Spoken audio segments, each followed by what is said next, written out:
ನಮೋ ಆಂಜನೇಯಂ ನಮೋ ದಿವ್ಯಕಾಯಂ ನಮೋ ವಾಯುಪುತ್ರಂ ನಮೋ ಸೂರ್ಯಮಿತ್ರಂ ನಮೋ ನಿಖಿಲ ರಕ್ಷಾಕರಂ ರುದ್ರರೂಪಂ ನಮೋ ಮಾರುತಿಂ ರಾಮದೂತಂ ನಮಾಮಿ. ಗುರುಭ್ಯೋ ನಮಃ. ಹರಿ ಓಂ. ಶುಕ್ಲಾಂಬರಧರಂ ವಿಷ್ಣುಂ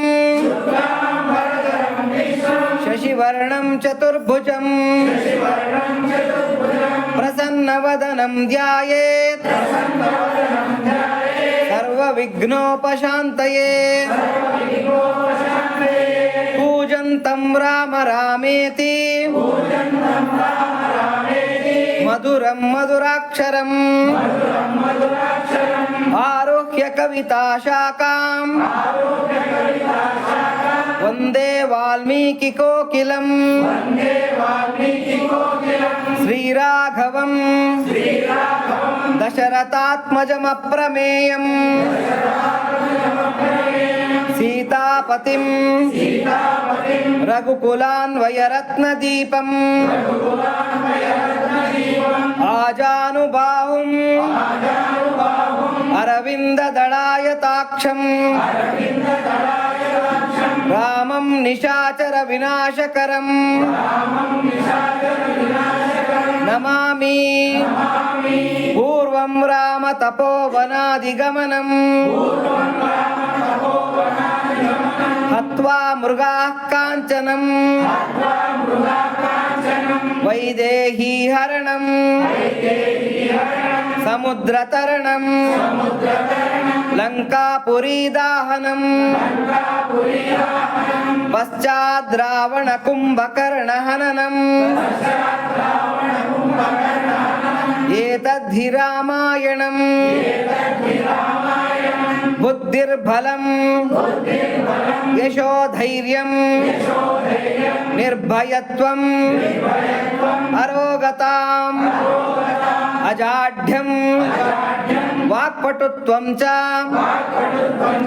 ಹನುಮತ್ ಸ್ಮರಣಾತ್ ಭವೇತ್. ಮನೋಜವಂ ಮಾರುತತುಲ್ಯ ವೇಗಂ ಜಿತೇಂದ್ರಿಯಂ ಬುದ್ಧಿಮತಾಂ ವರಿಷ್ಠಂ ವಾತಾತ್ಮಜಂ ವಾನರಯೂಥ ಮುಖ್ಯಂ ಶ್ರೀರಾಮದೂತಂ ಶಿರಸಾ ನಮಾಮಿ. ರಾಮಲಕ್ಷ್ಮಣ ಜಾನಕಿ ಜೈ ಬೋಲೋ ಹನುಮಾನ್ ಕಿ. ಪೂಜ್ಯರಾದ ಭಗವದ್ ಬಂಧುಗಳೇ, ಶ್ರೀ ಸಿದ್ಧ ಸಮಾಧಿ ಯೋಗದ ಅಯೋಧ್ಯ ಸತ್ಸಂಗದ ಸಮಿತಿಯಿಂದ ನಡೆಸ್ಕೊಂಡು ಬರ್ತಾ ಇರತಕ್ಕಂಥ ಈ ಒಂದು ಸುಂದರಕಾಂಡ ಪ್ರವಚನದ ಎರಡನೆಯ ಒಂದು ಇದನ್ನು ಇವತ್ತು ನಾವು ಅಧ್ಯಯನ ಮಾಡ್ಕೋಬೇಕಾಗಿದೆ. ಹಿಂದಿನ ಒಂದು ಪ್ರವಚನದಲ್ಲಿ 23ನೇ ಶ್ಲೋಕದವರೆಗೂ ಕೂಡ ನಾವು ಅಧ್ಯಯನ ಮಾಡ್ಕೊಂಡಿದ್ವಿ. ಈಗ 24ನೇ ಶ್ಲೋಕದಿಂದ ಮುಂದಕ್ಕೆ ನಾವು ಅಧ್ಯಯನ ಮಾಡ್ಕೋಬೇಕಾಗಿದೆ. ಹಿಂದಿನ ಪ್ರವಚನದಲ್ಲೇ ನಾವು ಅಧ್ಯಯನ ಮಾಡ್ಕೊಂಡಂಗೆ ಈ ಸುಂದರಕಾಂಡನೇ ಅಂತಲ್ಲ, ಈ ರಾಮಾಯಣದಲ್ಲಿರ್ತಕ್ಕಂಥ ಪ್ರತಿಯೊಂದು ಶ್ಲೋಕಗಳು ಕೂಡ ಒಂದೊಂದು ಮಂತ್ರ, ಪ್ರತಿಯೊಂದು ಒಂದೊಂದು ಮಂತ್ರ. ಈ ಮಂತ್ರಕ್ಕೆ ತನ್ನದೇ ಆಗಿರ್ತಕ್ಕಂಥ ಫಲಗಳನ್ನು ನಮ್ಮ ಹಿರಿಯರು ಅದಕ್ಕೆ ಹೇಳ್ಕೊಂಡು ಬಂದಿದ್ದಾರೆ. ಈ ಮೊದಲನೆಯ ಸರ್ಗ ಅಂದರೆ ಇದರಲ್ಲಿ 68 ಸರ್ಗಗಳಿದೆ. ಇದರಲ್ಲಿ ಮೊದಲನೆಯ ಸರ್ಗ, ಈ ಮೊದಲನೆಯ ಸರ್ಗದ ಒಂದು ಫಲ ಏನಪ್ಪ ಅಂತಂದರೆ, ಹಿಂದಿನೇ ನಾವು ಚರ್ಚೆ ಮಾಡಿಕೊಂಡಂತೆ ಜೀವನ್ಮುಕ್ತಿ ಅಂತಕ್ಕಂಥದ್ದು ನಮಗೆ ಕರತಲ ಮಲಕ ಆಗುತ್ತೆ ಅಂತ. ಯಾರು ಈ ಒಂದು ಪ್ರಥಮ ಸರ್ಗನ ಶ್ರದ್ಧಾಭಕ್ತಿಗಳಿಂದ ಪಠನ ಮಾಡ್ತಾರೆ, ಶ್ರವಣ ಮಾಡ್ತಾರೆ, ಅವ್ರಿಗೆ ಜೀವನ್ಮುಕ್ತಿ ಅಂತಕ್ಕಂಥದ್ದು ಕರತಲ ಮಲಕ ಆಗತ್ತೆ ಅಂತ ಹೇಳ್ಬಿಟ್ಟು. ಆಮೇಲೆ ಅವರ ಒಂದು ಶರೀರ ಬಿಡಬೇಕಾಗಿರ್ತಕ್ಕಂಥ ಸಮಯದಲ್ಲಿ ಯಮ ಭಟರ ಮತ್ತು ಯಮನ ದರ್ಶನ ಅಂತಕ್ಕಂಥದ್ದು ಉಂಟಾಗೋದಿಲ್ಲ, ನರಕ ಬಾಧೆ ಅಂತಕ್ಕಂಥದ್ದು ಅವ್ರಿಗೆ ಇರೋದಿಲ್ಲ ಅಂತ ಹೇಳ್ಬಿಟ್ಟು. ಮತ್ತು ಅನಾಯಾಸವಾಗಿರ್ತಕ್ಕಂಥ ಒಂದು ಮರಣ ಅಂದರೆ ಶರೀರನ ಬಿಡಬೇಕಾಗಿದ್ರೆ ಏನೂ ಒಂದು ತೊಂದರೆ ಆಗದಿರಾ ಅನಾಯಾಸವಾಗಿರ್ತಕ್ಕಂಥ ಒಂದು ಮರಣ ಅಂತಕ್ಕಂಥದ್ದು ಈ ಒಂದು ಅನುಗ್ರಹ, ಭಗವಂತನ ಅನುಗ್ರಹ. ಯಾಕೆಂದರೆ ಪ್ರಾಣದೇವರು, ವಾಯುದೇವರು ಪ್ರಾಣದೇವರು ಆಗಿರ್ತಕ್ಕಂಥ ಹನುಮಂತನ ಒಂದು ಕೃಪೆಯಿಂದ ಉಂಟಾಗತ್ತೆ ಅಂತಕ್ಕಂಥದ್ದು ಈ ಮೊದಲನೆಯ ಸರ್ಗಕ್ಕೆ ಇರತಕ್ಕಂಥ ಫಲ. ಹಾಗಾಗಿ ಶ್ರದ್ಧಾಭಕ್ತಿಗಳಿಂದ ನಾವು ಹಿಂದಿನ ಒಂದು ಪ್ರವಚನದಿಂದಾನೇ ಈ ಮೊದಲನೆಯ ಸರ್ಗನ್ನ ಅಧ್ಯಯನ ಮಾಡಿಕೊಂಡು ಬರ್ತಾ ಇದ್ದೀವಿ. ಈ ಮಾರುತಿ ಹನುಮಂತ ಮಹೇಂದ್ರ ಪರ್ವತನ ಹತ್ತಿ ನಿಂತಿದ್ದಾನೆ. ಇನ್ನೇನು ಹಾರೋದಕ್ಕೆ ಎಲ್ಲ ಥರನೂ ಅಣಿ ಮಾಡ್ಕೊತಾ ಇದ್ದಾನೆ. 32 ಶಾರೀರಿಕವಾಗಿರ್ತಕ್ಕಂಥ ಶುಭ ಲಕ್ಷಣಗಳು ಇದೆಯಂತೆ ಮಾರುತಿಗೆ. ನೋಡಿ, ನಾವು ಮಾರುತಿ ಹನುಮಂತ ಅಂತಂದರೆ ನಾವು ಕೋತಿ ಅನ್ಕೊಂಡ್ಬಿಡ್ತೀವಿ. ಅಂದರೆ ಮಾಮೂಲಿ ನಾವು ನೋಡ್ತಾ ಇರ್ತಕ್ಕಂಥ ಯಾವುದೋ ಲೋಕಲ್ ಆಗಿರ್ತಕ್ಕಂಥ ಕೋತಿ ಅನ್ಕೊಂಡ್ಬಿಡ್ತೀವಿ. ಆದರೆ ಹನುಮಂತನಿಗೆ ಶರೀರದಲ್ಲಿ 32 ವಿಧದ ಶರೀರ ಲಕ್ಷಣಗಳಿಂದ ಕೂಡಿದಾನಂತೆ. ಅಂದರೆ ಅದ್ಭುತವಾಗಿರ್ತಕ್ಕಂಥ ಶರೀರ, ಸುಂದರವಾಗಿರ್ತಕ್ಕಂಥ ಕಾಯ. ಮತ್ತೆ ಸುಂದರ ಅಂತಂದರೆ ಕೋತಿ ಅಂತ ಕೂಡ ಸಂಸ್ಕೃತದಲ್ಲಿ ಅರ್ಥ ಇದೆ. ಅದಕ್ಕೆ ಸುಂದರಕಾಂಡ ಅಂತ ಕರೀತಾರೆ. ಇನ್ನೊಂದು ಅರ್ಥ ಏನು ಅಂತಂದರೆ ನೋಡಿ, ಸುಂದ ಅಂತಕ್ಕಂಥದ್ದು ಮಹಾವಿಷ್ಣುವಿನ ಒಂದು ಹೆಸರು ಅಲ್ವಾ. ಉದ್ಭವ ಸುಂದರ ಸುಂಧೋ ರತ್ನನಾಭೋ ಸುಲೋಚನ ಅಂತ ಹೇಳ್ಬಿಟ್ಟು ವಿಷ್ಣು ಸಹಸ್ರನಾಮದಲ್ಲಿ ಬರುತ್ತೆ. ಸುಂದ ಅಂತಕ್ಕಂಥದ್ದು ವಿಷ್ಣುವಿನ ಹೆಸರು. ಯಾರು ವಿಷ್ಣುವಿನ ನಾಮದಲ್ಲಿ ರಮಿಸ್ತಾ ಇದ್ದಾನೆ, ರಮಿಸೋದು ಅಂದರೆ ಚೆನ್ನಾಗಿ ಅದರಲ್ಲಿ ಮುಳುಗಿ ತೇಲೋದು, ಆಟ ಆಡೋದು, ಖುಷಿ ಪಡೋದು ಅಂತ, ಆನಂದ ಪಡೋದು ಅಂತ ಅರ್ಥ. ಯಾರು ಸುಂದರನಾಗಿರ್ತಕ್ಕಂಥ ಮಹಾವಿಷ್ಣುವಿನ ನಾಮದಲ್ಲಿ ರಮಿಸ್ತಾ ಇದ್ದಾನೆ ಅವನು ಸುಂದರ. ಅಂತಹ ಸುಂದರನಾಗಿರ್ತಕ್ಕಂಥ 32 ಶುಭ ಲಕ್ಷಣಗಳಿಂದ, ಶಾರೀರಿಕವಾಗಿರ್ತಕ್ಕಂಥ ಶುಭ ಲಕ್ಷಣಗಳಿಂದ ಕೂಡಿರ್ತಕ್ಕಂಥ ಮಾರುತಿ ಮಹೇಂದ್ರ ಪರ್ವತನ ಹತ್ತಿ ನಿಂತ್ಕೊಂಡಿದ್ದಾನೆ. ಇನ್ನೇನು ಹಾರೋದಕ್ಕೆಲ್ಲ ಸಿದ್ಧತೆಗಳನ್ನು ಮಾಡ್ಕೊಂಡಿದ್ದಾನೆ. ಪೂರ್ವಕ್ಕೆ ತಿರುಗಿ ರಾಮನಿಗೆ, ಲಕ್ಷ್ಮಣನಿಗೆ ಎಲ್ಲರಿಗೂ ಕೂಡ ನಮಸ್ಕಾರಗಳನ್ನು ಮಾಡಿದ್ದಾನೆ. ತನ್ನ ಗುರುದೇವನಾಗಿರ್ತಕ್ಕಂಥ ಸೂರ್ಯ ಭಗವಂತನಿಗೆ ನಮಸ್ಕಾರವನ್ನು ಮಾಡ್ಕೊಂಡಿದ್ದಾನೆ. ಆಮೇಲೆ ಇಂದ್ರನಿಗೆ ನಮಸ್ಕಾರ ಮಾಡ್ಕೊಂಡಿದ್ದಾನೆ. ತನ್ನ ಜನ್ಮಕ್ಕೆ ಕಾರಣಕರ್ತನಾಗಿರ್ತಕ್ಕಂಥ ವಾಯುದೇವನಿಗೆ ನಮಸ್ಕಾರವನ್ನು ಮಾಡ್ಕೊಂಡಿದ್ದಾನೆ. ಶುಭವಾಗಿರ್ತಕ್ಕಂಥ ಒಂದು ಹಾರಾಟ ನನಗೆ ಉಂಟಾಗಬೇಕು ಅಂತಕ್ಕಂಥ ಪ್ರಾರ್ಥನೆಯನ್ನು ಮಾಡ್ಕೊಂಡಿದ್ದಾನೆ. ಸುತ್ತೂರ ಇರ್ತಕ್ಕಂಥ ಆ ವಾನರರಿಗೆ ಏನು ಮಾಡಿದ್ದಾನೆ, ಒಬ್ಬೊಬ್ಬರಿಗೂ ಕೂಡ ಬೀಳ್ಕೊಡುಗೆಯನ್ನು ಮಾಡ್ತಾ ಇದ್ದಾನೆ. ಅಂದರೆ ನಾನು ಹೊರಡೋದಕ್ಕೆ ನಿಮ್ಮ ಅನುಮತಿಯನ್ನು ಕೊಡಿ ಅಂತ ಹೇಳ್ಬಿಟ್ಟು ಕೇಳ್ತಾ ಇದ್ದಾನೆ ಈ ಮಾರುತಿ ರಾಯ. ಹಿಂಗೆ ಹೊರಟು ನಿಂತಿರ್ತಕ್ಕಂಥ ಮಾರುತಿ ಆ ಮಹೇಂದ್ರ ಪರ್ವತನ ಒಂದ್ಸಲಿ ತನ್ನ ಬಾಲದಿಂದ ಜಾಡಿಸಿ ಆ ಎರಡು ಕೈ ಮತ್ತು 2 ಕಾಲಿಂದ ಅದನ್ನ ಒತ್ತಿ ಹಿಡಿದಿದ್ದಾನೆ. ಇನ್ನೇನು ಹಾರೋದಕ್ಕೆ ಪ್ಲಾನ್ ಮಾಡ್ತಾ ಇದ್ದಾನೆ. ನಾವು ಹಿಂದಿನ ಒಂದು ಪ್ರವಚನದಲ್ಲೇ ಕೇಳ್ಕೊಂಡ್ವಿ. ಏನು ಅಂದರೆ ಆ ಮಹೇಂದ್ರ ಪರ್ವತ ಹೇಗೆ ಗಡಗಡ ಅಂತ ನಡಗಿತು, ಅಲ್ಲಿರ್ತಕ್ಕಂಥ ಜೀವಿಗಳೆಲ್ಲ ಹೇಗೆ ಬೆದರ್ತು, ಆಮೇಲೆ ಅದರಲ್ಲಿರ್ತಕ್ಕಂಥ ಆ ಅಂತರ್ಜಲ ಹೇಗೆ ಚಿಮ್ಮಿತು ಮೇಲಕ್ಕೆ, ಆಕಾಶಕ್ಕೆ, ಗಗನಕ್ಕೆ. ಅದು ಹೇಗಿತ್ತು ಅಂದರೆ ಮಾರುತಿಗೆ ಅಕ್ಷತೆಗಳನ್ನು ಹಾಕಿ ಸಂಪ್ರೋಕ್ಷಣೆಯನ್ನು ಮಾಡಿ ಶುಭವಾಗಿರ್ತಕ್ಕಂಥ ಒಂದು ಆಶೀರ್ವಾದನ ಕೊಟ್ಟಂತೆ ಇತ್ತು. ಆ ಮಹೇಂದ್ರ ಪರ್ವತದಲ್ಲಿರ್ತಕ್ಕಂಥ ಆ ಮರಗಳು, ಅದರಲ್ಲಿರ್ತಕ್ಕಂಥ ಹೂವುಗಳು ಎಲ್ಲ ಗಡಗಡ ಅಂತ ನಡಗಿ ಆ ಪುಷ್ಪ ವೃಷ್ಟಿ ಅಂತಕ್ಕಂಥದ್ದು ಮಾರುತಿಯ ಮೇಲೆ ಬೀಳ್ತಾ ಇದೆ. ಹೆಂಗೆ ಪುಷ್ಪಯಾಗ ಮಾಡಿದ್ರೆ ದೇವರು ತುಂಬೋಗ್ತಾನೆ ಆ ಹೂವಿನಲ್ಲಿ, ಹಾಗೆ ಮಾರುತಿ ಆ ಹೂವುಗಳ ರಾಶಿಯಿಂದ ತುಂಬಿ ಹೋಗಿದ್ದಾನೆ. ಇನ್ನೇನಿನ್ನ ಹಾರಬೇಕು ಅಷ್ಟಕ್ಕೆ ಸಿದ್ಧನಾಗಿ ನಿಂತ್ಕೊಂಡಿದ್ದಾನೆ. ಆ ಬೆಟ್ಟಗಳಲ್ಲಿರ್ತಕ್ಕಂಥ ಗುಂಡುಗಳು, ಕಲ್ಲು ಬಂಡೆಗಳು ಏನಾಯಿತು, ರವೆ ಉಂಡೆಗಳು ಒಡೆದಂಗೆ ಎಲ್ಲ ಒಡೆದು ಬಿರ್ಕೊಂಡು ಅದರಲ್ಲಿರ್ತಕ್ಕಂಥ ಮೆಟಲ್ಗಳು, ಬಂಗಾರ, ತಾಮ್ರ, ತವರ ಇವೆಲ್ಲ ಕೂಡ ಹೊರಗಡೆಗೆ ಕಾಣಿಸ್ಕೊಳೋ ಥರ ಆಗಿದೆ. ಇನ್ನೇನು ಹಾರಿ ನಿಲ್ಲಬೇಕು ಅಂತ ನಿಂತಿದ್ದಾನೆ. ಆ ಗಾಬರಿ ಆಗಿರ್ತಕ್ಕಂಥ ಸರ್ಪಗಳು ಏನು ಮಾಡ್ತದೆ, ಆ ಗುಂಡುಗಳನ್ನೇ ಕಚ್ತಾ ಇವೆ.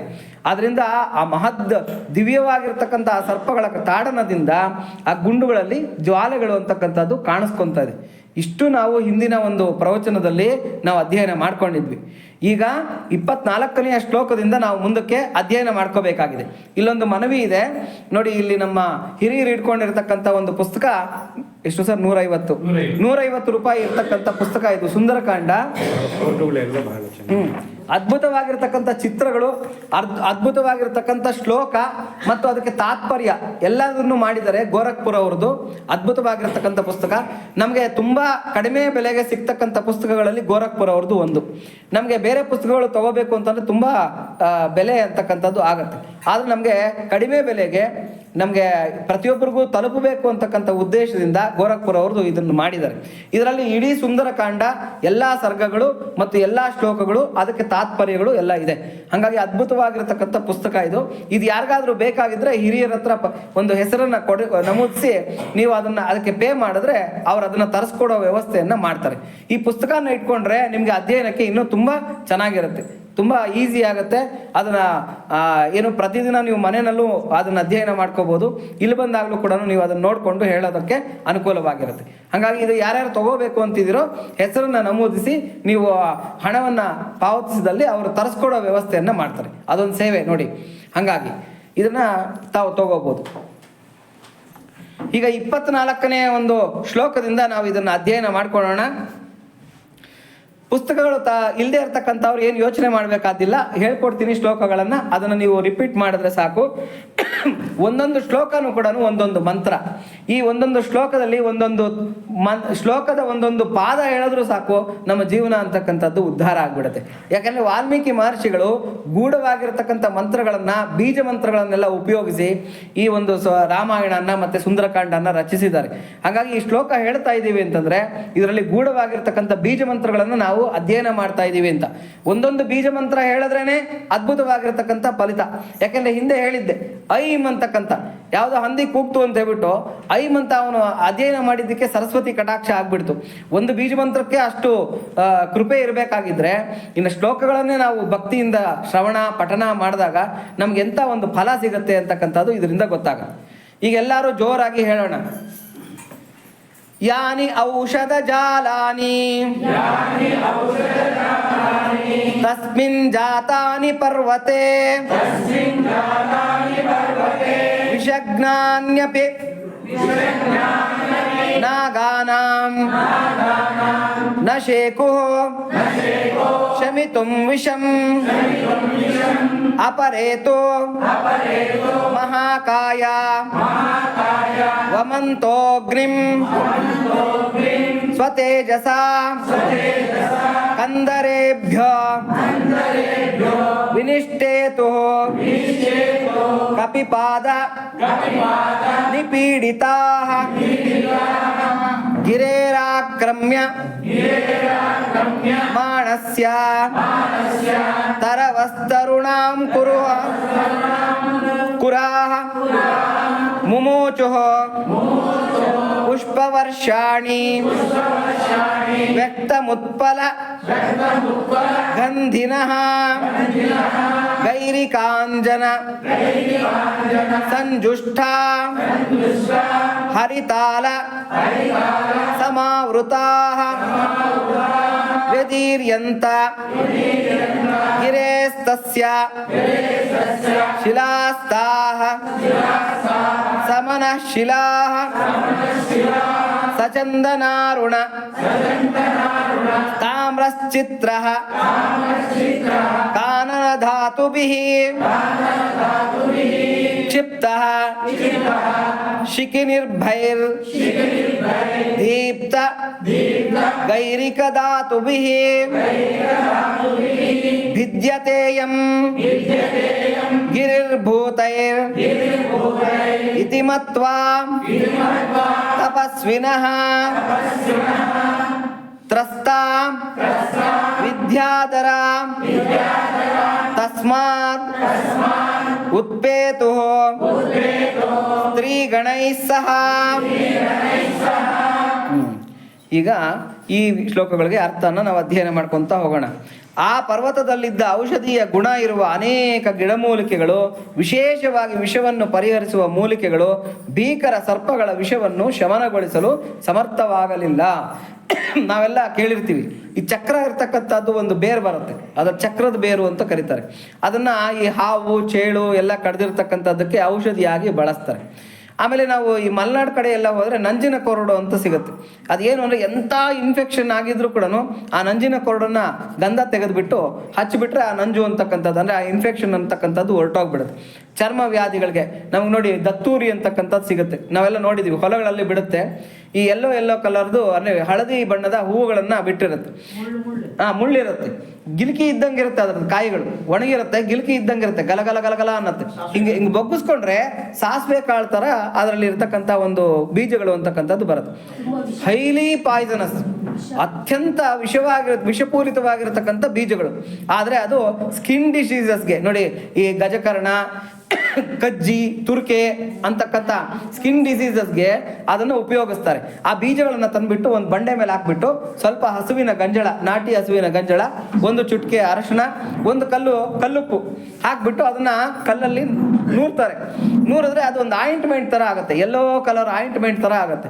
ಅದನ್ನೇನನ್ನ ಈ ಗಜಕರ್ಣ, ಆಮೇಲೆ ಈ ಕಜ್ಜಿ, ತುರ್ಕೆ ಇಂಥವುಗಳಿಗೆನ್ನ ಹಚ್ಚಿದ್ರೆ ಅದು ಅಪಾರವಾಗಿರ್ತಕ್ಕಂಥ ಔಷಧೀಯ ಗುಣಗಳಿಂದ ಅದು ನಮಗೆ ಪರಿಹಾರ ಅಂತಕ್ಕಂಥದ್ದು ಮಾಡುತ್ತೆ. ಹೀಗೇನೆ ಅಪಾರವಾಗಿರ್ತಕ್ಕಂಥದ್ದು ಇವಾಗ ಇದು ನಾವು ಯಾವುದು ತುಂಬೆ ಎಲೆ ಅಂತಕ್ಕಂಥದ್ದು ನಾವೆಲ್ಲ ನೋಡಿದ್ದೀವಿ. ಇವೆಲ್ಲ ಕೂಡ ಏನು ಅಂದರೆ ವನಸ್ಪತಿಗಳು, ಔಷಧೀಯವಾಗಿರ್ತಕ್ಕಂಥ ಸಸ್ಯಗಳು. ಈ ಎಲ್ಲ ಸಸ್ಯಗಳು ಕೂಡ ವಿಷಾನ್ನ ಪರಿಹರಿಸೋದ್ರಲ್ಲಿ, ನಮ್ಮನ್ನು ಕಾಪಾಡೋದ್ರಲ್ಲಿ ಎತ್ತಿದ ಕೈ ಇರತಕ್ಕಂಥದ್ದು. ಅಂದರೆ ನಮಗೆ ವರದಾನವಾಗಿ ಸಿಕ್ಕಿರ್ತಕ್ಕಂಥ ಗಿಡಮೂಲಿಕೆಗಳು. ಇವೆಲ್ಲ ಅಮೃತ ಮಂಥನದ ಕಾಲದಲ್ಲಿ ಈ ವಿಷ ಮತ್ತೆ ಅಮೃತ ಬಂತಲ್ಲ, ವಿಷದಿಂದ ಅಂದರೆ ವಿಷಪ್ರಾಶನ ಶಿವ ಮಾಡಬೇಕಾಗಿದ್ರೆ ಕೆಲವು ಹನಿಗಳು ಭೂಮಿಗೆ ಬಿದ್ದು ಈ ಸಸ್ಯಗಳಾಯ್ತಂತೆ. ಯಾವುದು ವಿಷಪೂರಿತವಾಗಿರ್ತಕ್ಕಂಥ ಕರವೀರ, ದತ್ತೂರಿ, ಕಣಗಲೆ ಇಂಥವೆಲ್ಲ ಗಿಡಗಳು ಆಯ್ತಂತೆ. ಇವೆಲ್ಲ ವಿಷಪೂರಿತವಾಗಿರ್ತಕ್ಕಂಥ ಗಿಡಗಳು. ಅದೇ ಥರನೇ ಅಮೃತ ಪಾಶನ ಮಾಡಬೇಕಾಗಿದ್ರೆ ದೇವತೆಗಳು ಕೆಲವು ಬಿಂದುಗಳು ಕೆಳಗಡೆಗೆ ಬಿದ್ದು ತುಳಸಿ, ಆಮೇಲಿಂದ ನಿರ್ಗುಂಡಿ, ಆಮೇಲಿಂದ ಬೇವು ಇಂಥ ಗಿಡಗಳೆಲ್ಲ ಉತ್ಪತ್ತಿ ಆಯ್ತಂತೆ. ಇವೆಲ್ಲ ಕೂಡ ಅಮೃತ ತುಲ್ಯವಾಗಿರ್ತಕ್ಕಂಥ ಗಿಡಗಳು ಅಂತ. ಬಿಲ್ಪತ್ರೆನೂ ಅಷ್ಟೇ. ಏನನ್ನ ವಿಷಜ್ವರ ಏನನ್ನ ಇದ್ರೆ ಒಳಜ್ವರ ಅಂತ ಕರೀತಾರೆ, ಒಳಜ್ವರ, ವಿಷಜ್ವರ ಅಂತ ಕರೀತಾರೆ. ಆ ಬಿಲ್ಪತ್ರೆ ಎಲೆಗಳನ್ನು ಸೇವನೆ ಮಾಡಿದ್ರೆ, ಇಲ್ಲ ಕಷಾಯ ಮಾಡ್ಕೊಂಡು ಕುಡಿದ್ರೆ ಆ ಜ್ವರಗಳೆಲ್ಲ ವಾಸಿ ಆಗುತ್ತೆ ಅಂತಕ್ಕಂಥದ್ದು. ಇಂಥ ಅಮೃತ ತುಲ್ಯವಾಗಿರತಕ್ಕಂಥ ಗಿಡಗಳೆಲ್ಲ ಉತ್ಪತ್ತಿ ಆಗಿತ್ತಂತೆ. ಅಂಥದ್ದೇ ಅಮೃತ ತುಲ್ಯವಾಗಿರ್ತಕ್ಕಂಥ ಗಿಡಮೂಲಿಕೆಗಳು ಆ ಮಹೇಂದ್ರ ಪರ್ವತದಲ್ಲೂ ಕೂಡ ಇತ್ತು. ಆದರೆ ಈ ಸರ್ಪಗಳು ಮಾಡಿರ್ತಕ್ಕಂಥ ಈ ವಿಷ ದಂಶನದಿಂದ ಆ ಅಮೃತ ತುಲ್ಯವಾಗಿರ್ತಕ್ಕಂಥ ಗಿಡಮೂಲಿಕೆಗಳಲ್ಲಿದ್ರೂ ಕೂಡ ಅದು ಅದರಲ್ಲಿ ಕಾಪಾಡೋದಕ್ಕೆ ಶಕ್ಯ ಆಗಲಿಲ್ಲ ಅಂತ. ಅಂದರೆ ಅಷ್ಟು ದಿವ್ಯವಾಗಿರ್ತಕ್ಕಂಥ ಸರ್ಪಗಳು, ಅದರ ತಾಡನ ಅಂತಕ್ಕಂಥದ್ದು ಅಷ್ಟು ದಿವ್ಯವಾಗಿತ್ತು ಅಂತ ಹೇಳ್ಬಿಟ್ಟು ಅಂತ. ಇನ್ನು ಅಲ್ಲಿ ವಾಸಿಸುತ್ತಿದ್ದ ದೊಡ್ಡ ಗಾತ್ರದ ಶರೀರಗಳುಳ್ಳ ಜೀವಿಗಳು ತಮ್ಮ ತೇಜಸ್ಸಿನಿಂದ ಅಗ್ನಿಯನ್ನು ಉಗುಳುತ್ತಾ ತಮ್ಮ ತಮ್ಮ ಗುಹೆಗಳಿಂದ ಹೊರಗೆ ಬಂದವು. ದೊಡ್ಡದಾಗಿರ್ತಕ್ಕಂಥ ಸರ್ಪಗಳು, ದೊಡ್ಡದಾಗಿರ್ತಕ್ಕಂಥ ಪ್ರಾಣಿಗಳು ಇವೆಲ್ಲ ಕೂಡ ಅವುಗಳ ತೇಜಸ್ಸನ್ನು ಹೊರಹಾಕ್ತಾ ದೊಡ್ಡದಾಗಿ ಗಟ್ಟಿಯಾಗಿ ಚೀರ್ತಾ ಅವ ಗುಹೆಗಳಿಂದ ಎಲ್ಲ ಕೂಡ ಹೊರಗಡೆಗೆ ಬಂತು. ಅಪಾರವಾಗಿರ್ತಕ್ಕಂಥ ರಾಶಿ. ಇವಾಗ ನೋಡಿ, ಇವಾಗ ಗುಬ್ಬಚ್ಚಿಗಳೇ ಕಾಣಲ್ಲ ಅಲ್ವಾ? ನಾವೆಲ್ಲ ಚಿಕ್ಕ ಹುಡುಗರಾಗಿದ್ದಾಗ ನಮ್ಮ ಮನೆಗಳ ಹತ್ರ ಹೆಂಗೆ ಬರೋದು ಗುಬ್ಬಚ್ಚಿಗಳು ಅಂತಂದರೆ ರಾಶಿ ಬರೋದು. ರಾಶಿ ಗುಬ್ಬಚ್ಚಿಗಳು ಲೈನಾಗಿ ಕೂತ್ಕೊಳೋದು ಈ ಕರೆಂಟ್ದು ವೈರುಗಳ ಮೇಲೆ.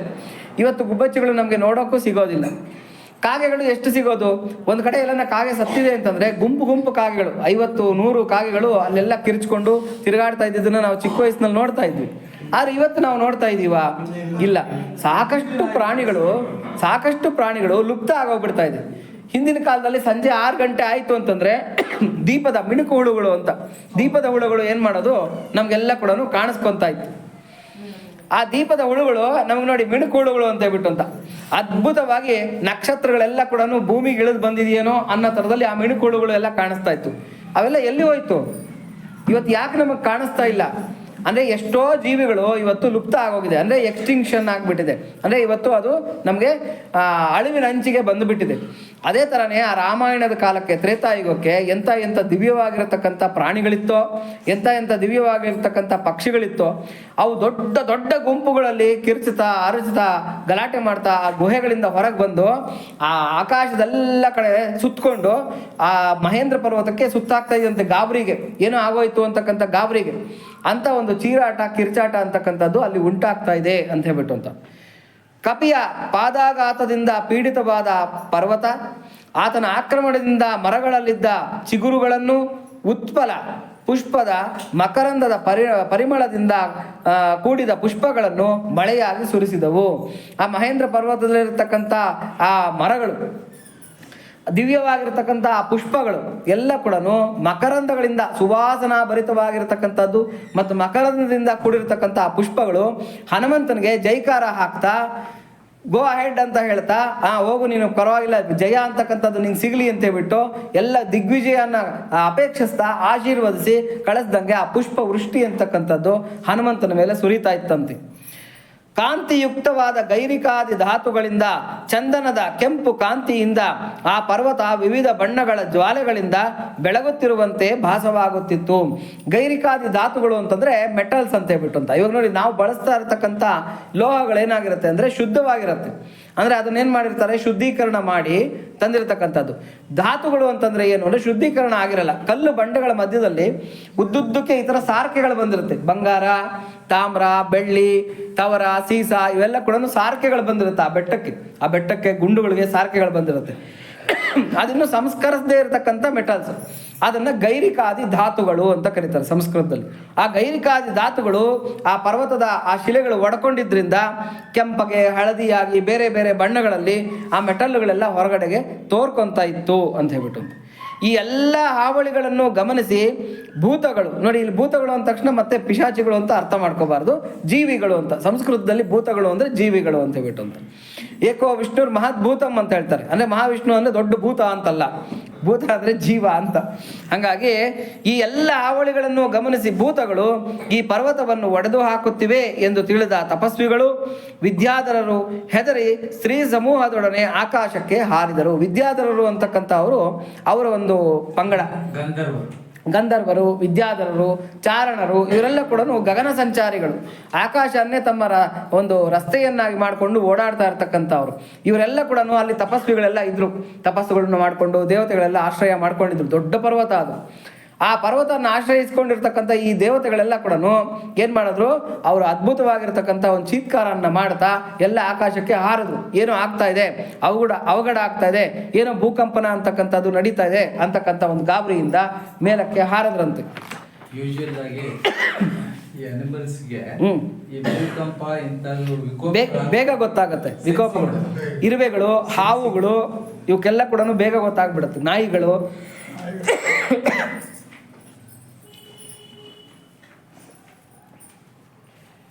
ನೆಕ್ಸ್ಟ್ ಶ್ಲೋಕಗಳನ್ನು ಹೇಳ್ಕೊಳ್ಳೋಣ. ಪಾನಭೂಮಿಗತಂ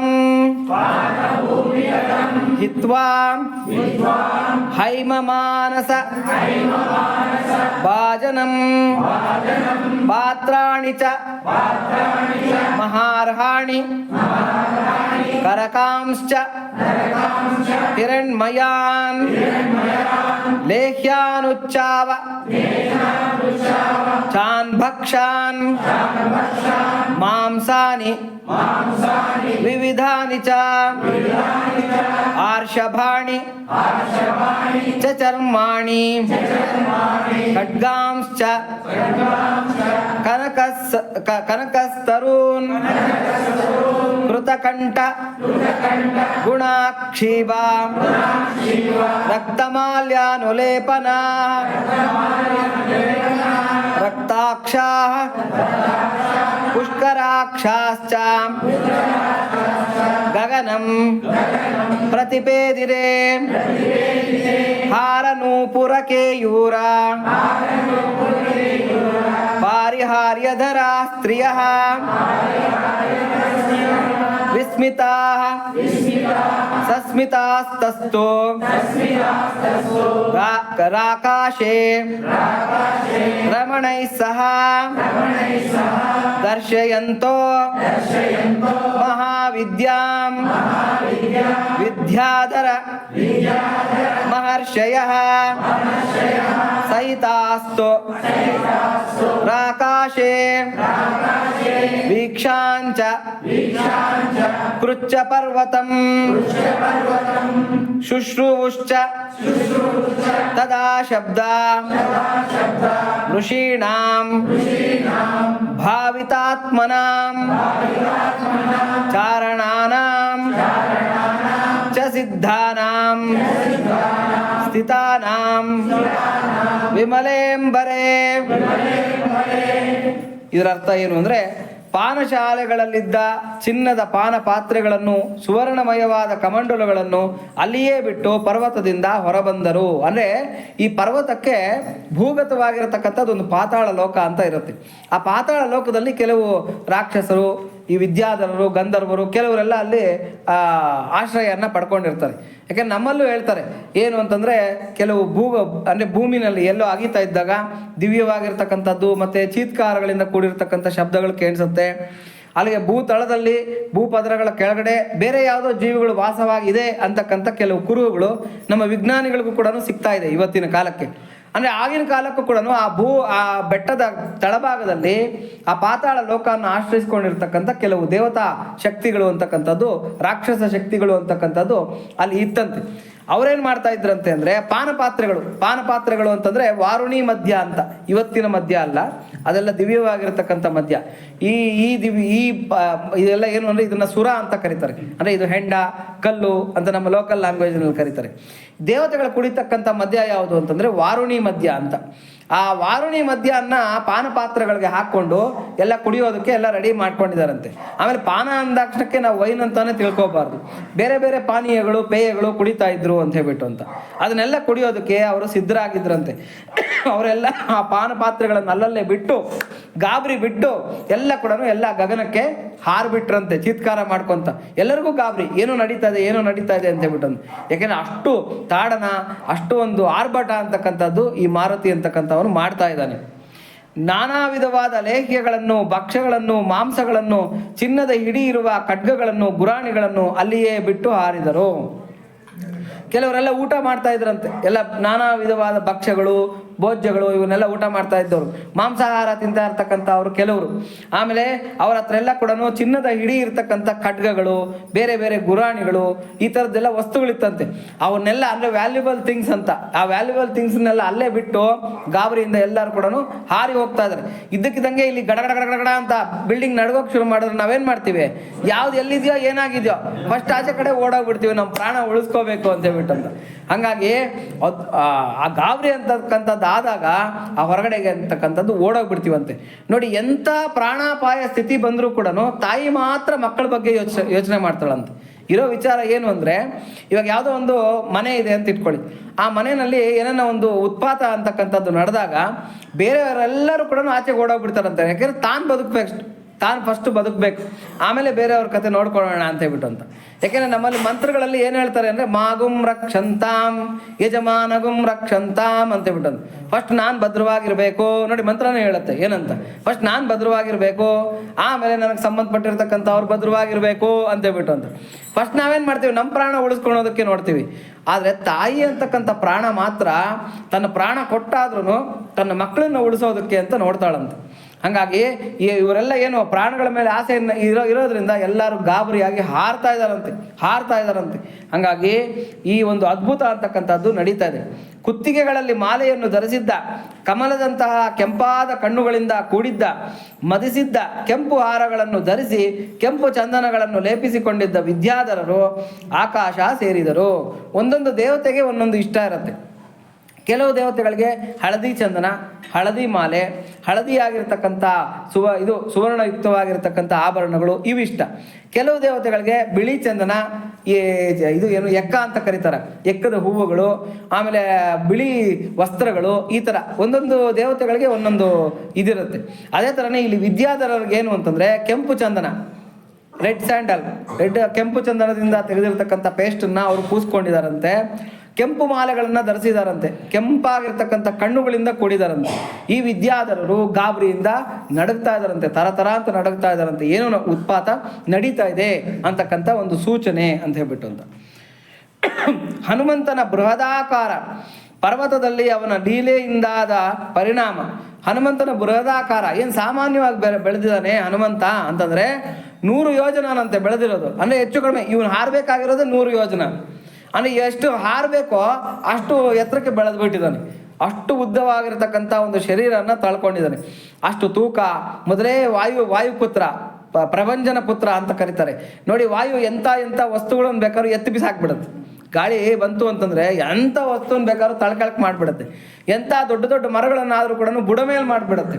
ಅಂಥದ್ರಲ್ಲಿ ವಾಯುವಿನ ಒಂದು ಆಶೀರ್ವಾದದಿಂದ, ಕೃಪೆಯಿಂದ ಹುಟ್ಟಿರ್ತಕ್ಕಂಥ ಈ ಹನುಮಂತ ತನ್ನ ಶರೀರವನ್ನು ಆಕಾಶದಕ್ಕೆ ಬೆಳೆಸ್ಕೊಂಡು ಅದ್ಭುತವಾಗಿರ್ತಕ್ಕಂಥ ತೂಕ, ಅದ್ಭುತವಾಗಿರ್ತಕ್ಕಂಥ ಒಂದು ಲೀಲೆ ಇಲ್ಲಿ ತೋರಿಸ್ತಾ ಇದ್ದಾನೆ. ಯಾವುದು? ಈ ಮಹೇಂದ್ರ ಪರ್ವತದ ಮೇಲೆ. ಆ ಲೀಲೆಯಿಂದ ಆಗಿರ್ತಕ್ಕಂಥ ಈ ಅವಘಡ ಎಲ್ಲರಿಗೂ ಕೂಡ ಗಾಬರಿ ಅಂತಕ್ಕಂಥದ್ದು ಇಕ್ಕಿಸ್ತಾ ಇದೆ. ಎಲ್ಲವನ್ನೂ ನೋಡಿ ಆಶ್ಚರ್ಯಗೊಂಡ ಹಾರ, ಗೆಜ್ಜೆ, ತಲೆಯ ಆಭರಣ, ತೋಳ್ಬಂದಿ ಮೊದಲಾದ ಆಭರಣಗಳನ್ನು ಧರಿಸಿದ್ದ ಸ್ತ್ರೀಯರು ತಮ್ಮ ಪ್ರಿಯರೊಡಗೂಡಿ ಆಕಾಶಕ್ಕೆ ಹಾರಿ ನಿಂತರು. ಎಲ್ಲ ಗಾಬರಿ.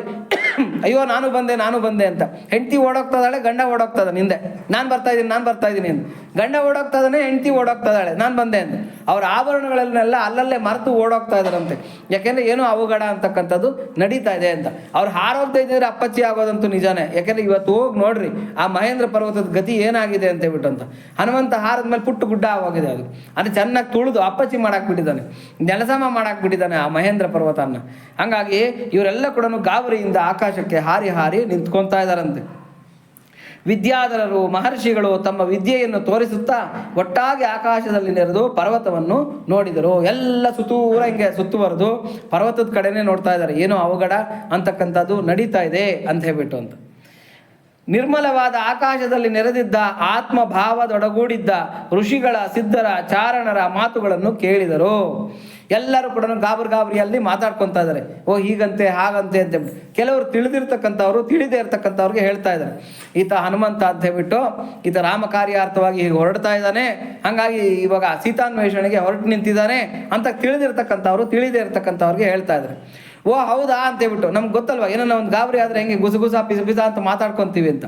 ಹಾಗೆ ಇವರೆಲ್ಲ ಕೂಡ ತಮ್ಮಲ್ಲೇ ಮಾತುಗಳನ್ನು ಆಡ್ಕೊತಾ ಇದ್ದಾರೆ ಅಂತಕ್ಕಂಥ. ಇನ್ನು ಮುಂದಿನ ಶ್ಲೋಕಗಳನ್ನು ನೋಡೋಣ. ಏನು ಬೋರ್ ಆಗ್ತಾ ಇಲ್ಲಲ್ಲ? ಮಧ್ಯೆ ಶ್ಲೋಕ ಹೇಳ್ಸೋದೇನ ಬೋರ್ ಆಗುತ್ತಾ? ಏನಿಲ್ಲ ಅಲ್ವಾ? ಇಲ್ಲ, ಶ್ರದ್ಧಾಭಕ್ತಿಗಳಿಂದ ಅದು ಕೇಳಿದ್ರೇನೆ ಪುಣ್ಯ, ಆ ಶ್ಲೋಕನ ಕೇಳಿದ್ರೇನೆ ಪುಣ್ಯ. ಏವ ಪರ್ವತ ಸಂಕಾಶೋ ಹನುಮಾನ್ ಮಾರುತಾತ್ಮಜಃ ತಿತೀರ್ಷತೆ ಮಹಾವೇಗಃ ಸಮುದ್ರಂ ಮಕರಾಲಯಂ ರಾಮಾರ್ಥಂ ವಾನರಾರ್ಥಂಚ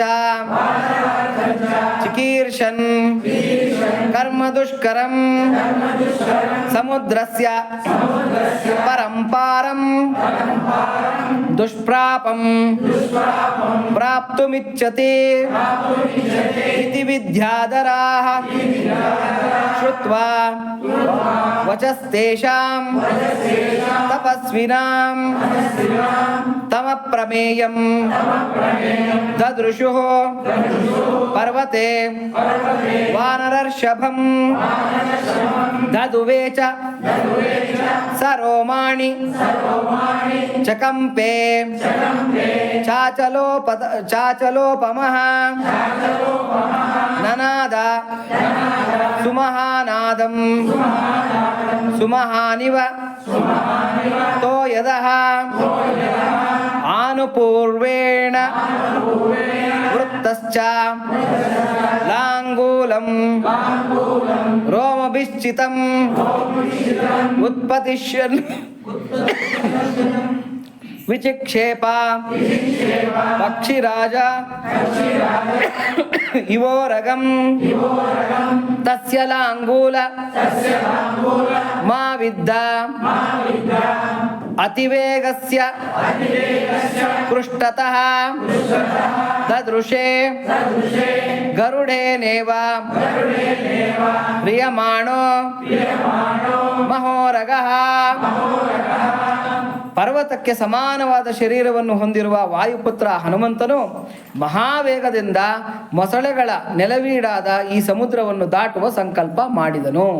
ಮೊಸಳೆಗಳು ಮಕರಾಲಯ ಅಂತಂದರೆ ಸಮುದ್ರಗಳಿಂದ ಕೂಡಿರತಕ್ಕಂಥ ಒಂದು ಸಮುದ್ರ.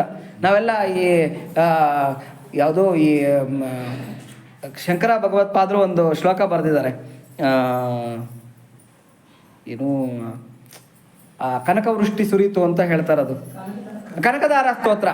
ಆ ಕನಕದಾರ ಸ್ತೋತ್ರದಲ್ಲೂ ಕೂಡ ಶಂಕರ ಭಗವತ್ಪಾದರು ಕೋಟ್ ಮಾಡ್ತಾರೆ, ಮಕರಾಲಯ ಕನ್ಯಕಾಯಾಮ್ ಅಂತ ಹೇಳ್ಬಿಟ್ಟು ಅಂತ. ಅಂದರೆ ಮಕರಾಲಯ ಕನ್ಯಕ ಅಂದರೆ ಸಮುದ್ರದ ರಾಜನ ಒಂದು ಪುತ್ರಿ ಅಂತಕ್ಕಂಥ ಒಂದು ಕೋಟನ್ನ ಮಾಡ್ತಾರೆ. ಹಾಗಾಗಿ ಇಲ್ಲೂ ನೋಡಿ ಮಕರಾಲಯಗಳಿಂದ ಅಂದರೆ ಮಕರಾಲಯ ಅಂದರೆ ಮೊಸಳೆಗಳು, ತಿಮಿಂಗಲಗಳು ಇವುಗಳಿಂದ ಕೂಡಿರ್ತಕ್ಕಂಥ ಸಮುದ್ರ, ಶತಯೋಜನ ವಿಸ್ತೀರ್ಣ ಇರತಕ್ಕಂಥ ಸಮುದ್ರ. ಇದನ್ನು ದಾಟೋದಕ್ಕೆ ಹನುಮಂತ ಏನು ಮಾಡಿದ್ದಾನೆ ಅಂತಂದರೆ ಮಹಾವೇಗದಿಂದ ಅದನ್ನು ದಾಟೋದಕ್ಕೆ ಅಂತ ಬಿಟ್ಟು ಸಿದ್ಧನಾಗಿ ನಿಂತಿದ್ದಾನೆ. ರಾಮನಿಗಾಗಿ ತನ್ನ ಒಡನಾಡಿ ವಾನರರ ಸಲುವಾಗಿ ಅತ್ಯಂತ ಕಠಿಣವಾದ ಕೆಲಸ ಮಾಡುವ ನಿರ್ಣಯ ಕೈಗೊಂಡಿದ್ದಾನೆ. ಇದು ಯಾರು ಮಾತಾಡ್ತಾ ಇರೋದು ಅಂದರೆ ವಿದ್ಯಾಧರರು. ಆ ವಿದ್ಯಾಧರರು ಅವರು ಇವರು ಇದಾರಲ್ಲ, ಒಬ್ಬರಿಗೊಬ್ಬರು ಮಾತಾಡ್ಕೊತಾ ಇದ್ದಾರೆ. ರಾಮನಿಗಾಗಿ ತನ್ನ ಒಡನಾಡಿ ವಾನರರ ಸಲುವಾಗಿ ಅತ್ಯಂತ ಕಠಿಣವಾದ ಕೆಲಸ ಮಾಡುವ ನಿರ್ಣಯ ಮಾಡಿಕೊಂಡಿದ್ದಾನೆ. ದಾಟಲಾಗದ ಸಮುದ್ರದ ಇನ್ನೊಂದು ದಡವನ್ನು ಸೇರಲು ಇಚ್ಛಿಸಿದ್ದಾನೆ. ಇದರಲ್ಲಿ ಒಂದು ಗುಪ್ತವಾಗಿರ್ತಕ್ಕಂಥ ಅರ್ಥನೂ ಇದೆ. ಏನು ಅಂತಂದರೆ ನಾವು ಹೇಗೆ ಕಾರ್ಯ ಮಾಡಬೇಕು ಅನ್ನೋದನ್ನು ಈ ಶ್ಲೋಕ ಹೇಳ್ತಾ ಇದೆ. ಏನು ಶ್ಲೋಕ ಅಂತಂದರೆ ನಾವು ಏನೇ ಕಾರ್ಯ ಮಾಡಬೇಕಾಗಿದ್ರು ರಾಮಾರ್ಥಂ ವಾನರಾರ್ಥಂಚ ಅಂತ ಬಂತು ಶ್ಲೋಕ. ಅಂದರೆ ನಾವೇನೇ ಕೆಲಸ ಮಾಡಬೇಕಾಗಿದ್ರು ರಾಮನಿಗಾಗಿ, ರಾಮನ ಪ್ರೀತಿಗಾಗಿ ಮತ್ತು ವಾನರರ ಪ್ರೀತಿಗಾಗಿ. ಇಲ್ಲಿ ವಾನರರು ಅಂತಂದರೆ ಭಗವದ್ ಭಕ್ತರು. ಇಲ್ಲ ಭಗವಂತನಿಗೆ ಸಂಬಂಧಪಟ್ಟಿರ್ತಕ್ಕಂಥ ಪ್ರೀತಿಗೋಸ್ಕರ ನಾನು ಏನನ್ನ ಕೆಲಸ ಮಾಡ್ತಾ ಇದ್ದೀನಿ, ಇಲ್ಲ ಭಗವಂತನ ಭಕ್ತರಿಗೋಸ್ಕರ ಏನನ್ನ ಒಂದು ಕೆಲಸನ ಮಾಡೋದಕ್ಕೆ ಹೊರಟಿದ್ದೀನಿ ಅಂತ. ನಾವು ಏನೇ ಕೆಲಸ ಮಾಡಬೇಕಾಗಿದ್ರು ಕೂಡ ಈ ಎರಡು ಮಾನದಂಡನ ನಮ್ಮ ಕಣ್ಣು ಮುಂದೆ ಇಟ್ಕೋಬೇಕು. ಇದು ಭಗವಂತನ ಕಾರ್ಯನ ಅಥವಾ ಭಾಗವತರಿಗೆ ಇಷ್ಟ ಆಗ್ತಕ್ಕಂಥ ಕಾರ್ಯನ ನಾನು ಮಾಡ್ತೀನಿ ಅಂತ ಹೇಳ್ಬಿಟ್ಟು. ಇವೆರಡೂ ಅಲ್ಲ ಅಂದರೆ ಇದು ನನಗೆ ಸಂಬಂಧಪಟ್ಟಿರ್ತಕ್ಕಂಥ ಕಾರ್ಯ ಅಲ್ಲ ಅಂತ ಹೇಳ್ಬಿಟ್ಟು ಅಂತ. ಹಾಗಾಗಿ ರಾಮಾರ್ಥಂ ವಾನರಾರ್ಥಂಚ ಅಂತ ಹೇಳ್ಬಿಟ್ಟು ಅಂತ. ರಾಮನಿಗಾಗಿ ಮತ್ತು ವಾನರರ ಪ್ರೀತ್ಯರ್ಥವಾಗಿ ಈ ಕಠಿಣವಾಗಿರ್ತಕ್ಕಂಥ ಕೆಲಸನ ಹನುಮಂತ ಮಾಡೋಕ್ಕೆ ಉದ್ಯುಕ್ತನಾಗಿದ್ದಾನೆ ಅಂತ ವಿದ್ಯಾಧರರು ಮಾತಾಡ್ಕೊತಾ ಇದ್ದಾರೆ. ಎಲ್ಲ ಚಾರಣರು ವಿದ್ಯಾಧರರು ಮಾತಾಡ್ಕೊತಾ ಇದ್ದಾರೆ. ದಾಟಲಾಗದ ಈ ಸಮುದ್ರದ ಇನ್ನೊಂದು ದಡವನ್ನು ಸೇರಲು ಇಚ್ಛಿಸಿದ್ದಾನೆ. ಇಲ್ಲಿ ನೋಡಿ, ಈ ಒಂದು ಸರ್ಗಕ್ಕೆ ಫಲನೇ ಏನು ಹೇಳಿದ್ದಾರೆ ಅಂತಂದರೆ ಅನಾಯಾಸವಾಗಿರ್ತಕ್ಕಂಥ ಮರಣ, ನರಕ ದರ್ಶನ ಇಲ್ಲದೆ ಇರತಕ್ಕಂಥದ್ದು, ಆಮೇಲೆ ಯಮಭಟ್ರ ದರ್ಶನ ಇಲ್ಲದೆ ಇರತಕ್ಕಂಥದ್ದು ಮತ್ತು ಜೀವನ್ಮುಕ್ತಿ. ಇದು ಈ ಸರ್ಗಕ್ಕಿರ್ತಕ್ಕಂಥ ಫಲ. ಇಲ್ಲಿ ಏನು ಹೇಳ್ತಾ ಇದ್ದಾರೆ ಅಂದರೆ ದಾಟಲಾಗದ ಸಮುದ್ರದ ಇನ್ನೊಂದು ದಡವನ್ನು ಸೇರಲು ಅಂತ ಹೇಳ್ತಾ ಇದ್ದಾರೆ. ದಾಟಲಾಗದ ಸಮುದ್ರ ಯಾವುದು ಅಂತಂದರೆ ಇದೇ ಸಂಸಾರ ಸಾಗರ, ಭವಸಾಗರ. ಈ ಭವಸಾಗರನ್ನ ದಾಟಬೇಕು ಅಂತಾನೆ ನೋಡಿ ಇಲ್ಲಿ ಸೂಕ್ಷ್ಮವನ್ನು ಕೊಟ್ಬಿಡ್ತಾ ಇದ್ದಾರೆ. ಯಾರೋ ವಾಲ್ಮೀಕಿ ಮಹರ್ಷಿಗಳು ಇಲ್ಲಿ ಸೂಕ್ಷ್ಮವನ್ನು ಕೊಡ್ತಾ ಇದ್ದಾರೆ. ಈ ಭವಸಾಗರ, ಈ ಸಂಸಾರ ಸಾಗರ ದಾಟೋದಕ್ಕೆ ತುಂಬ ಕಷ್ಟ ಇರ್ತಕ್ಕಂಥ ಸಾಗರ. ಇದರ ಇನ್ನೊಂದು ಆ ಕಡೆ ದಡ ಯಾವುದು ಅಂತಂದರೆ ಮುಕ್ತಿ ಅಂತಕ್ಕಂಥ, ಮೋಕ್ಷ ಅಂತಕ್ಕಂಥ ಆ ಕಡೆ ದಡವನ್ನು ಸೇರೋದಕ್ಕೆ ನಾವು ಸಿದ್ಧರಾಗಿ ನಿಂತಾಗ ನಮ್ಮ ಕಣ್ಣು ಮುಂದೆ ಇರಬೇಕಾಗಿರ್ತಕ್ಕಂಥದ್ದು ಕರ್ಮಯೋಗ ಒಂದೇ. ಆ ಕರ್ಮಯೋಗಕ್ಕೆ ಇರ್ತಕ್ಕಂಥ ಸಾಧನ ಏನು ಅಂತಂದರೆ ಮಾನದಂಡಗಳು ಎರಡೇ ಎರಡು. ಇಲ್ಲ ಭಗವಂತನಿಗೆ ಪ್ರೀತಿ ಆಗ್ತಕ್ಕಂಥ ಕರ್ಮಗಳನ್ನು ಮಾಡ್ತಕ್ಕಂಥದ್ದು, ಇಲ್ಲ ಭಗವದ್ ಭಕ್ತರಿಗೆ ಸಂಪ್ರೀತಿ ಆಗ್ತಕ್ಕಂಥ ಕರ್ಮಗಳನ್ನು ಮಾಡ್ತಕ್ಕಂಥದ್ದು. ಈ ಎರಡು ಮಾನದಂಡಗಳನ್ನು ಇಟ್ಕೊಂಡು ನಾವು ಎಲ್ಲ ಕಾರ್ಯಗಳನ್ನು ನಾವು ಜೀವನದಲ್ಲಿ ಮಾಡ್ತಾ ಹೋಗ್ಬಿಟ್ಟಾಗ, ಈ ಎರಡು ಮಾನದಂಡಗಳ ಚೌಕಟ್ಟಿನಲ್ಲಿ ನಾವು ನಡೆದಾಗ ನಾವು ಆ ಕಡೆ ಪಾರವಾಗಿರ್ತಕ್ಕಂಥ ಅಪಾರವಾಗಿರ್ತಕ್ಕಂಥ ಈ ಸಾಗರನ್ನ ಆ ಕಡೆ ದಡನ್ನ ಸೇರೋದಕ್ಕೆ ಯಾವುದೇ ಸಂಶಯ ಇಲ್ಲ. ತಕ್ಕುವೇಮಿ ಮನಕು ರಾಮುಂಡೊಕ್ಕಡುಂಡು ವರಕು ಪಕ್ಕ ತೋಡುಗ ಭಗವಂತುಡು ಚಕ್ರಧಾರಿಯೈ ಚೆಂತನೆಯುಂಡಗ ಅಂತ ಹೇಳ್ಬಿಟ್ಟು ತಾರಕ ಮಂತ್ರಮು ಕೋರಿನ ದೊರಿಕೆನು ಧನ್ಯುಡನೈತಿನಿ ಓರನ್ನ ಅನ್ನಿಟಿಕಿದಿ ಕಡಸಾರಿ ಜನ್ಮಮು ಸತ್ಯಂಬಿಕ ಪುಟ್ಟುಟ ಸುನ್ನ ಅಂತ. ಯಾರಿಗೆ ಈ ರಾಮನಾಮ ಅಂತಕ್ಕಂಥದ್ದು ಅಂದರೆ ಭಗವನ್ನಾಮ, ಇಲ್ಲಿ ರಾಮನಾಮ ಅಂತಂದರೆ ಭಗವನ್ನಾಮ, ಅವರವರ ಇಷ್ಟವಾಗಿರ್ತಕ್ಕಂಥ ಭಗವಂತನ ಸ್ವರೂಪಗಳು, ಅವನ ನಾಮಗಳು ಯಾರಿಗೆ ಸಿಕ್ಕಿದೆ ಅವರು ಧನ್ಯರು. ಧನ್ಯರಾಗಿರ್ತಕ್ಕಂಥ ಜೀವನ, ಧನ್ಯವಾಗಿರ್ತಕ್ಕಂಥ ಜನ್ಮ ಇದು. ಇದರಲ್ಲಿ ಈ ಜನ್ಮನ್ನ ಬಂದ ಮೇಲೆ ನಾವು ಆ ಕಡೆ ದಡಾನ್ನ ಸೇರೋದಕ್ಕೆ ಏನು ಬೇಕೋ ಆ ಪ್ರಯತ್ನನ ನಾವು ಮಾಡ್ಕೋಬೇಕು. ಆ ಕಡೆ ದಡ ಸೇರಬೇಕಾಗಿದ್ರೆ ನಮ್ಗಿರ್ತಕ್ಕಂಥದ್ದು ಎರಡೇ ಮಾರ್ಗ. ಅದೇನು ಅಂತಂದರೆ ಈ ಚೌಕಟ್ಟಲ್ಲಿ ನಡೀತಕ್ಕಂಥದ್ದು ಭಗವಂತನ ಪ್ರೀತಿ, ಭಾಗವತರ ಪ್ರೀತಿ. ಈ ಎರಡು ಚೌಕಟ್ಟಲ್ಲಿ ನಡೆದಾಗ ಆ ಕಡೆ ದಡ ಸೇರೋದ್ರಲ್ಲಿ ಯಾವುದೇ ಸಂಶಯ ಇಲ್ಲ. ಅನ್ನಿಟಿಕಿದಿ ಕಡಸಾರಿ ಜನ್ಮಮು ಸತ್ಯಂಬಿಕ ಪುಟ್ಟುಟ ಸುನ್ನ ಅಂತೇಳ್ಬಿಟ್ಟು ಅದಕ್ಕೆ ಈ ಸರ್ಗಕ್ಕೆ ಜೀವನ್ಮುಕ್ತಿನೇ ಫಲವಾಗಿ ಹೇಳಿರ್ತಕ್ಕಂಥದ್ದು ಋಷಿಮುನಿಗಳು ಅಂತಕ್ಕಂಥದ್ದು. ಇದು ಇದರ ಒಂದು ಅಂತರಾರ್ಥ. ಹೀಗೆ ಹೇಳುತ್ತಿದ್ದ ಋಷಿಗಳ ಮಾತನ್ನು ಕೇಳಿ ವಿದ್ಯಾಧರರು ಅಪ್ರಮೇಯನಾದ ವಾನರ ಶ್ರೇಷ್ಠನನ್ನು ಆ ಪರ್ವತದಲ್ಲಿ ನೋಡಿದರು. ಒಬ್ರಿಗೊಬ್ರು ಮಾತಾಡ್ಕೊಂತ ಅಪ್ರಮೇಯನಾಗಿರ್ತಕ್ಕಂಥ, ಪ್ರಮೇಯ ಅಂದರೆ ಅಳೆಯೋದು, ಇಷ್ಟು ಮೀಟ್ರ್ ಇದ್ದಾನೆ, ಇಷ್ಟು ಪ್ರಮಾಣ, ಇಷ್ಟು ಕಿಲೋಮೀಟ್ರ್ ಇದ್ದಾನೆ, ಇಷ್ಟು ತೂಕ ಇದ್ದಾನೆ, ಇಷ್ಟು ದಪ್ಪ ಇದ್ದಾನೆ ಅಂತದನ್ನ ಏನನ್ನು ನಾವು ಅಳಿತೀವೋ ಅದು ಪ್ರಮೇಯ. ಅಪ್ರಮೇಯ ಅಂತಂದ್ರೆ ಅಳಿಯೋದಕ್ಕೆ ಆಗಲ್ಲ. ಅವನಿಷ್ಟು ತೂಕ ಇದ್ದಾನೆ ಅಂತ ಹೇಳಕ್ಕಾಗಲ್ಲ, ಇಷ್ಟು ಉದ್ದ, ಇಷ್ಟು ಗಾತ್ರ ಇದ್ದಾನೆ ಅಂತ ಹೇಳಕ್ಕಾಗಲ್ಲ. ಅಷ್ಟು ಉದ್ದ ಗಾತ್ರ ಬೆಳೆದು ನಿಂತಿರ್ತಕ್ಕಂಥ ಈ ಹನುಮಂತನನ್ನು ನೋಡಿ ವಿದ್ಯಾಧರರು, ಋಷಿಮುನಿಗಳು, ಚಾರಣರು ಎಲ್ಲ ಕೂಡ ಒಬ್ಬರಲ್ಲೊಬ್ಬರು ಮಾತಾಡ್ಕೊತಾ ಇದ್ದಾರೆ. ಅವ್ರು ಮಾತಾಡ್ಕೊತಾ ಇರ್ತಕ್ಕಂಥದ್ದನ್ನ, ಅವರ ದರ್ಶನನ್ನ ಹನುಮಂತ ಮಾಡ್ಕೊತಾ ಇದ್ದಾನೆ. ಅಂದರೆ ಅವ್ನು ನೋಡ್ತಾ ಇದ್ದಾನೆ ಹನುಮಂತ, ಓ ಇವರ ಒಂದು ಕೃಪೆನೂ ನಮಗೆ ಒದಗಿ ಬರ್ತಾ ಇದೆ ಅಂತ ಹೇಳ್ಬಿಟ್ಟು. ಯಾಕೆಂದರೆ ಭಗವಂತನ ಕಾರ್ಯಕ್ಕೆ ಭಾಗವತರ ಆಶೀರ್ವಾದ ಸಿಕ್ತು ಅಂದರೆ ಅದಕ್ಕಿಂತ ದೊಡ್ಡ ಭಾಗ್ಯ ಯಾವುದೂ ಇಲ್ಲ ಅಂತಕ್ಕಂಥದ್ದು ಇಲ್ಲಿ ಗೊತ್ತಾಗ್ತದೆ. ಜಗದೋದ್ಧಾರನ ಆಡಿಸಿದಳೆ ಶೋಧೆ ಅಂತ ಹೇಳ್ಬಿಟ್ಟು ಅಂತ ಅಪ್ರಮೇಯ ಸ್ವಾಮಿ ಅಂತ ಹೇಳ್ಬಿಟ್ಟು ಈ ಮಂಡ್ಯ ಹತ್ರ ಇದೆ, ಚನ್ನಪಟ್ಟಣದ ಹತ್ರ ಇದೆ ಅಪ್ರಮೇಯ ಸ್ವಾಮಿ ಅಂತ ಹೇಳ್ಬಿಟ್ಟು.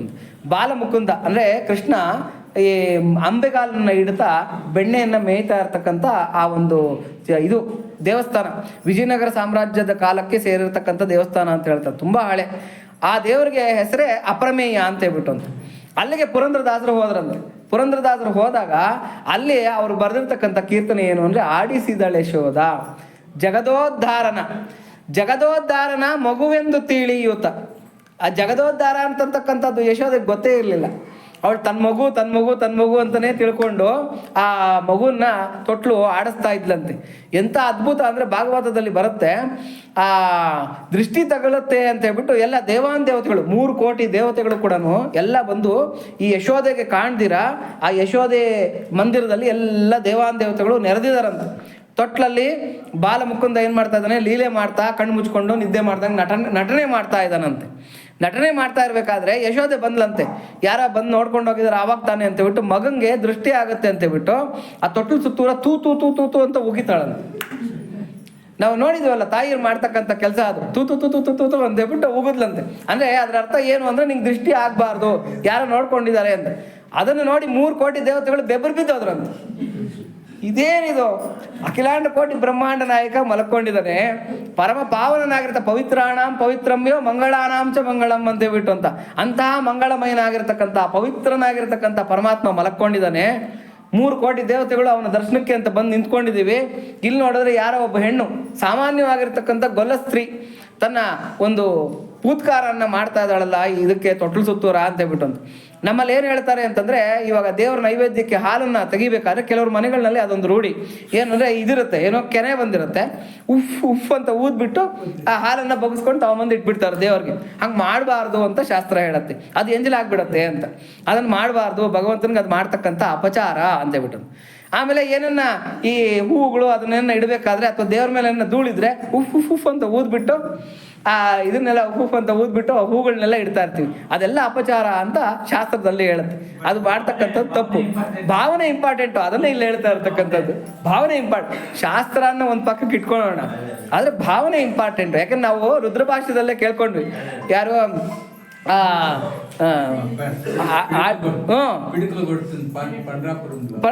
ಇವರು ಜನಾಬಾಯಿ ವಿಠಲ ವಿಠಲ ವಿಠಲ ಅಂತ ಹೇಳ್ಬಿಟ್ಟು ಅಂತ ಆ ಸಗಣಿ ಬೆರಣಿಗಳಿಗೆ ಆ ವಿಠಲ ವಿಠಲ ಅಂತಕ್ಕಂಥ ನಾಮ ಕೇಳಿಸ್ಕೊಂತ ಇರತ್ತೆ. ಒಂದ್ಸಲ ಏನಾಗುತ್ತೆ, ಅವ್ರು ಕಾಡು ಬೆರಣಿಗಳು ತರಕ್ ಹೋಗ್ತಾ ಇರ್ತಾರೆ ಜನಾಬಾಯಿ. ಅಲ್ಲಿ ಹೋಗ್ಬಿಟ್ಟು ಆ ವಿಠಲ ವಿಠಲ ವಿಠಲ ವಿಠಲ ಅಂತ ಬೆರಣಿ ತಟ್ತಾ ಇರ್ತಾಳೆ. ಅಕ್ಕಪಕ್ಕದ ಮನೆಯವ್ರಿಗೆ ಜಗಳ ಬಂದ್ಬಿಡುತ್ತೆ. ಏನು ಅಂದರೆ ಈಕೆಲ್ಲ ಬುಟ್ಟಿನಲ್ಲಿ ಇದನ್ನೆಲ್ಲ ಮಾಡಿ ಬೆರಣಿ ಮಾಡಿ ಒಣಗಿಸಿ ಬುಟ್ಟಿನಲ್ಲಿ ಹೇರ್ಕೊಂಡಿರ್ತಾಳೆ. ಅಮ್ಮ ಯಾರು ಅಂತಂದರೆ ನಾಮದೇವ್ರ ಮನೆಯಲ್ಲಿ ಕೆಲಸದವಳು. ಇನ್ನೇನು ದೊಡ್ಡ ಪಂಡಿತಳಲ್ಲ ಅಥವಾ ದೊಡ್ಡ ಇವಳೇನಲ್ಲ, ನಾಮದೇವ ಅಂತ ಇರ್ತಾರೆ. ಆ ನಾಮದೇವನ ಮನೆಯಲ್ಲಿ ಪಾತ್ರೆ ಪಗಡಿ ಕೆಲಸ ಮಾಡ್ಕೊಂಡಿರ್ತಕ್ಕಂಥ ಅವಳು ಅನನ್ಯವಾಗಿರ್ತಕ್ಕಂಥ ಪಾಂಡುರಂಗನ ಭಕ್ತಳು ಜನಾಬಾಯಿ ಅಂತೇಳ್ಬಿಟ್ಟು. ಕಾಡು ಹೋಗಿ ಬೆರಣಿ ತಟ್ತಾ ಇರ್ತಾಳೆ. ಏನೊಂದು ದಿನ ಹೋಗೋದು, ಕಾಡಲ್ಲಿ ಆ ಸಗಣಿ ಎಲ್ಲ ಬಿದ್ದಿರುತ್ತಲ್ವಾ, ಅದನ್ನೆಲ್ಲ ಬೆರಣಿ ತಟ್ಕೊಳೋದು, ಒಣಗಿಸ್ಕೊಂಡು ಬುಟ್ಟಿಗೆ ಹೇರ್ಕೊಂಡು ಬರತಕ್ಕಂಥದ್ದು. ಎಲ್ಲ ತಗೊಂಡು ಬುಟ್ಟಿಗೆಲ್ಲ ಬರ್ತಾರೆ. ಬುಟ್ಟಿಗೆ ಬರೋ ಅಷ್ಟೊತ್ತಿಗೆ ಇವಳು ಬುಟ್ಟಿನಲ್ಲಿ ಇರ್ತಕ್ಕಂಥ ಬೆರಣಿಗಳು ಕಡಿಮೆ ಆಗೋಗಿರುತ್ತೆ. ಯಾರು ಜನಾಬಾಯಿನ ಬುಟ್ಟಿನಲ್ಲಿ ಇರ್ತಕ್ಕಂಥ ಬೆರಣಿಗಳು ಕಡಿಮೆ ಆಗೋಗಿರುತ್ತೆ. ಪಕ್ಕದ ಮನೆಯೊಳ ಬುಟ್ಟಿನಲ್ಲಿ ಇರ್ತಕ್ಕಂಥ ಬೆರಣಿಗಳು ಜಾಸ್ತಿ ಆಗೋಗಿರುತ್ತೆ. ಜನಾಬಾಯಿ ಗಲಾಟೆ ಮಾಡ್ತಾಳೆ, ನನ್ನ ಬುಟ್ಟಿನಲ್ಲಿ ಇರ್ತಕ್ಕಂಥ ಬೆರಣಿಗಳನ್ನು ಎತ್ಬಿಟ್ಟಿದ್ಯಾ ನೀನು ಅಂತ ಹೇಳ್ಬಿಟ್ಟು. ಏನು ನಿನ್ನ ಹೆಸರು ಬರ್ದಿದ್ಯಾ? ನಾವು ಕಾಮನ್ ಆಗಿ ಹೇಳೋ ಮಾತೆ ತಾನೇ ಅದು. ನಿನ್ನ ಹೆಸರು ಬರ್ದಿದ್ಯಾ ಅದ್ರ ಮೇಲೆ, ನಿಂದೇ ಬೆರಣಿಗಳು ಅಂತ ನೀನು ಹೆಂಗೆ ಹೇಳ್ತೀಯ? ಅದು ನಾನು ತಟ್ಟಿರೋ ಬೆರಣಿಗಳು ಅಂತ ಪಕ್ಕದ ಮನೆಯೊಳು ಗಲಾಟೆ ಮಾಡ್ಬಿಡ್ತಾಳೆ. ಕಡೆಗೆ ನಾಮದೇವರು ಬರ್ತಾರೆ, ಏನಮ್ಮ ಇದು ಜಗಳ ನಿಮ್ಮದು ಅಂತ ಹೇಳ್ಬಿಟ್ಟು. ಇಲ್ಲ ಸ್ವಾಮಿ, ನಮ್ಮ ಬೆರಣಿಗಳನ್ನು ಎತ್ಕೊಂಡ್ಬಿಟ್ಟಿದ್ದಾಳೆ ಈಕೆ ಅಂತ ಹೇಳ್ಬಿಟ್ಟು. ನಿನ್ನ ಬೆರಣಿಗಳೇ ಅಂತ ಹೆಂಗೆ ಹೇಳ್ತೀಯಾ? ಇಲ್ಲ ಸ್ವಾಮಿ, ನೀವು ಬೇಕಾದ್ರೆ ಒಂದೊಂದೇ ಬೆರಣಿನ ಕಿವಿಗೆ ಇಟ್ಕೊಂಡು ನೋಡಿ, ಅದು ವಿಠಲ ಅಂತ ಹೇಳುತ್ತೆ ಅಂತ. ಯಾಕಂದ್ರೆ ನಾನು ಅವನು ಧ್ಯಾನ ಮಾಡಿದ್ದೀನಿ ಅಂತ ಹೇಳ್ಬಿಟ್ಟು. ಕಡೆಗೆ ಹೋಗಿ ನೋಡಿದ್ರೆ ಅದು ನಿಜಾನೇ ಆಗಿರುತ್ತೆ. ಪಕ್ಕದ ಮನೆಗಳು ಇವರು ಬೆರಣಿಗಳನ್ನ ಎತ್ತು ಬಿಟ್ಟಿರ್ತಾಳೆ. ಅದರೆಲ್ಲ ಕೂಡ ವಿಠಲ ವಿಠಲ ವಿಠಲ ಅಂತ ಹೇಳ್ತಾರೆ. ಆ ಬೆರಣಿಗಳನ್ನು ನೀವು ನೋಡಬೇಕು ಅಂದರೆ ಇವತ್ತಿಗೂ ಇದೆ ಗೋಪಾಲಪುರಂ ಅಂತ ಹೇಳ್ಬಿಟ್ಟು. ಪಂಡರಾಪುರದ ಪಕ್ಕದಲ್ಲಿ ಗೋಪಾಲಪುರಂ ಅಂತ ಇದೆ. ಆ ಗೋಪಾಲಪುರಂನಲ್ಲಿ ಆ ಜನಾಬಾಯಿ ತಟ್ಟಿರ್ತಕ್ಕಂಥ ಆ ಬೆರಣಿಗಳನ್ನು ಇಟ್ಟಿದ್ದಾರೆ. ನೀವು ಇವತ್ತಿಗೂ ಹೋಗಿ ನೋಡ್ಬೋದು. ಅದೆಲ್ಲ ಶಿಲಾರೂಪ ತಾಳಿದೆ. ಅದಕ್ಕೆ ಕಿವಿ ಇಟ್ಟರೆ ವಿಠಲ ವಿಠಲ ಅಂತ ಕೇಳಿಸುತ್ತೆ ಅಂತ ಹೇಳ್ಬಿಟ್ಟು. ಅದ್ಭುತವಾಗಿರ್ತಕ್ಕಂಥ ಇದೆಲ್ಲ ಕಥೆಗಳು ಏನು ಅಂತಂದರೆ, ಭಕ್ತರ ಜೀವನ ಅಂತಂದರೆ ದಿವ್ಯವಾಗಿರ್ತಕ್ಕಂಥ ಜೀವನ. ಭಕ್ತರ ಶರೀರಗಳು ಅಂತಂದರೆ ದಿವ್ಯವಾಗಿರ್ತಕ್ಕಂಥ ಶರೀರಗಳು. ಅದನ್ನು ನಾವು ಸಾಮಾನ್ಯ ಅಂತ ತಿಳ್ಕೋಬಾರ್ದು. ಅವರ ಜೀವನ ಎಲ್ಲರ ಥರನೇ ಜೀವನವನ್ನು ಮಾಡ್ತಾ ಇದ್ರು ಕೂಡ ಅದು ದಿವ್ಯವಾಗಿರ್ತಕ್ಕಂಥ ಜೀವನ ಆಗಿರುತ್ತೆ. ಯಾಕೆಂದರೆ ಅವರ ಜೀವನದ ಆದಿಯಿಂದ ಅಂತ್ಯದವರೆಗೂ ಅವ್ರು ಮಾಡ್ತಕ್ಕಂಥ ಸ್ಮರಣೆ ಏನು? ಭಗವಂತನ ಸ್ಮರಣೆ, ಭಗವಂತನ ಸ್ಮರಣೆ, ಭಗವಂತನ ಸ್ಮರಣೆ. ನೋಡಿ, ಏನು ಅಪವಿತ್ರ ಪವಿತ್ರವ. ಇವತ್ತು ಬೆಳಗ್ಗೆ ಇವಾಗ ಬರೋವಾಗ ಪ್ರವಚನಕ್ಕೆ ಬರೋವಾಗ ಇಲ್ಲಿ ಬಾಗಲ ಮೇಲೆ ನೋಡಿದೆ, ಆ ಶ್ಲೋಕನ ಬರೆದಿದ್ದಾರೆ ಇಲ್ಲಿ ಬಾಗಲ ಮೇಲೆ. ಅಪವಿತ್ರ ಪವಿತ್ರೋವ ಸರ್ವಾವಸ್ಥಾಂಗ ತೋಪಿವ ಯಸ್ಮರೇತ್ ಪುಂಡರೀಕಾಕ್ಷಂ ಸಬಾಹ್ಯ ಅಭ್ಯಂತರ ಶುಚಿಹಿ ಅಂತ ಹೇಳ್ಬಿಟ್ಟು. ಅಪವಿತ್ರಗಳೆಲ್ಲ ಪವಿತ್ರ ಆಗೋಗುತ್ತಂತೆ.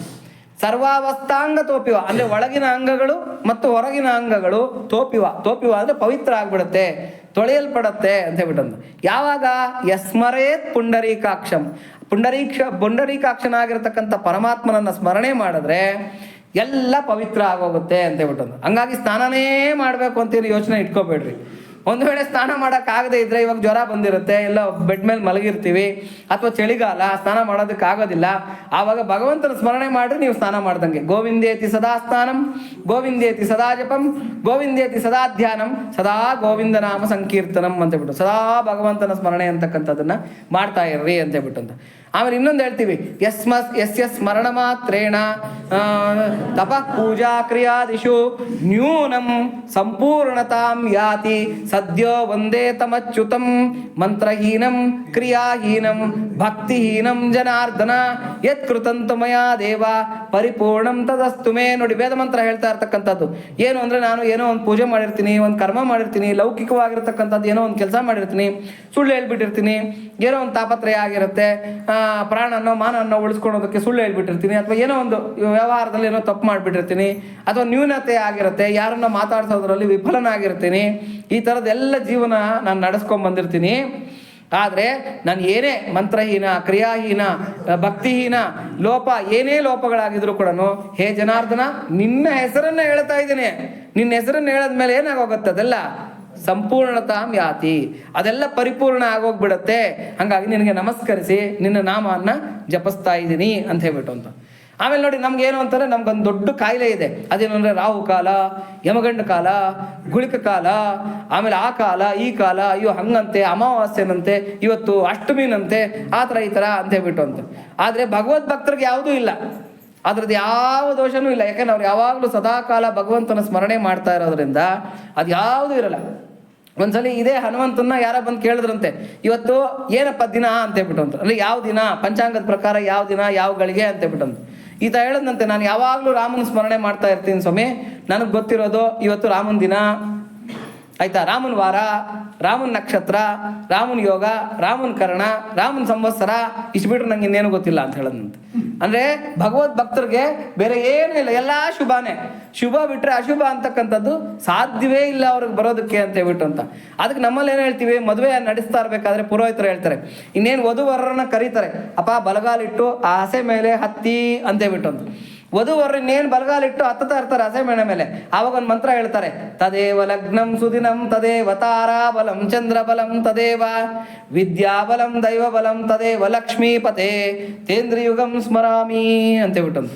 ಅಂದರೆ ಏನಾದ್ರ ಅರ್ಥ, ಅದು ಎಂಥ ಕೆಟ್ಟ ಮುಹೂರ್ತನೇ ಆಗೋಗ್ಬಿಟ್ಟಿರಲಿ, ಎಂಥ ಕೆಟ್ಟಗಳಿಗೇನೆ ಆಗೋಗಿರಲಿ, ಎಂಥ ಕೆಟ್ಟ ದಿನನೇ ಆಗಿರಲಿ, ಏನೇ ಆಗಿದ್ರು ಕೂಡ, ಹೇ ಲಕ್ಷ್ಮೀಪತಿ ನಿನ್ನ 2 ಪಾದಾರವಿಂದಗಳನ್ನು ಸ್ಮರಿಸಿದ ಆ ಕ್ಷಣ ಇದೆಯಲ್ಲ, ಅದೇ ಸುಮುಹೂರ್ತ, ಅದೇ ಸುದಿನ, ಅದೇ ಒಳ್ಳೆ ವಾರ, ಅದೇ ಒಳ್ಳೆ ನಕ್ಷತ್ರ, ಅದೇ ಒಳ್ಳೆ ಸಂವತ್ಸರ, ಅದಕ್ಕಿಂತ ಒಳ್ಳೇದಾಗಿರ್ತಕ್ಕಂಥ ಮುಹೂರ್ತ ಬೇರೆ ಯಾವುದೂ ಇಲ್ಲ. ಹಾಗಾಗಿ ಹೇ ಲಕ್ಷ್ಮೀಪತಿ ತೇಂದ್ರಿ ಯುಗಂ ಸ್ಮರಾಮಿ, ನಿನ್ನ 2 ಪಾದಗಳನ್ನು ಸ್ಮರಿಸ್ತಾ ಇದ್ದೀನಿ ಅಂತ ಹೇಳ್ಬಿಟ್ಟು. ಈಗ ಅರ್ಥ ಮಾಡ್ಕೊಳ್ಳಿ, ಭಗವಂತನನ್ನ ನಿತ್ಯ ನಿರಂತರವೂ ಸ್ಮರಣೆ ಮಾಡ್ತಾ ಇರ್ತಕ್ಕಂಥವ್ರಿಗೆ ಯಾವ ಅಪವಿತ್ರನೂ ಇಲ್ಲ, ಯಾವ ಅಶುಭನೂ ಇಲ್ಲ, ಯಾವ ಕೆಟ್ಟಗಳಿಗೆಗಳೂ ಇಲ್ಲ. ಇನ್ಯಾಕೆ ಯೋಚನೆ ಮಾಡಬೇಕು? ಅದ್ಭುತವಾಗಿದೆ ಅಂಥದ್ದು. ಹನುಮಂತ 24 ಗಂಟೆ ರಾಮ ರಾಮ ರಾಮ ಅಂತ ಇರ್ತಾನೆ. ಇನ್ನು ರಾಮ ಏನು ಪಂಚಾಂಗ ತಗೊಂಡು ಹನುಮಂತ ನೋಡಿದ್ನ, ಇದು ರಾಹುಕಾಲನ, ಗುಳಿಕ ಕಾಲನ, ಯಮಗಂಡ ಕಾಲನ, ಈಗ ಮುಹೂರ್ತ ಕರೆಕ್ಟ್ ಆಗಿದೆಯಾ, ಹಾರೋದಕ್ಕೆ ಏನೂ ಇಲ್ಲ, ರಾಮ ಅಂತ ಹಾರ್ದ ಅಷ್ಟೇ. ನಾವು ಅಷ್ಟೇ ಮಾಡಬೇಕಾಗಿರೋದು. ಕೆಲವರು ಕೇಳ್ತಾ ಇರ್ತಾರೆ, ಸ್ವಾಮಿ ನೀವು ದಕ್ಷಿಣಕ್ಕೆಲ್ಲ ತಿರ್ಕೊಂಡು ಕೂತ್ಕೊಂಡು ಎಲ್ಲ ಕೆಲಸಗಳು ಮಾಡ್ತಾ ಇರ್ತೀರಾ ಅಂತ ಹೇಳ್ಬಿಟ್ಟು. ಯಾವ ದಕ್ಷಿಣನೋ ಯಾವ ಉತ್ತರನೋ, ಎಲ್ಲ ಕಡೆನೂ ಪರಮಾತ್ಮನೇ. ಭಗವಂತ ವಿಶ್ವರೂಪದಲ್ಲಿ ಏನಾಗುತ್ತೆ, ಅರ್ಜುನ ಹೇಳ್ತಾನೆ, ಅಪ್ಪ ನಿನಗೆ ಮುಂದೆ ಯಾವುದೋ, ಹಿಂದೆ ಯಾವುದೋ, ಮೇಲೆ ಯಾವುದೋ, ಕೆಳಗೆ ಯಾವುದೋ, ಅಕ್ಕ ಯಾವುದೋ, ಪಕ್ಕ ಯಾವುದೋ ನಂಗೆ ಗೊತ್ತಾಗ್ತಾ ಇಲ್ಲ. ದಿಶೋ ನ ಜಾನೆ ಅನಬೇಶ ಶರ್ಮ ಅಂತ ಹೇಳ್ತಾನೆ. ನನಗೆ ದಿಕ್ಕುಗಳು ಕೂಡ ಕಾಣಿಸ್ತಾ ಇಲ್ಲಪ್ಪ, ಯಾಕೆಂದ್ರೆ ಎಲ್ಲ ಕಡೆ ನೋಡಿದ್ರು ಏನು ಕಾಣ್ತಾ ಇದೆ, ನೀನೇ ಕಾಣ್ತಾ ಇದೀಯಾ. ಮತ್ತಿನ್ನು ವಾಸ್ತು ಎಲ್ಲಿಂದ ಬಂತು? ವಾಸ್ತು ಯಾಕೆ ನಮಗೆ ಬೇಕು? ಬೇರೆಯವ್ರ ಬೇಕಾದ್ರೆ ಅನುಸರಿಸ್ಕೊಳ್ಳಿ, ಆದರೆ ಭಗವದ್ ಭಕ್ತರಿಗೆ ವಾಸ್ತು ದೋಷನೂ ಕೂಡ ಯಾವುದೂ ಇಲ್ಲ.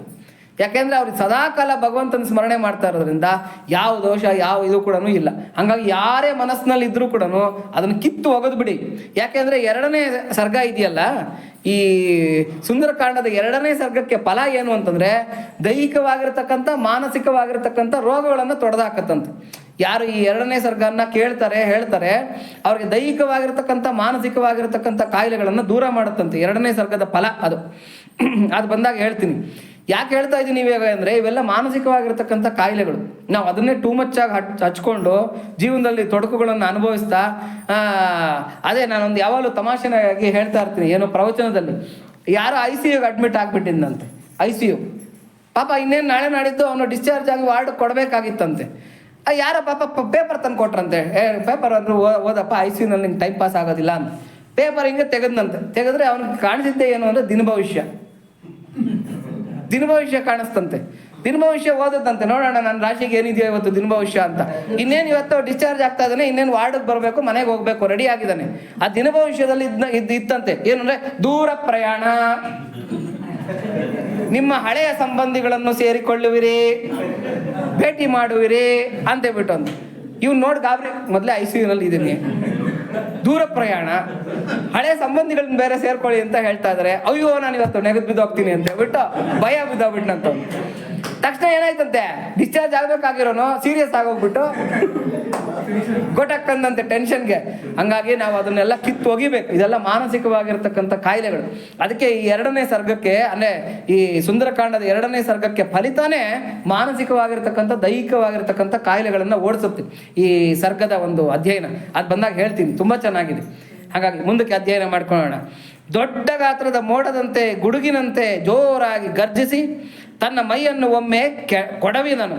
ಆ ಪರ್ವತವು ಅದರಿಂದ ಅಲುಗಾಡಿತು.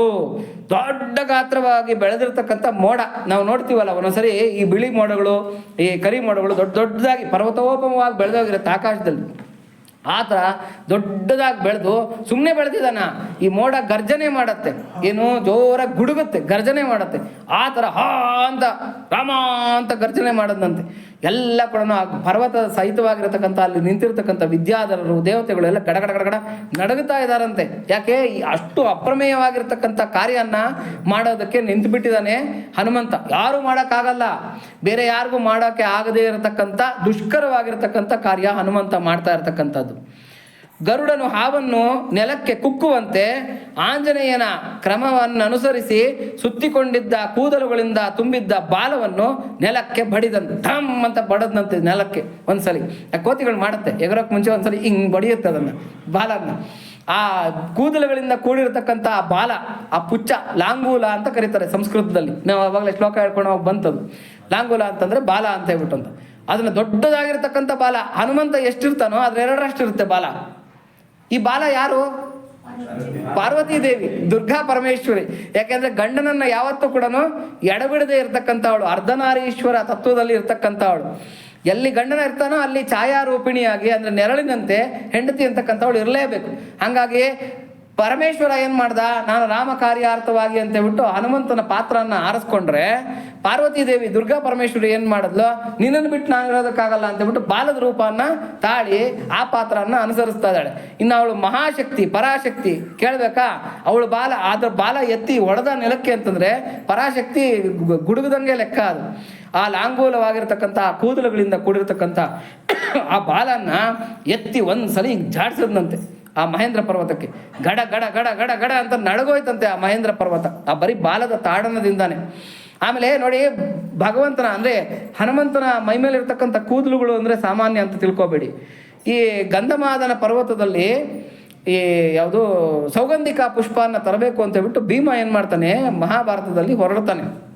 ಸೌಗಂಧಿಕ ಪುಷ್ಪಗಳು ದ್ರೌಪದಿ ಇಷ್ಟಪಟ್ಟಿರ್ತಾಳೆ, ಇದು ಬೇಕು ಅಂತ ಹೇಳ್ಬಿಟ್ಟು ಪೂಜೆಗೆ ಬೇಕು ಅಂತ, ಅದನ್ನು ತರಬೇಕು ಅಂತ ಜೋರಾಗಿ ಆರ್ತನಾದ ಮಾಡ್ತಾ, ಕಿರ್ಚ್ತಾ, ಬೆದರಿಸ್ಕೊಳ್ತಾ, ಎಲ್ಲ ಪ್ರಾಣಿಗಳನ್ನು ಬೆದರಿಸ್ಕೊಳ್ತಾ ಈ ಭೀಮ ಹೋಗ್ತಾ ಇರ್ತಾನೆ.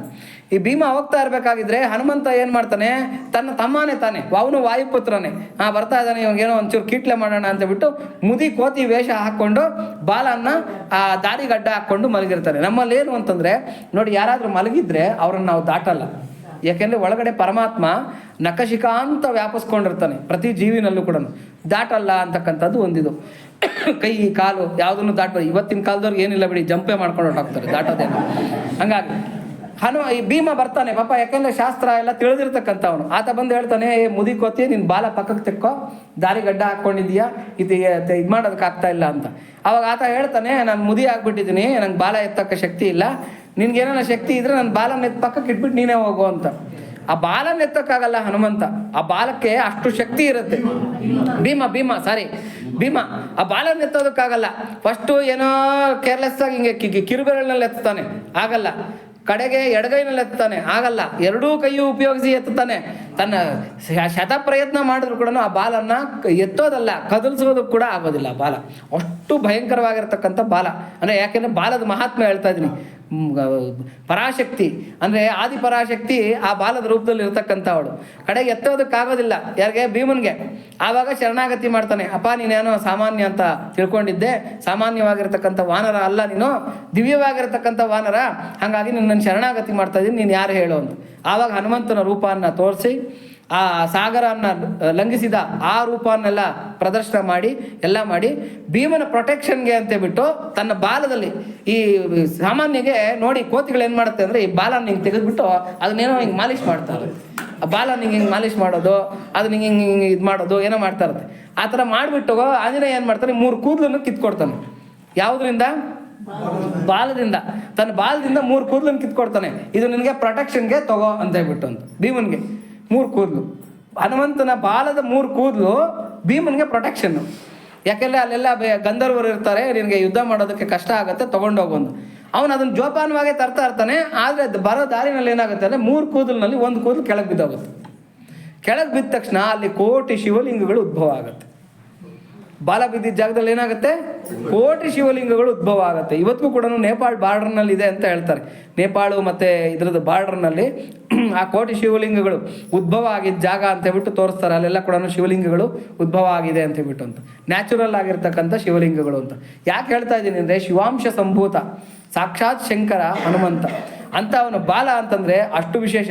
ಅದಕ್ಕೆ ನೋಡಿ, ಈ ಮದುವೆ ಆಗದೆ ಇರತಕ್ಕಂಥ ಸ್ತ್ರೀಯರು, ಆಮೇಲೆ ಒಳ್ಳೆ ಮಗು ಬೇಕು ಅಂತ ಹೇಳ್ಬಿಟ್ಟು ಸಂತಾನಾಪೇಕ್ಷಿಗಳಾಗಿರ್ತಕ್ಕಂಥ ಅವ್ರು ಏನು ಮಾಡ್ತಾರೆ ಅಂದರೆ ಬಾಲಕ್ಕೆ ಬೊಟ್ಟಿಡೋ ಇದನ್ನು ಮಾಡ್ಕೊತಾರೆ, ಹರಕೆ ಮಾಡ್ಕೊತಾರೆ.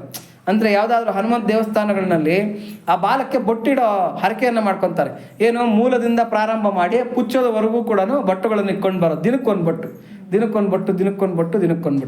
ಅದು ಕಡೆಗೆ ಪುಚ್ಚನ್ನ ರೀಚ್ ಆಗಿ ಮತ್ತೆ ವಾಪಸ್ಸು ಮೂಲಕ್ಕೆ ಬರೋ ಅಷ್ಟೊತ್ತಿಗೆ ಅವ್ನು ಅನ್ಕೊಂಡಿದ್ದ ಕಾರ್ಯ ಆಗತ್ತೆ ಅಂತ. ಸಾಲ ಇದ್ದರೆ ಸಾಲ ತೀರೋಗುತ್ತಂತೆ. ಆಮೇಲೆ ಏನೇನ ಕೋರಿಕೆಗಳಿದ್ರೆ ಕೋರಿಕೆ ತೀರುತ್ತೆ. ನಮ್ಮಲ್ಲಿ ಹಿರಿಯರ ನಂಬಿಕೆ, ಹಿರಿಯರಿಂದ ಬಂದಿರತಕ್ಕಂಥ ನಂಬಿಕೆ. ಮದುವೆ ಆಗದೆ ಇರತಕ್ಕಂಥವ್ರಿಗೆ ಒಳ್ಳೆ ಗಂಡ ಸಿಕ್ಕಿ ಮದುವೆ ಆಗ್ತಾನೆ, ಸಂತಾನ ಅಪೇಕ್ಷೆಗಳಾಗಿರ್ತಕ್ಕಂಥವ್ರಿಗೆ ಸಂತಾನ ಆಗುತ್ತೆ ಅಂತ. ಅಂದರೆ ಹನುಮಂತನ ಬಾಲ ಅಂದರೆ ಸಾಮಾನ್ಯ ಅನ್ಕೋಬೇಡಿ. ಹನುಮಂತನ ಬಾಲ ಅಂದರೆ ಆ ಬಾಲಕ್ಕೆ ತನ್ನದೇ ಆಗಿರ್ತಕ್ಕಂಥ ಶಕ್ತಿ ಇದೆ, ಅದರದೇ ಒಂದು ಮಹಿಮೆ ಇದೆ. ಆ ಬಾಲದ ಬಗ್ಗೆನೇ ಹೇಳ್ತಾ ಹೋದರೆ ಬೇಕಾದ್ರೆ 1 ವರ್ಷ ಪ್ರವಚನ ಮಾಡ್ಬೋದು, ಅಷ್ಟು ವಿಷಯ ಇದೆ.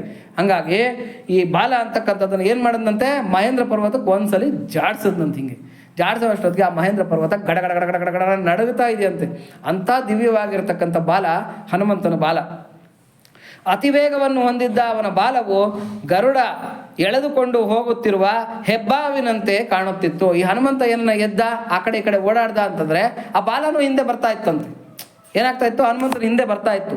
ಆದರೆ ಆ ಬಾಲ ಹೆಂಗೆ ಕಾಣ್ತಾ ಇತ್ತು ಅಂದರೆ ಗರುಡ ಒಂದೊಳ್ಳೆ ಹೆಬ್ಬಾವನ್ನು ಎಳ್ಕೊಂಡು ತಿರುಗ್ತಾ ಇದ್ದಾನೇನೋ ಅಂತ, ಎಳ್ಕೊಂಡು ಓಡಾಡ್ತಾ ಇದ್ದಾನೇನೋ ಅನ್ನೋ ಥರದಲ್ಲಿ ಹನುಮಂತನ ಬಾಲ ಅಂತಕ್ಕಂಥದ್ದು ತೋರ್ಕೊತಾ ಇತ್ತಂತೆ. ಅಂಥ ಒಂದು ದಿವ್ಯವಾಗಿರ್ತಕ್ಕಂಥ ಸನ್ನಿವೇಶ, ಲೀಲೆ ಅಂತಕ್ಕಂಥದ್ದನ್ನು ಪರಮೇಶ್ವರ ಏನು ಮಾಡ್ತಾ ಇದ್ದಾನೆ, ಹನುಮಂತನ ರೂಪದಲ್ಲಿ ಈ ಒಂದು ದಕ್ಷಿಣದ ತುದಿನಲ್ಲಿ, ಭಾರತದ ದಕ್ಷಿಣದ ತುದಿನಲ್ಲಿ ಇದನ್ನು ಮಾಡ್ತಾ ಇದ್ದಾನೆ ಅಂತ ಹೇಳ್ಬಿಟ್ಟು ಮುಂದಕ್ಕೆ ಶ್ಲೋಕಗಳನ್ನು ಹೇಳ್ಕೊಳ್ಳೋಣ. ಬಾಹು ಸಂಸ್ತಂಭ ಯಾಮಾಸ ಮಹಾಪರಿ ಗಸನ್ನಿಭೌ ಸಸಾದ ಚ ಕಪಿಃ ಕಟ್ಯಾಂ ಚರಣೌ ಸಂಚುಕೋಚ ಚ ಸಂಹೃತ್ಯ ಚ ಭುಜೌ ಶ್ರೀಮಾಂ ತಥೈವ ಚ ಶಿರೋಧರಾಂ ತೇಜಸ್ಸತ್ವಂ ತಥಾ ವೀರ್ಯಂ ಆವಿವೇಶಸ ವೀರ್ಯವಾನ್ ಮಾರ್ಗ ಮಾಲೋಕಯನ್ ದೂರ ಊರ್ಧ್ವ ಪ್ರಣೀತೆ ಕ್ಷಣಃ ರುರೋಧ ಹೃದಯೇ ಪ್ರಾಣ ಆಕಾಶ ಮವಲೋಕಯನ್ ಪದ್ಭ್ಯಾಂ ದೃಢಮವಸ್ಥಾನಂ ಕೃತ್ವಾ ಸ ಕಪಿಕುಂಜರಃ ನಿಕುಂಚ ಕರ್ಣೌ ಹನುಮಾನ್ ಉತ್ಪತಿಷ್ಯನ್ ಮಹಾಬಲಃ ವಾನರಾನ್ ವಾನರಶ್ರೇಷ್ಠ ಇದಂ ವಚನ ಅಬ್ರವೀತ್ ಯಥಾ ರಾಘವ ನಿರ್ಮುಕ್ತಃ ಶರಃ ಶ್ವಸನ ವಿಕ್ರಮಃ ಗಚ್ಚೇ ತದ್ವದ್ ಗಮಿಷ್ಯಾಮಿ ಲಂಕಾಂ ರಾವಣ ಪಾಲಿತಾಂ.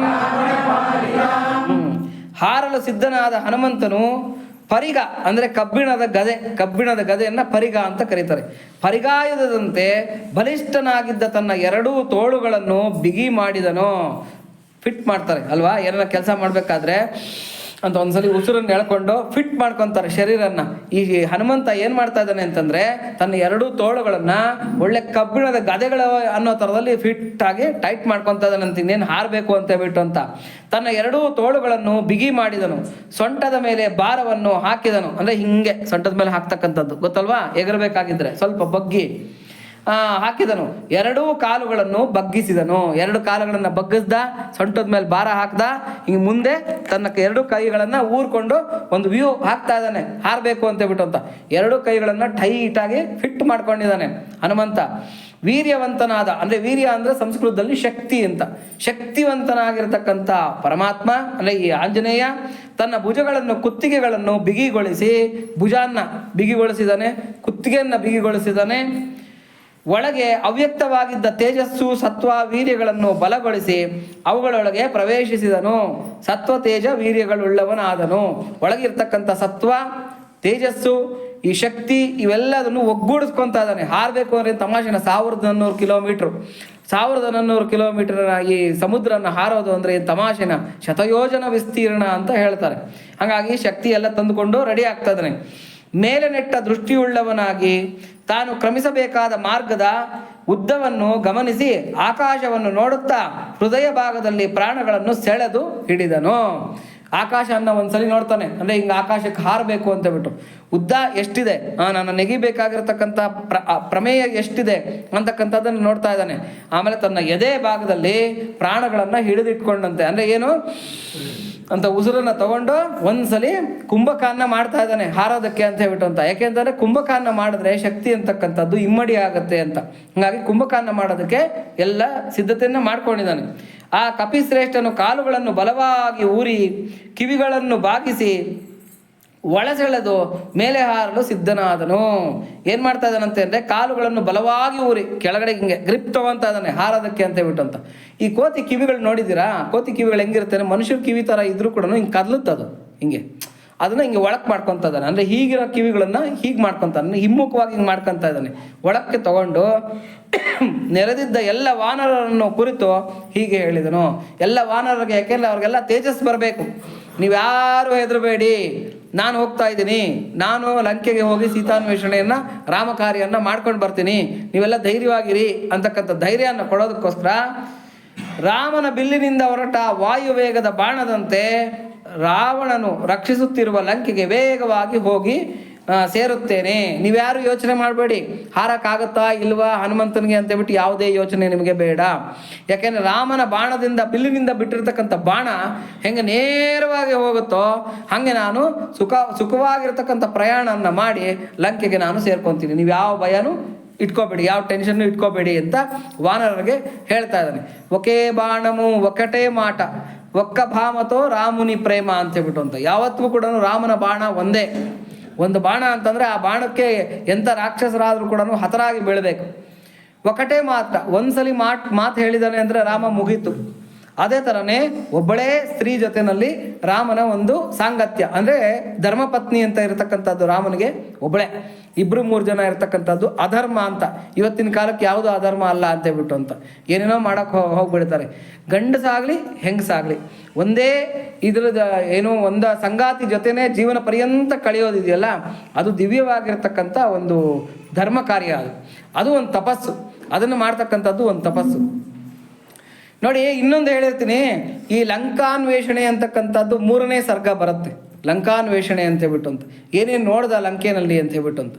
ತಿನ್ನಬಾರದು ತಿಂದಿರ್ತಕ್ಕಂಥವ್ರು, ಕುಡಿಬಾರದು ಕುಡಿದಿರ್ತಕ್ಕಂಥವ್ರು, ಮಾಡದೇ ಇರ್ತಕ್ಕಂಥ ವ್ಯವಹಾರನ ಮಾಡಿರ್ತಕ್ಕಂಥವ್ರು, ದಾರಿ ತಪ್ಪಿರ್ತಕ್ಕಂಥವ್ರು, ಕಳ್ಳತನ ಮಾಡಿರ್ತಕ್ಕಂಥವ್ರು, ಪಾಪ ಕಾರ್ಯ ಮಾಡಿರ್ತಕ್ಕಂಥವ್ರು, ಎಂಥವರೇ ಇದ್ದರೂ ಕೂಡ ಅವ್ರಿಗೇನ ಈ ಪಾಪದಿಂದ ನನಗೆ ವಿಮುಕ್ತಿ ಬೇಕು, ಇನ್ನು ಮುಂದಕ್ಕೆ ನಾನು ಈ ಥರದ ಜೀವನನ ನಡೆಸಲ್ಲ, ಪಾಪದಿಂದ ವಿಮುಕ್ತಿ ಬೇಕು, ಪಶ್ಚಾತ್ತಾಪ ಅಂದರೆ ನನಗೆ ಈ ಪಾಪಕ್ಕೆ ಏನನ್ನ ಪ್ರಾಯಶ್ಚಿತ್ತ ಬೇಕು ಅಂತಕ್ಕಂಥವ್ರು 3ನೇ ಸರ್ಗನ ಅಂದರೆ ಆ ಲಂಕಾ ಇದಿರುತ್ತಲ್ವ, ಯಾವುದು ವೀಕ್ಷಣೆ ಅಂತಕ್ಕಂಥದ್ದು ಇರುತ್ತಲ್ಲ, ಆ ಸರ್ಗನ ಯಾರು ಕೇಳ್ತಾರೆ ಅವ್ರಿಗೆ ಅದರ ಒಂದು ಪಾಪ ಹೊರಟೋಗುತ್ತಂತೆ. ಯಾಕೆಂದರೆ ಅದರಲ್ಲಿ ಬರುತ್ತೆ ಇವೆಲ್ಲ, ಈ ಸಂಗತಿಗಳೆಲ್ಲ ಬರುತ್ತೆ. ಕುಡಿಬಾರದನ್ನು ಕುಡಿಯೋದು, ತಿನ್ನಬಾರದು ತಿನ್ನೋದು, ಅದೆಲ್ಲ ಅಲ್ಲಿ ಬರುತ್ತೆ, ಆ ಸರ್ಗದಲ್ಲಿ ಬರುತ್ತೆ. ಹಾಗಾಗಿ ಮುಂದಕ್ಕೆ ಮಾಡಬಾರ್ದು. ಇದು ಪ್ರಾಯಶ್ಚಿತ್ತ. ಯಾರು ಹೆದರಬೇಕಾಗಿರ್ತಕ್ಕಂಥ ಕಾರಣ ಇಲ್ಲ. ಯಾಕೆಂದ್ರೆ ನಮ್ಮ ಸನಾತನ ಧರ್ಮದಲ್ಲಿ ಪ್ರತಿ ಪಾಪಕ್ಕೂ ಒಂದು ಪ್ರಾಯಶ್ಚಿತ್ತ ಅಂತಿದೆ. ಈ ಮಾಡಿರ್ತಕ್ಕಂಥ ಇಷ್ಟು ಪಾಪಗಳಿಗೆ ಪ್ರಾಯಶ್ಚಿತ್ತ ಏನು ಅಂತಂದ್ರೆ 3ನೇ ಸರ್ಗನ ಕೇಳ್ತಕ್ಕಂಥದ್ದು. ಈ 3ನೇ ಸರ್ಗನ ಯಾರು ಕೇಳ್ತಾರೆ ಅಂದ್ರೆ ಅದನ್ನ ಕೇಳ್ತಾರೆ ಶ್ರದ್ಧೆಯಿಂದ, ಅವ್ರು ಈ ಪಾಪಗಳಿಂದ ಮುಕ್ತರಾಗ್ತಾರೆ ಅಂತ ಬಿಟ್ಟು ಅಲ್ಲಿಗೆ ಪ್ರಾಯಶ್ಚಿತ್ತ ಅಂತಕ್ಕಂಥದ್ದು ಆಗತ್ತೆ ಅಂತ. ಪಾಪ ಮುಕ್ತರಾಗಿ ಶುದ್ಧರಾಗ್ಬಿಡ್ತಾರೆ. ಮುಂದಕ್ಕೆ ಆ ಪಾಪ ಮಾಡದೇ ಇದ್ರೆ ಅವರು ಪರಿಶುದ್ಧಾಂತರಾಗಿ ಆತ್ಮರಾಗಿ ಬಾಳ್ತಾರೆ ಅಂತ ಹೇಳ್ಬಿಟ್ಟು. ಗಂಗಾ ನದಿನಲ್ಲಿ ಸ್ನಾನ ಮಾಡಿದ್ರೆ ಎಲ್ಲರಿಗೂ ಪಾಪ ಹೋಗುತ್ತೆ ಅಂತಕ್ಕಂಥದ್ದು ನಿಜಾನೇ. ಪಾರ್ವತಿ ಒಂದ್ಸಲಿ ಕೇಳದಂತೆ ಈಶ್ವರಂಗೆ, ಸ್ವಾಮಿ ಆ ಗಂಗೆನಲ್ಲಿ ಏನು ಆ ಪಾಟಿ ಮುಳುಗ್ಬಿಡ್ತಾ ಇದಾರೆ ಎಲ್ಲರೂ ಕೂಡ, ಎಲ್ಲರೂ ಕೈಲಾಸಕ್ಕೆ ಬಂದ್ಬಿಟ್ರೆ ಗತಿ ಏನು ಅಂತ ಹೇಳ್ಬಿಟ್ಟು. ಅಯ್ಯೋ ಪಾರ್ವತಿ, ಮುಳುಗಿದವರೆಲ್ಲ ಕೈಲಾಸಕ್ಕೆ ಬರಲ್ಲ, ಬಾ ನಿಂಗೆ ತೋರಿಸ್ತೀನಿ ಯಾರು ಬರ್ತಾರೆ ಅಂತ ಹೇಳ್ಬಿಟ್ಟು ಅಂತ ಹೋಗ್ಬಿಟ್ಟು ಒಬ್ಬ ವೃದ್ಧ ಬ್ರಾಹ್ಮಣನ ವೇಷ ಹಾಕ್ಕೊಂಡಂತೆ, ಯಾರು ಈಶ್ವರ ವೃದ್ಧ ಬ್ರಾಹ್ಮಣಿ ವೇಷ ಹಾಕ್ಕೊಂಡ್ಲಂತೆ ಪಾರ್ವತಿ. ಈತ ಹೋಗ್ಬಿಟ್ಟು ಒಂದು ಹೂಳು ನೆಲದಲ್ಲಿ ಸಿಕ್ಕಾಕೊಂಡಂಗೆ, ಅಂದರೆ ನದಿ ಮಧ್ಯದಲ್ಲಿ ಯಾವುದೋ ಒಂದು ಸುಳಿ, ಆ ಸುಳಿನಲ್ಲಿ ಸಿಕ್ಕಾಕೊಂಡಂಗೆ ಡ್ರಾಮಾ ಆಡೋಕೆ ಶುರು ಮಾಡೋದಂತೆ, ನಾನು ಮುಳುಗೋಗ್ತಾ ಇದ್ದೀನಿ, ನನ್ನನ್ನು ಕಾಪಾಡಿ ಅಂತ ಹೇಳ್ಬಿಟ್ಟು. ಎಲ್ಲರೂ ಕಾಪಾಡೋಕ್ಕೆ ಅಂತ ಬೇರೆ ಬೇರೆ ಜನಗಳೆಲ್ಲ ಬಂದ್ರಂತೆ. ಈ ವೃದ್ಧ ಬ್ರಾಹ್ಮಣಿ ಹೇಳದಂತೆ, ನಮ್ಮ ಗಂಡ ತಪಸ್ವಿ, ಅವನು ಸುಳಿನಲ್ಲಿ ಸಿಕ್ಕಾಕೊಂಡ್ಬಿಟ್ಟಿದ್ದಾನೆ, ಅವನನ್ನು ಯಾರನ್ನ ಕಾಪಾಡೋದಕ್ಕೆ ಹೋದ್ರೆ ಅವರು ಸುಳಿಲಿ ಸಿಕ್ಕಿ ಸತ್ತೋಗ್ಬಿಡ್ತಾರೆ. ಒಂದು ಪಾಪನೂ ಯಾರೂ ಮಾಡಿಲ್ವೋ, ಯಾರು ಪವಿತ್ರಾತ್ಮರೋ ಅವ್ರು ಹೋದ್ರೆ ಮಾತ್ರ ನನ್ನ ಗಂಡನ ಕರ್ಕೊಂಬರ್ಬೋದು, ಇಲ್ಲದಿದ್ರೆ ಆಗಲ್ಲ ಅಂತ ಹೇಳದಂತೆ. ಹೋಗಿದ್ದವರೆಲ್ಲ ವಾಪಸ್ ಬಂದ್ರಂತೆ. ಅಯ್ಯೋ ನಾವು ಏನೋ ಪಾಪ ಮಾಡಿದ್ವಿ, ಚಿಕ್ಕ ವಯಸ್ಸಿನಲ್ಲೇನೋ ಮಾಡಿದ್ವಿ, ದೊಡ್ಡ ವಯಸ್ಸಿನಲ್ಲೇನೋ ಮಾಡಿದ್ವಿ ಅಂತೆಲ್ಲ ವಾಪಸ್ ಬಂದ್ರಂತೆ. ಆಗ್ತಾನೆ ಗಂಗೆನಲ್ಲಿ ಸ್ನಾನ ಮಾಡಿಕೊಂಡು ಊರಿನ ವೇಶ್ಯೆ, ಆ ವೇಶ್ಯೆ ಸ್ನಾನ ಮಾಡ್ಕೊಂಡು ಆಚೆ ಕಡೆಗೆ ಬರ್ತಾ ಇದ್ಲಂತ, ಇನ್ನ ಬಟ್ಟೆ ಹಿಂಡ್ಕೊಂಡು ಆಚೆಗೆ ಬರ್ತಾ ಇದ್ಲಂತ. ಈ ವೃದ್ಧ ಬ್ರಾಹ್ಮಣ ಕೂಗ್ತಕ್ಕಂಥದ್ದು, ವೃದ್ಧ ಬ್ರಾಹ್ಮಣಿ ಕೂಗ್ತಕ್ಕಂಥದ್ದು ಕೇಳಿಸ್ತಂತೆ. ಆವಾಗ ಈಕೆ ಕೇಳಲ್ಲಂತೆ, ಏನಮ್ಮ ಏನಾಯ್ತು, ನನ್ನ ಗಂಡ ಸಿಕ್ಕಾಕೊಂಡ್ಬಿಟ್ಟಿದ್ದಾನೆ ಸುಳಿನಲ್ಲಿ, ಆದ್ರೆ ಒಂದು ಕಂಡೀಷನ್ ಇದೆ, ಯಾರು ಯಾವುದೇ ಪಾಪ ಮಾಡಿಲ್ವೋ ಜೀವನದಲ್ಲಿ ಅವ್ರು ಮಾತ್ರ ಹೋಗಿ ನನ್ನ ಗಂಡನ ಕರ್ಕೊಂಬರ್ಬೋದು, ಬೇರೆ ಅವ್ರು ಕರ್ಕೊಂಬರಕ್ಕಾಗಲ್ಲ ಅಂತ ಹೇಳಿದ್ರು. ಅಯ್ಯೋ ಹೌದಾ, ಸರಿ ತಡಿ ನಾನು ಹೋಗಿ ಕರ್ಕೊಂಬರ್ತೀನಿ ಅಂತ ಹೇಳ್ಬಿಟ್ಟು ಧಮಾರ್ ಅಂತ ಧುಮುಕ್ಬಿಟ್ಟು ಹೋಗಿ ಆ ವೃದ್ಧ ಬ್ರಾಹ್ಮಣನ ಮೇಲೆ ಕೆತ್ಕೊಂಡ್ಬಂದ್ಬಿಟ್ಲಂತೆ, ಅಂದರೆ ದಡಕ್ಕೆ ಕೆಳ್ಕೊಂಡ್ಬಂದ್ಬಿಟ್ಲಂತೆ. ಎಲ್ಲರಿಗೂ ಆಶ್ಚರ್ಯ, ಏನು ಧೈರ್ಯ ಈ ಅಮ್ಮಂಗೆ, ಈ ಅಮ್ಮ ನೋಡಿದ್ರೆ ಊರು ವೇಶ್ಯೆ, ಈ ಅಮ್ಮಂಗೆ ಭಯನೇ ಇಲ್ವಲ್ಲ ಅಂತ ಹೇಳ್ಬಿಟ್ಟು ಎಲ್ಲರೂ ಪ್ರಶ್ನೆ ಮಾಡೋದಂತೆ. ಕಡೆಗೆ ಈ ವೃದ್ಧ ಬ್ರಾಹ್ಮಣನು ಪ್ರಶ್ನೆ ಮಾಡದಂತೆ, ಅಮ್ಮ ನೀನು ಅಷ್ಟು ಪವಿತ್ರ ಆತ್ಮಳ, ನೀನು ಏನು ಪಾಪನೇ ಮಾಡಿಲ್ವಾ ಜೀವನದಲ್ಲಿ ಅಂತ.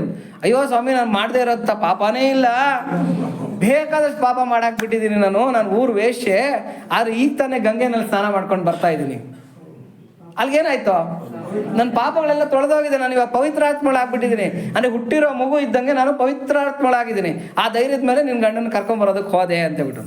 ಆವಾಗ ಈಶ್ವರ ಹುಬ್ಬೇಗರ ಹಾಕದಂತೆ, ಯಾರಿಗೆ, ಪಾರ್ವತಿಗೆ. ಈಗ ಅರ್ಥ ಆಯ್ತಾ ಪಾರ್ವತಿ, ಯಾರು ಕೈಲಾಸಕ್ಕೆ ಬರ್ತಾರೆ ಅಂತ ಹೇಳ್ಬಿಟ್ಟು ಅಂತ ಅಂದರೆ ಇದ್ರ ಅರ್ಥ ಏನು ಅಂತಂದರೆ, ಸುಮ್ಮನೆ ಗಂಗೆಯಲ್ಲಿ ಮುಳುಗ್ತಾರೆ ಪಾಪ ಎಲ್ಲ ಹೋಗುತ್ತೆ ಅಂತಂದರೆ ಹಂಗೆ ಬರಲ್ಲ. ಯಾರಿಗೆ ಶ್ರದ್ಧೆ ಇದೆಯೋ ಅವ್ರು ಗೆದ್ರು ಅಂತ, ಯಾರಿಗೆ ಶ್ರದ್ಧೆ ಇದೆಯೋ ಅವ್ರು ಗೆದ್ರು ಅಂತ ಹೇಳ್ಬಿಟ್ಟು ಅಂತ. ಈಗ ಈ ಮುಂದಿನ ಇವಾಗ ಏನು ಅಂದರೆ ಒಂದೊಂದು ಸರ್ಗ ಓದಿದ್ರೆ ಇಂತಿಂಥ ಫಲ ಇಂತಿಂಥದ್ದು ಅಂತೆಲ್ಲ ಹೇಳ್ಕೊಂಡು ಹೋಗ್ತಾರೆ. ಕೆಲವ್ರಿಗೆ ಡೌಟು, ಈ ಸರ್ಗ ಓದಿದ್ರೆ ಈ ಥರದ ಫಲ ಬರುತ್ತಾ ಅನ್ನೋ ಕ್ವಶನ್ ಬಂದ್ರೆ ಅವ್ನಿಗೆ ಬರಲ್ಲ. ಅಶ್ರದ್ಧೆ ಬಂತ ಅವನ ಆ ಫಲನ ಸಂಶಯಾತ್ಮ ಅಗ್ನಶ್ಚ ಅಶ್ರದ್ಧದಾನಶ್ಚ ಸಂಶಯಾತ್ಮ ವಿನಶ್ಯತಿ ಅಂತ. ತಿಳಿದೇ ಇರ್ತಕ್ಕಂಥ ಅವನಿಗೂ ಅದ್ರ ಫಲ ಸಿಗಲ್ಲ. ಅಶ್ರದ್ಧ ಗೊತ್ತು, ಅಪ್ಪ ಇವಾಗ ನಾನು ಹೇಳಿರ್ತೀನಿ ಏನು 3ನೇ ಸರ್ಗ ಹೇಳಿದ್ರೆ ಈ ಥರದ ಪಾಪದ ಒಂದು ಇದಾಗತ್ತೆ, ಬಿಡುಗಡೆ ಆಗತ್ತೆ ಅಂತೇಳ್ಬಿಟ್ಟು ಗೊತ್ತಿದ್ರು ಕೂಡ ಏನು ಮಾಡ್ತಾರೆ, ಅಶ್ರದ್ಧೆ, ಕೇಳಿದ್ರಾಯ್ತು ಬಿಡು, ನೋಡಿದ್ರಾಯ್ತು ಬಿಡು ಅಂತ ಹೇಳ್ಬಿಟ್ಟು ಅಂತ ಅವ್ರಿಗೂ ಸಿಗ್ತಕ್ಕಂಥದ್ದಲ್ಲ. ಸಂಶಯಾತ್ಮ ವಿನಶ್ಯತಿ, ಯಾರು ಡೌಟ್ ಪಡ್ತಾರೆ ಅವ್ರಿಗೆ ಆ ಫಲ ಅಂತಕ್ಕಂಥದ್ದು ಸಿಗೋದಿಲ್ಲ. ಹಾಗಾಗಿ ಯಾರಿಗೆ ಶ್ರದ್ಧೆ ಇದೆಯೋ ಅವ್ರು ಗೆದ್ರು ಅಂತ ಹೇಳ್ಬಿಟ್ಟು, ಶ್ರದ್ಧೆ ಇದ್ದವ್ರು ಗೆಲ್ತಾರೆ. ಹೀಗೆ ಈಗ ಮುಂದಿನ ಒಂದು ಶ್ಲೋಕಗಳನ್ನು ಹೇಳ್ಕೊಳ್ಳೋಣ. ನಹಿ ದ್ರಕ್ಷ್ಯಾಮಿ ಯದಿ ತಾಂ ಲಂಕಾಯಾಂ ಜನಕಾತ್ಮಜಾಂ ಅನೇನೈವ ಹಿ ವೇಗೇನ ಗಮಿಷ್ಯಾಮಿ ಸುರಾಲಯಂ ಯದಿ ವಾ ತ್ರಿದಿವೇ ಸೀತಾಂ ನ ದ್ರಕ್ಷಾ ಮ್ಯಕೃತ ಶ್ರಮಃ ಬುದ್ಧ್ವಾ ರಾಕ್ಷಸರಾಜಾನಾಂ ಮಾನಯಿಷ್ಯಾಮಿ ರಾವಣಂ ಸರ್ವಥಾ ಕೃತಕಾರ್ಯೋಹಂ ಅಶ್ಯಾಮಿ ಸಹ ಸೀತಯಾ ಆನಯಿಷ್ಯಾಮಿ ವಾಲಂಕಾಂ ಸಮುತ್ಪಾಟ್ಯ ಸರಾವಣಾಂ ಏವಮುಕ್ತ್ವಾ ತು ಹನುಮಾನ್ ವಾನರಾನ್ ವಾನರೋತ್ತಮಃ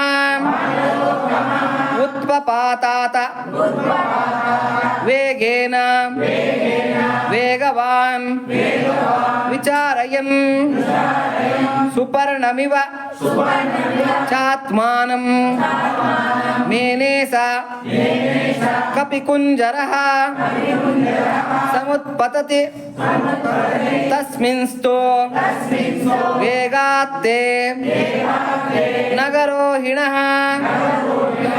ಸಂಹೃತ್ಯ ವಿಟಪಾನ್ ಸರ್ವಾನ್ ಸಮುತ್ಪೇತೋ ಸಮಂತತಃ ಸಮತ್ತಕ್ತೋ ಯಷ್ಟಿಭಕಾನ್ ಪಾದಪಾನ್ ಪುಷ್ಪಶಾಲಿನಃ ಉದ್ವಹ ಮೂರು ವೇಗೇನ ಜಗಾಮ ವಿಮಲೇಂಬರೇ. ನೋಡಿ ಪಾದಪ ಅಂತ ಬರುತ್ತಲ್ವ ಅವಾಗ ಪಾದಪ ಅಂದ್ರೆ ಮರಗಳು ಅಂತ, ಮರಗಳನ್ನ ಪಾದಪ ಅಂತ ಕರೀತಾರೆ. ಪಾ ಅಂದ್ರೆ ಕುಡಿಯೋದು ಅಂತ, ಪಾದಪ ಅಂತಂದ್ರೆ ನೋಡಿ ಎಲ್ಲ ಪ್ರಾಣಿಗಳು ಬಾಯಿನಲ್ಲಿ ಕುಡಿಯುತ್ತವೆ ಅಲ್ವಾ, ನೀರನ್ನ ಕುಡಿಬೇಕಾದ್ರೆ ಬಾಯಿನಲ್ಲಿ ಕುಡಿಯುತ್ತೆ. ಆದರೆ ಮರಗಳೇನು ಮಾಡುತ್ತೆ, ತನ್ನ ಪಾದಗಳಿಂದ ನೀರನ್ನು ಕುಡಿಯುತ್ತೆ, ಅದಕ್ಕೆ ಅದನ್ನು ಪಾದಪ ಅಂತ ಕರೀತಾರೆ ಸಂಸ್ಕೃತದಲ್ಲಿ. ಲಂಕೆಯಲ್ಲಿ ಜನಕನ ಮಗಳನ್ನು ಕಾಣದಿದ್ದರೆ ಅದೇ ವೇಗದಿಂದ ದೇವಲೋಕಕ್ಕೆ ಹೋಗುತ್ತೇನೆ. ನಾನೇನು ಮಾಡ್ತೀನಿ, ರಾಮ ಬಿಟ್ಟಿರ್ತಕ್ಕಂಥ ಬಾಣದಂತೆ ನೇರವಾಗಿ ಲಂಕೆಗೆ ಹೋಗ್ತೀನಿ. ಅಲ್ಲೇನ ಸೀತೆ ಕಾಣಲಿಲ್ವಾ, ಸ್ವರ್ಗಲೋಕ ಎಲ್ಲ ಲೋಕಗಳಿಗೂ ಹೋಗಿ ಎಲ್ಲ ಕಡೆ ಹುಡುಕ್ಬಿಡ್ತೀನಿ, ಸೀತೆಯನ್ನು ಕಂಡುಕೊಂಡೇ ಬರ್ತೀನಿ, ಹಾಗೆ ಬರೋದಿಲ್ಲ ಅಂತ ಹೇಳ್ಬಿಟ್ಟಂತ. ಅದಕ್ಕೆ ಹನುಮಂತನಿಂದ ನಾವು ಕಲಿಬೇಕಾಗಿರ್ತಕ್ಕಂಥದ್ದು ಏನು ಅಂತಂದರೆ, ಒಂದು ಕೆಲಸನ ಯಾರನ್ನ ಒಪ್ಪಿಸಿದ್ದಾರೆ ಅಂದರೆ ಹೇಗೆ ಮಾಡಬೇಕು ಅಂತಕ್ಕಂಥದ್ದನ್ನು ಕಲ್ತ್ಕೋಬೇಕು. ಯಾಕೆಂದ್ರೆ ನಮ್ಗೇನು ಅಂತಂದರೆ, ನಮ್ಮ ತಂದೆ ಒಂದು ಕತೆ ಹೇಳೋರು, ಬುಕ್ಕಿಂಪಲ್ಲಿ ವೆಂಕಟರಾಯಪ್ಪ ಚಿಕ್ಕಬಳ್ಳಾಪುರಕ್ಕೆ ಹೋಗಿ ಬಂದ ಅಂತ. ಅಂದರೆ ನನ್ನನ್ನು ಬೈಯೋರು, ಯಾವಾಗ ಏನೋ ಕೆಲಸ ಹೇಳಿದ್ರೆ ನಮ್ದೇನು ಅಂತಂದರೆ ಟೈ ಅಂತ ಹೋಗೋದು, ಆ ಕೆಲಸ ಮಾಡ್ಕೊಂಡು ಬಂದ್ಬಿಡೋದು ಅಷ್ಟೇ. ಈ ಕೆಲಸ ಮಾಡ್ತಾ ಇದ್ದೆ. ನಮ್ಮ ತಂದೆ ಯಾವಾಗಲೂ ಹೇಳೋರು, ಬುಕ್ಕಿಂಪಲ್ಲಿ ವೆಂಕಟರಾಯಪ್ಪ ಚಿಕ್ಕಬಳ್ಳಾಪುರಕ್ಕೆ ಹೋಗಿ ಬಂದಂಗೆ ಅಂತ ಹೇಳ್ಬಿಟ್ಟು. ಏನಾದ್ರ ಕತೆ ಅಂತಂದರೆ, ಯಾರೋ ಒಬ್ಬ ಬುಕ್ಕಿಂಪಲ್ಲಿ ವೆಂಕಟರಾಯಪ್ಪ ಅಂತನ್ನೋರು ಯಾರೋ ಯಜಮಾನ್ರ ಮನೆಯಲ್ಲಿ ಕೆಲಸ ಮಾಡ್ಕೊಂಡಿದ್ರಂತೆ. ಯಜಮಾನ್ರು ಹೆಂಡತಿ ಏನು ಮಾಡ್ತಾ ಇದ್ರಂತೆ, ಮಾತಾಡ್ಕೊತಾ ಇದ್ರಂತೆ, ನೈಟ್ ಮಾತಾಡ್ಕೊತಾ ಇದ್ರಂತೆ. ಬೆಳಗ್ಗೆ ಒಂದು ಅರ್ಜೆಂಟ್ ಕೆಲಸ ಇದೆ, ಬೆಳಗ್ಗೆ ವೆಂಕಟರಾಯಪ್ಪನ ಚಿಕ್ಕಬಳ್ಳಾಪುರಕ್ಕೆ ಕಳಿಸ್ಬಿಡ್ಬೇಕು, ಫಸ್ಟ್ ಗಾಡಿಗೆ ಹೋಗ್ಬಿಟ್ಟು ಕೆಲಸ ಮಾಡ್ಕೊಂಡು ಬಂದ್ಬಿಡು ಅಂತ ಹೇಳಬೇಕು ಅಂತ ಹೇಳ್ಬಿಟ್ಟು ಹೆಂಡತಿಗೆ ಈ ಯಜಮಾನ ಹೇಳ್ತಾ ಇದ್ರಂತೆ. ಇದನ್ನ ಈ ವೆಂಕಟರಾಯಪ್ಪ ಕೇಳಿಸ್ಕೊಂಡ್ಬಿಟ್ಟಂತೆ. ಪಾಪ ಅವ್ರಿಗೆ ಯಾಕೆ ಕಷ್ಟ ಕೊಡಬೇಕು ಅಂತ ಬೆಳಗ್ಗೆ 6 ಗಂಟೆಗೆ ಎದ್ಬಿಟ್ಟು ಸ್ನಾನಗೇನ ಮಾಡ್ಕೊಂಡು ಫಸ್ಟ್ ಗಾಡಿಗೆ ಹತ್ಬಿಟ್ಟು ಚಿಕ್ಕಬಳ್ಳಾಪುರಕ್ಕೆ ಹೋಗ್ಬಿಟ್ನಂತೆ. ಇವರು ಅರ್ಜೆಂಟ್ ಕೆಲಸ ಇತ್ತು, ವೆಂಕಟರಾಯಪ್ಪನ ಕಳಿಸ್ಬೇಕಾಗಿತ್ತು, ಎಲ್ಲೋ ಕಾಣ್ತಾ ಇಲ್ವೇ, ಎಲ್ಲೋಟ್ರಾದ್ರು ವೆಂಕಟರಾಯಪ್ಪ ಕಾಣಿಸ್ತಾ ಇಲ್ಲ. ಕಡೆಗೆ ಒಂದು 12 ಗಂಟೆ 1 ಗಂಟೆ ಅಷ್ಟೊತ್ತಿಗೆ ವಾಪಸ್ ಬಂದಂತೆ. ಅವಾಗೆಲ್ಲ ಬಸ್ಸುಗಳು ತುಂಬ ಕಡಿಮೆ ಅಲ್ವ, ತುಂಬ ಇದಿರ್ತಿದ್ದು. ವಾಪಸ್ ಬಂದಂತೆ. ಎಲ್ಲೋಟೋಗಿದ್ದಪ್ಪ, ಅರ್ಜೆಂಟಾಗಿ ನೀನು ಕಳಿಸ್ಬೇಕಾಗಿತ್ತು, ಚಿಕ್ಕಬಳ್ಳಾಪುರದಲ್ಲಿ ಒಂಚೂರು ಕೆಲಸ ಆಯಿತು ಸ್ವಾಮಿ, ನಾನು ನಿನ್ನೆ ರಾತ್ರಿನೇ ಕೇಳಿಸ್ಕೊಂಬಿಟ್ಟೆ, ಅಮ್ಮಂಗೆ ನೀವು ಹೇಳ್ತಾ ಇದ್ದಿದ್ದು ಬೆಳಗ್ಗೆ ಫಸ್ಟ್ ಗಾಡಿಗೆ ಕಳಿಸ್ಬಿಡ್ಬೇಕು ಅಂತ, ಮತ್ತೆ ನೀವು ಯಾಕೆ ಹೇಳೋದು ಅಂತ ಹೇಳ್ಬಿಟ್ಟು ನಾನೇ ಬೆಳಗ್ಗೆ ಎದ್ದು ರೆಡಿ ಆಗಿಬಿಟ್ಟು 6 ಗಂಟೆ ಫಸ್ಟ್ ಗಾಡಿಗೆ ಹೊರಟೋಗ್ಬಿಟ್ಟೆ. ಹೋಗ್ಬಿಟ್ಟು ಚಿಕ್ಕಬಳ್ಳಾಪುರಕ್ಕೆ ಹೋಗ್ಬಿಟ್ಟು ಬರ್ತಾ ಇದ್ದೀನಿ ಅಂತ ಹೇಳ್ಬಿಟ್ಟು. ಕೆಲಸ ಆಯ್ತಾ? ಕೆಲಸ ಆಗಲಿಲ್ಲ. ಸುಮ್ಮನೆ ಹೋದ, ಸುಮ್ಮನೆ ಬಂದ. ನಮ್ಮ ತಂದೆ ಹೋದ ಪುಟ್ಟ ಬಂದ ಪುಟ್ಟ ಅಂತ ಹೇಳ್ಬಿಟ್ಟು ನಮ್ಮ ತಂದೆ ನನಗೆ ಬೈಯೋರು ಯಾವಾಗ್ಲೂ, ನೀನು ಈ ಥರದ ಕೆಲಸ ಮಾಡ್ತೀಯಾ, ಏನನ್ನ ಕೆಲಸ ಒಪ್ಸಿದ್ರೆ ನೀನು ಸರಿಯಾಗಿ ಮಾಡ್ಕೊಂಬರೋದಿಲ್ಲ, ಹೋದೆ ಬಂದೆ ಅಂತ ಮಾಡ್ಕೊಂಬರ್ತೀಯಾ ಅಂತ. ಆವಾಗ ನಮ್ಮ ತಂದೆ ಇದನ್ನ ಎಕ್ಸಾಂಪಲ್ ಕೊಡೋರು. హనుమంతుని ಥರ ಇರಬೇಕು. చూసి రమ్మంటే ఏం చేసా హనుమంతుడు కాల్చుకొని వచ్చా. చూసి రమ్మంటే ಕಾಲ್ಚ್ಕೊಂಡು వచ్చా. ಹನುಮಂತನ ಥರ ಇರಬೇಕು ನೀನು. ನೋಡು, ಹನುಮಂತ ಏನು ಮಾಡ್ದ, ಲಂಕೆಗೆ ಹೋದ, ಸೀತೆಯನ್ನು ನೋಡೋದು ಮೈನ್ ಕಾರ್ಯ. ಅಶೋಕವನ ಧ್ವಂಸ ಮಾಡ್ದ, ರಾಕ್ಷಸರನ್ನ ಒಂದಷ್ಟು ಜನ ಸಾಯಿಸಾಕ್ದ, ರಾಮನ್ ಸ್ವಲ್ಪ ಈಸಿ ಮಾಡ್ದ, ಒಂದಷ್ಟು ಜನ ಒಂದಿಷ್ಟು ಅಕ್ಷೋಹಿಣಿನ ಸಾಯಿಸಾಕ್ಬಿಟ್ಟ. ಅಲ್ಲಿ ಸಾಲದಕ್ಕೆ ಆ ಮಂತ್ರಿ ಕುಮಾರನ್ನ ಸಾಯಿಸಾಕ್ದ. ಆಮೇಲೆ ಇಂದ್ರಜಿತ್ ತಮ್ಮನ್ನ ಸಾಯಿಸಾಕ್ದ. ಇಂದ್ರಜಿತ್ಗೆ ಒಂದು ಬೆದರಿಕೆ ಹಾಕ್ದ. ಕಡೆಗೆ ರಾವಣನ ಆಸ್ಥಾನಕ್ಕೆ ಹೋದ. ಅಲ್ಲಿರ್ತಕ್ಕಂಥವ್ರು ವಂದಿಮಾಗದ್ರೆಲ್ಲ ಹೆಂಗಿದ್ದಾರೆ, ರಾವಣನ ಆಸ್ಥಾನ ಹೆಂಗಿದೆ, ಇದನ್ನೆಲ್ಲ ನೋಡ್ಕೊಂಡ. ಸಾಲದಕ್ಕೆ ಏನ್ ಮಾಡ್ದ, ರಾವಣನ್ಗೊಂದು ಬೆದರಿಕೆ ಹಾಕ್ದ, ಏಯ್ ಹುಷಾರು, ನೀನ್ ಚೆನ್ನಾಗಿರ್ಬೇಕು ಅಂತ. ಆಮೇಲೆ ಅವ್ರ ಅಣ್ಣ ತಮ್ಮದ್ರಲ್ಲಿ ಜಗಳ ಇಟ್ಟ. ವಿಭೀಷಣ ಬಂದಿದ್ದು ಹನುಮಂತನಿಂದಾನೆ, ವಾಪಸ್ ಬಂದ್ಬಿಟ್ಟಿದ್ದು ವಿಭೀಷಣ. ಅವ್ರ ಅಣ್ಣ ತಮ್ಮದ್ರಲ್ಲೇನೆ ಒಂದು ಜಗಳ ಇಟ್ಟ. ಕಡೆಗೆ ಏನ್ ಮಾಡ್ದ, ಲಂಕೆಯನ್ನು ಸುಟ್ಟಿದ್ದಕ್ಕೆ ಸಾಲದಂತೆ ಮತ್ತೆ ಸೀತಾದೇವಿ ಹತ್ರಕ್ಕೆ ಬಂದ್ಬಿಟ್ಟು, ಅಮ್ಮ ನಾವು ಗ್ಯಾರಂಟಿ ಬರ್ತೀವಿ, ನೀನೇನು ಯೋಚನೆ ಮಾಡಬೇಡ ಅಂತಕ್ಕಂಥ ಆಶ್ವಾಸನೆಯನ್ನು ಕೊಟ್ಟು ವಾಪಸ್ ಬಂದ. ಇಷ್ಟು ಹನುಮಂತ ಮಾಡಿದ್ದು. ಆಮೇಲೆ ಹನುಮಂತ ಒಂದು ವ್ರತ ತೊಟ್ಟಿರ್ತಾನೆ, ಅದ್ಭುತವಾಗಿದೆ ಅದು. ರಾಮಾಯಣದಲ್ಲಿ ತುಂಬ ತಮಾಷೆಯಾಗಿರ್ತಕ್ಕಂಥ ಕತೆ. ಅದೇನು ಅಂತಂದ್ರೆ, ಒಂದು ವ್ರತ ತೊಟ್ಟಿರ್ತಾನೆ, ಒಂದು ಉದ್ದರಣೆ ನೀರು ಕೂಡ ನಾನು ಬಾಯಿಗೆ ಹಾಕಲ್ಲ ಅಂತ. ಸೀತೆಯನ್ನು ನೋಡೋವರೆಗೂ ಕೂಡ ನಾನು ಒಂದು ಉದ್ದರಣೆ ನೀರು ಕೂಡ ಬಾಯಿಗೆ ಹಾಕ್ಕೊಳ್ಳಲ್ಲ ಅಂತ ಒಂದು ಶಪಥ ಮಾಡಿರ್ತಾನೆ. ಅಂಥದ್ದು ಏನಾಗುತ್ತೆ ಅಂದರೆ, ಸೀತೆಯನ್ನು ನೋಡ್ಕೊಂಡು ಬಂದವನು ಸೀದಾ ರಾಮನ ಹತ್ರಕ್ಕೆ ಬಂದು, ಸೀತೆಯನ್ನು ನೋಡಿದೆ ಹಿಂಗಾಯ್ತು ಅಂತೆಲ್ಲ ವಿವರಣೆಗಳು ಕೊಡಬೇಕಾಗಿತ್ತು ತಾನೆ. ದದಿಮುಖ ಅಂತಕ್ಕಂಥವನು ಸುಗ್ರೀವನ್ಗೆ ಹೆಣ್ಣು ಕೊಟ್ಟು ಮಾವ. ದದಿಮುಖ ಅಂತ ಸುಗ್ರೀವನ್ಗೆ ಹೆಣ್ಣು ಕೊಟ್ಟಿರ್ತಕ್ಕಂಥ ಮಾವ ಅಂದ್ರೆ ಗೊತ್ತಲ್ವಾ, ಸುಗ್ರೀವ ಅಂತಂದ್ರೆ ರಾಜ, ವಾನರರ ರಾಜ. ಅವರು ಸೋದರ ಮಾವ ಅಂದರೆ ಹೆಣ್ಣು ಕೊಟ್ಟು ಮಾವ ಅಂತಂದರೆ ಅವ್ನಿಗೆ ಎಷ್ಟು ಬೆಲೆ ಇರುತ್ತೆ. ಈ ಇವತ್ತಿನ ಮಥುರಾ ಇದೆಯಲ್ಲ, ಆ ಮಥುರಾ ಇರೋ ಕಡೆ ಮಧುವನ ಅಂತ ಇತ್ತು. ಮಧುವನ ಅಂತ ಅಲ್ಲೇನು ಮಾಡಿರ್ತಾನೆ, ಇವನು ಜೇನೆಲ್ಲ ಬೆಳೆಸ್ಕೊಂಡಿರ್ತಾನೆ, ಜೇನು ಹಣ್ಣುಗಳು ಎಲ್ಲ ಬೆಳೆಸ್ಕೊಂಡು ಆ ವನಕ್ಕೆ ಇವನೇ ಅಧಿಪತಿ. ಯಾರೋ ಈ ದದಿಮುಖ ಅಂತಕ್ಕಂಥವನು ವನಕ್ಕೆ ಅಧಿಪತಿ. ಅಲ್ಲಿ ಹೋಗ್ಬಿಟ್ಟು ಈ ವಾನರರೆಲ್ಲ ಏನು ಮಾಡ್ತಾರೆ, ದಾಂಧಲೆ ಮಾಡಿಬಿಡ್ತಾರೆ. ಹೋಗೆಲ್ಲ ಬಿದ್ದು ಅಲ್ಲಿ ಮರಗಳನ್ನ ಗಿಡಗಳನ್ನ ಎಲ್ಲ ಕಿತ್ತಾಕಿ ಇರೋ ಬರೋ ಜೇನೆಲ್ಲ ಕುಡ್ದಾಕ್ಬಿಟ್ಟು, ಹಣ್ಣುಗಳೆಲ್ಲ ತಿಂದಾಕ್ಬಿಟ್ಟು, ಅದನ್ನ ಎಲ್ಲ ಧ್ವಂಸ ಮಾಡಿಬಿಟ್ಟು, ಆ ಯಾವುದನ್ನ ಮಧುವನನ್ನೆಲ್ಲ ಧ್ವಂಸ ಮಾಡಿಬಿಟ್ಟು ಎಲ್ಲ ಮಾಡ್ಬಿಡ್ತಾನೆ. ಈ ದದಿಮುಖ, ಏನಯ್ಯ ನಾನು ವಯಸ್ಸಾಗಿರ್ತಕ್ಕಂಥವನು, ನಿಂಗೆ ಅಷ್ಟು ಮಾತ್ರ ಭಯ ಇಲ್ವಾ ಅಂತ ಹೇಳ್ಬಿಟ್ಟು ದದಿಮುಖ ಹೋದ್ರೆ ಏನು ಮಾಡಬೇಕು, ಹನುಮಂತ ಅವನ ತಲೆಯನ್ನು ತೆಗೆದ್ಬಿಟ್ಟು 2 ತೊಡೆ ಮಧ್ಯದಲ್ಲಿ ಸಿಕ್ಕಿಸ್ಕೊಂಡ್ಬಿಡ್ತಾನೆ. ಅದೊಂಥರ ಅವಮಾನ ಮಾಡ್ದಂಗೆ ತಾನೇ ಅದು.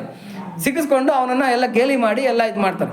ಕಡೆಗೆ ದದಿಮುಖ ಓಡ್ ಬಂದ್ಬಿಟ್ಟು ಸುಗ್ರೀವನ್ಗೆ ಹೇಳ್ತಾನೆ, ನೋಡಿ ಈ ಥರ ವಾನರರೆಲ್ಲ ನಮ್ಮ ಇದಕ್ಕೆ ಬಿದ್ದುಬಿಟ್ಟಿದ್ದಾರೆ, ನೀನು ಅಂದ್ರೂ ಭಯ ಇಲ್ಲ, ನಾನು ಅಂದ್ರೂ ಭಯ ಇಲ್ಲ, ಆ ಮಧುವನನ್ನೆಲ್ಲ ಹಾಳು ಮಾಡಿಬಿಟ್ರು, ಇರೋ ಬರೋ ಜೇನನ್ನೆಲ್ಲ ಕುಡಿದ್ಬಿಟ್ರು, ಇರೋ ಬರೋ ಹಣ್ಣನ್ನೆಲ್ಲ ತಿಂದ್ಬಿಟ್ರು ಅಂತ ಹೇಳ್ಬಿಟ್ರು ಅಂತ.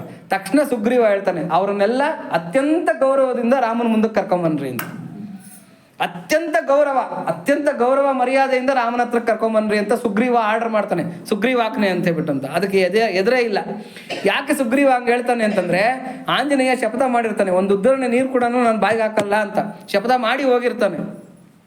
ಈಗ ಇಷ್ಟು ಇಷ್ಟು ದಾಂಧಲೆ ಮಾಡ್ತಾ ಇದ್ದಾನೆ, ಇಷ್ಟು ಜೇನನ್ನೆಲ್ಲ ಕುಡ್ದಾಕ್ತಾನೆ, ಹಣ್ಣನ್ನೆಲ್ಲ ತಿಂದಾಕ್ತಾನೆ, ಗಿಡಗಳನ್ನೆಲ್ಲ ದೊಬ್ಬಾಕ್ತಾ ಇದ್ದಾನೆ, ಇಷ್ಟು ದಾಂಧಲೆ ಮಾಡ್ತಾ ಇದ್ದಾನೆ ಅಂತಂದ್ರೆ ಅದರ ಅರ್ಥ ಏನು, ಸೀತೆಯನ್ನು ನೋಡಿ ಸಕ್ಸಸ್ಫುಲ್ ಆಗಿ ಬಂದಿದ್ದಾನೆ ಹನುಮಂತ ಅಂತ ಹೇಳ್ಬಿಟ್ಟು, ಸಕ್ಸಸ್ಫುಲ್ ಆಗಿ ಬಂದಿದ್ದಾನೆ ಅಂತ ಹೇಳ್ಬಿಟ್ಟು ಅಂತ. ಹಾಗಾಗಿ ಹನುಮಂತನಿಂದ ಕಲಿತಕ್ಕಂಥದ್ದು ಬಹಳಷ್ಟಿದೆ. ಅದಕ್ಕೆ ಬುದ್ಧಿಮತಾಂ ವರಿಷ್ಠಂ ಅಂತ ಹೇಳ್ಬಿಟ್ಟು ಅಂತ. ನೇರವಾಗಿ ರಾಮನ ಹತ್ರಕ್ಕೆ ಹೋಗಿ ವಿಷಯ ಹೇಳಲಿಲ್ಲ, ಇಂಡೈರೆಕ್ಟಾಗಿ ಹೇಳ್ದ. ಆದರೆ ರಾಮನೇ ಕರ್ಸ್ಕೊಂಡು ಹಂಗೆ ಮಾಡಿಕೊಂಡ. ಅದ್ಭುತವಾಗಿರತಕ್ಕಂಥ ಒಂದು ಚರಿತ್ರೆ ಹನುಮಂತಂದು. ಈ ರಾಮಾಯಣದಿಂದ, ಈ ಹನುಮಂತನಿಂದ ಕಲಿತಕ್ಕಂಥ ಪಾಠಗಳು ಬೇಕಾದಷ್ಟಿದೆ ನಾವು. ಹಾಗಾಗಿ ದೇವಲೋಕದಲ್ಲೂ ಸೀತೆಯನ್ನು ಕಾಣದಿದ್ದರೆ ಸ್ವಲ್ಪವೂ ಶ್ರಮವಿಲ್ಲದೆ ರಾಕ್ಷಸ ರಾಜನಾದ ರಾವಣನನ್ನು ಬಂಧಿಸಿ ಎಳೆದು ತರುವೆ. ಅಕಸ್ಮಾತ್ ಸೀತೆ ಎಲ್ಲೂ ಕಾಣಲಿಲ್ಲ ಅಂತಂದ್ರೆ ಆ ರಾವಣನನ್ನ ಕಟ್ಟಾಕ್ಬಿಟ್ಟು ಎಳ್ಕೊಂಬರ್ತೀನಿ, ಏನು ಯೋಚನೆ ಮಾಡಬೇಡ್ರಿ. ಯಾರಿಗೆ ಹೇಳ್ತಾ ಇದ್ದಾನೆ, ವಾನರರಿಗೆ ಹೇಳ್ತಾ ಇದ್ದಾನೆ. ಏನಾದರಾಗಲಿ ಕೆಲಸ ನೆರವೇರಿಸಿಕೊಂಡೇ ಸೀತೆಯೊಡನೆಯೇ ಹಿಂದಿರುಗುವೆ. ಇಲ್ಲ ಕೆಲಸ ಆದರೂ ಮಾಡ್ಕೊಂಬರ್ತೀನಿ, ಇಲ್ಲ ಸೀತೆಯನ್ನಾದರೂ ಕರ್ಕೊಂಬರ್ತೀನಿ, ಏನು ಯೋಚನೆ ಮಾಡಬೇಡ್ರಿ ಅಂತ ಹೇಳ್ತಾ ಇದ್ದಾನೆ. ಆಗಲಿಲ್ಲವೆಂದರೆ ರಾವಣನೊಡಗೂಡಿದ ಲಂಕೆಯನ್ನೇ ಕಿತ್ತುಕೊಂಡು ಬರುವೆ. ಒಂದು ವೇಳೆ ಏನೂ ಆಗಲಿಲ್ಲ ಅಂತಾರೆ, ಆ ಲಂಕೆನೇ ಎತ್ಕೊಂಡು ಬಂದ್ಬಿಡ್ತೀನಿ ನಾನು ಇಲ್ಲಿಗೆ, ಅದಾದರೂ ಮಾಡ್ತೀನಿ ಅಂತ. ಹೀಗೆ ತನ್ನ ಒಡನಾಡಿ ವಾನರರಿಗೆ ವಾನರೋತ್ತಮನಾದ ಹನುಮಂತನು ಹೇಳಿ, ವೇಗಶಾಲಿಯಾದ ಆತನು ಮುಂದಿನ ಯಾವುದನ್ನು ಕುರಿತು ಚಿಂತಿಸದೆ ಆಕಾಶಕ್ಕೆ ಹಾರಿದನು. ಎಂಥ ಹಾರಾಟ ಅದು ಅಂತಂದರೆ, ಟೇಕ್ ಆಫ್ ಅಂತ ಹೇಳ್ತಾರಲ್ಲ, ಇವಾಗ ಏರೋಪ್ಲೇನ್ ಹೋದಂಗಲ್ಲ.